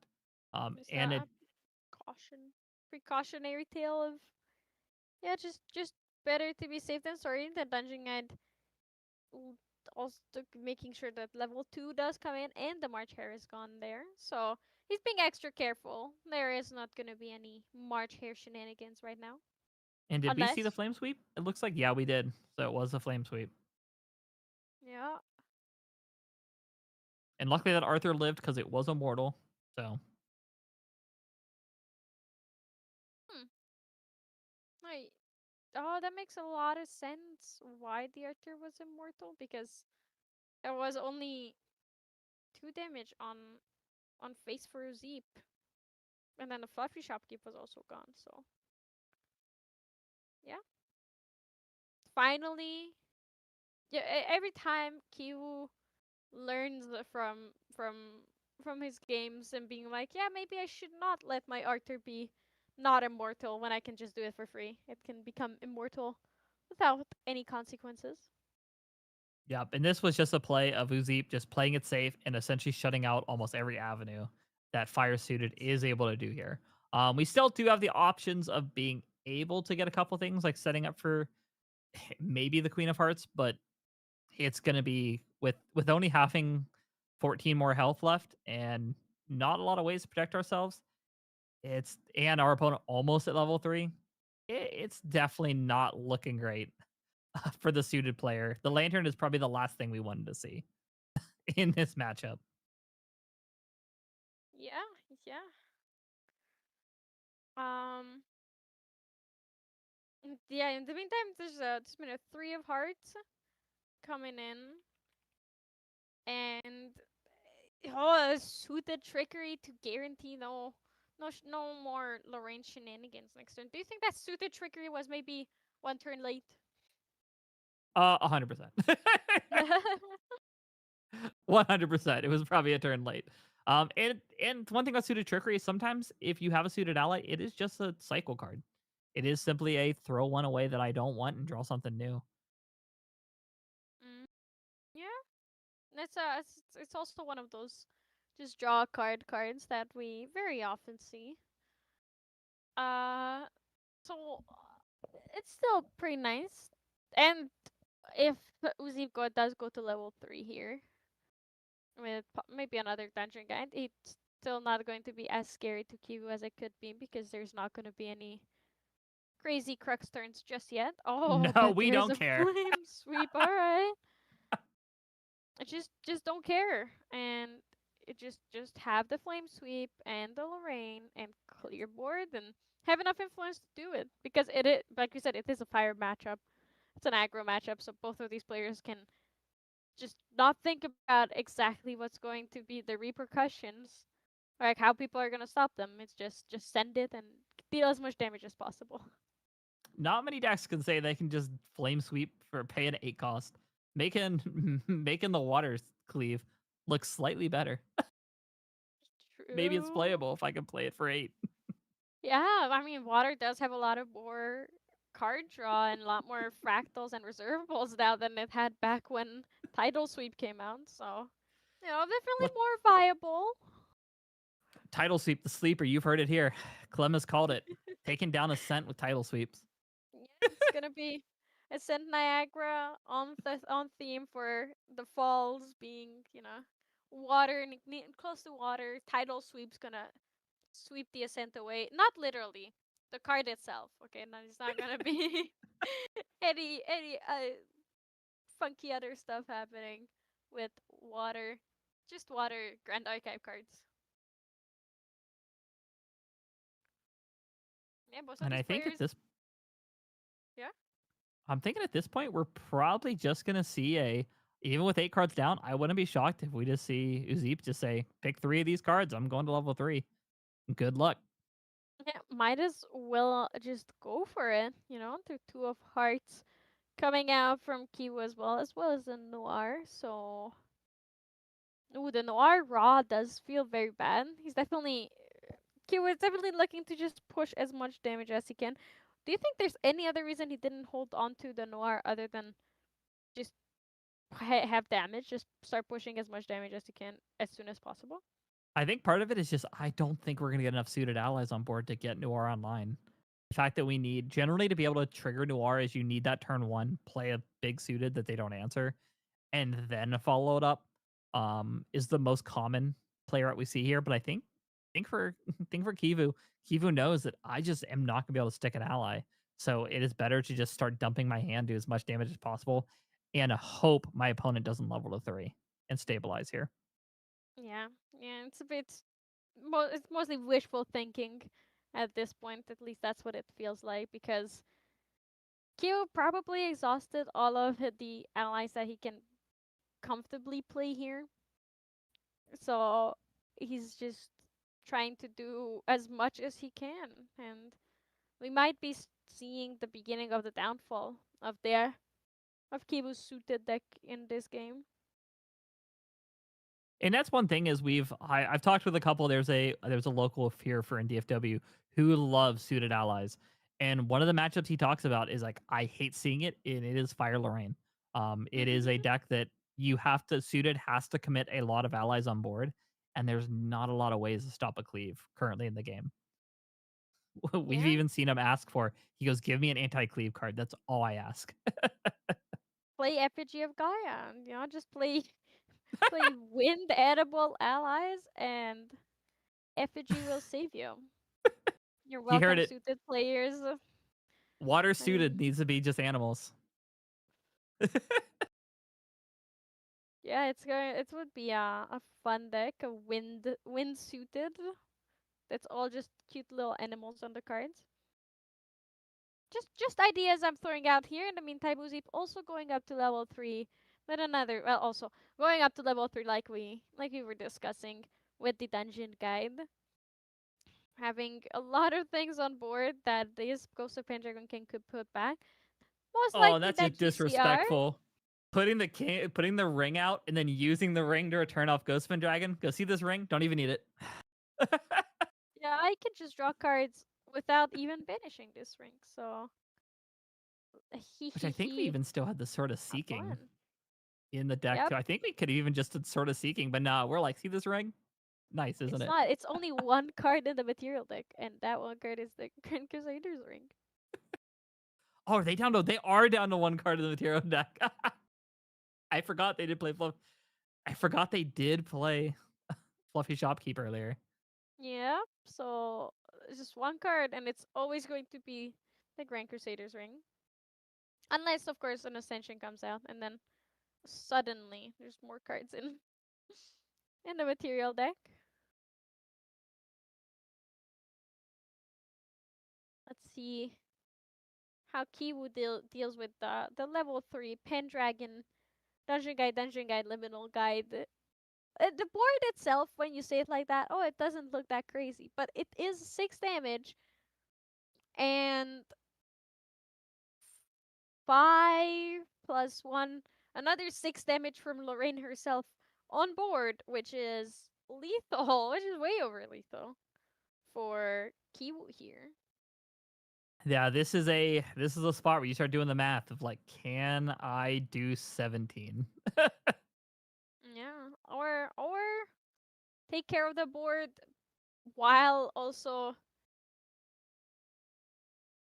making sure that they No, don't and have it. It seems, yeah, Kivu cannot take care of the board or guarantee that or just take care of Uzip either. So that was a fairly quick 2-1 to Uzip, who is going to be our only 4-0, I believe, for our Saturday Yeti online locals. So congratulations to him. It's always nice to see people win with bit of a forgotten deck, though it has been coming back, especially since the Riot ban. We've seen more and more, but it's still close to my heart. I used to be a Lorraine player back in the day, back when Sword of Avarice was not banned, So I fair and do balanced card. enjoy. Yeah, I do enjoy a bit of Crux abuse. What can I say? It's fun. It's fun. Drawing cards always fun. Silver already said it. Crux is fine. There's no problem with Crux is it. fine. Crux is perfectly alright. I don't know what you're talking about. Now we're going to get Assassin Crux. We have Mage Crux. We have Warrior Crux. Now we're going to get Assassin Crux. Crux is just going to take over everything slowly. It's okay. We'll We make them kind of have Tamer ours. Crux. We got We do Ethereal kind Slime. of have. We have a really good, actually. It's a really good card as well. The two always played, like from the beginning, played Advanced Element Slimes are Crux and Arcane, and so Crux you're is right. fine. That's all I'm gonna say. Crux is It's fine. it's it's fine. It's fine element.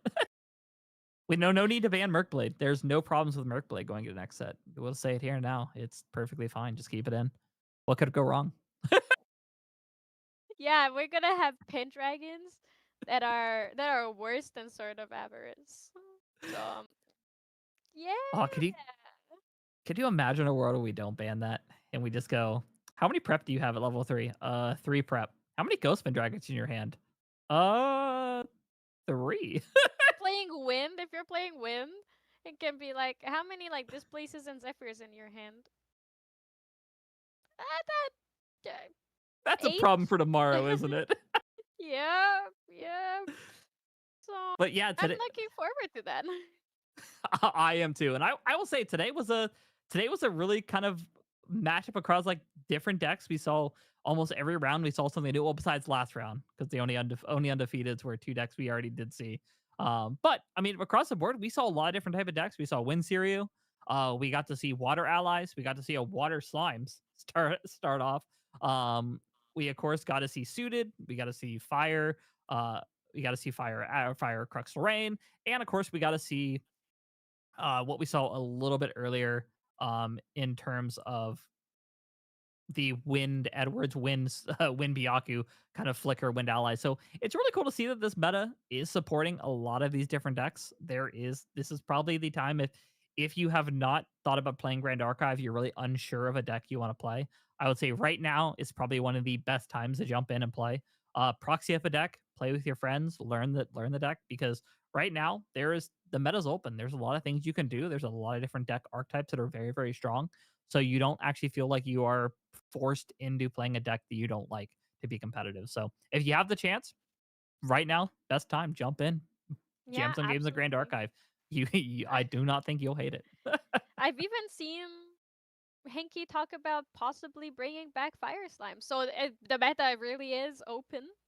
We will see what's happening. But if you're not interested in playing, but you're an artsy person, there is a really cool contest going on as well. So where the way you can involve yourself with Grand Archive on Merlin's Marketplace. The deadline is coming up, so do get your doodles in onto the Path of Doodle on Merlin's Marketplace. It's a little Halloween arts contest sponsored by our very wonderful Super Mitch, who does graphics for the channel really often. And yeah, this was a really fun game, fun event. I'm really glad to have the Yetis because it's free to enter if you guys don't know. So a lot of people are fine to risk their entry and practice here, and that's how we can see so many fun decks like you were talking about. Yeah, and it's a great time if you have something you want to test out, something you want to play, or again, just want to get better at Grand Archive. One of the best ways to do it is just keep playing the game. Just play as many matches of Grand Archive. You can ask any team out there. You can ask main deck. You can ask True Champion. You can ask Limit Break. They're going to tell you the same thing. What is the best way to get better at Grand Archive? Just play the game. You can read Yeah. all you want, but you will never get the experience of just sitting down, playing against your opponent, and just seeing these weird situations and figuring out a puzzle, if you will, to yourself of like, how do I navigate through this? Is there any way to navigate through this? And as well, ask some of the other players. They are a very large majority of Grand Archive players.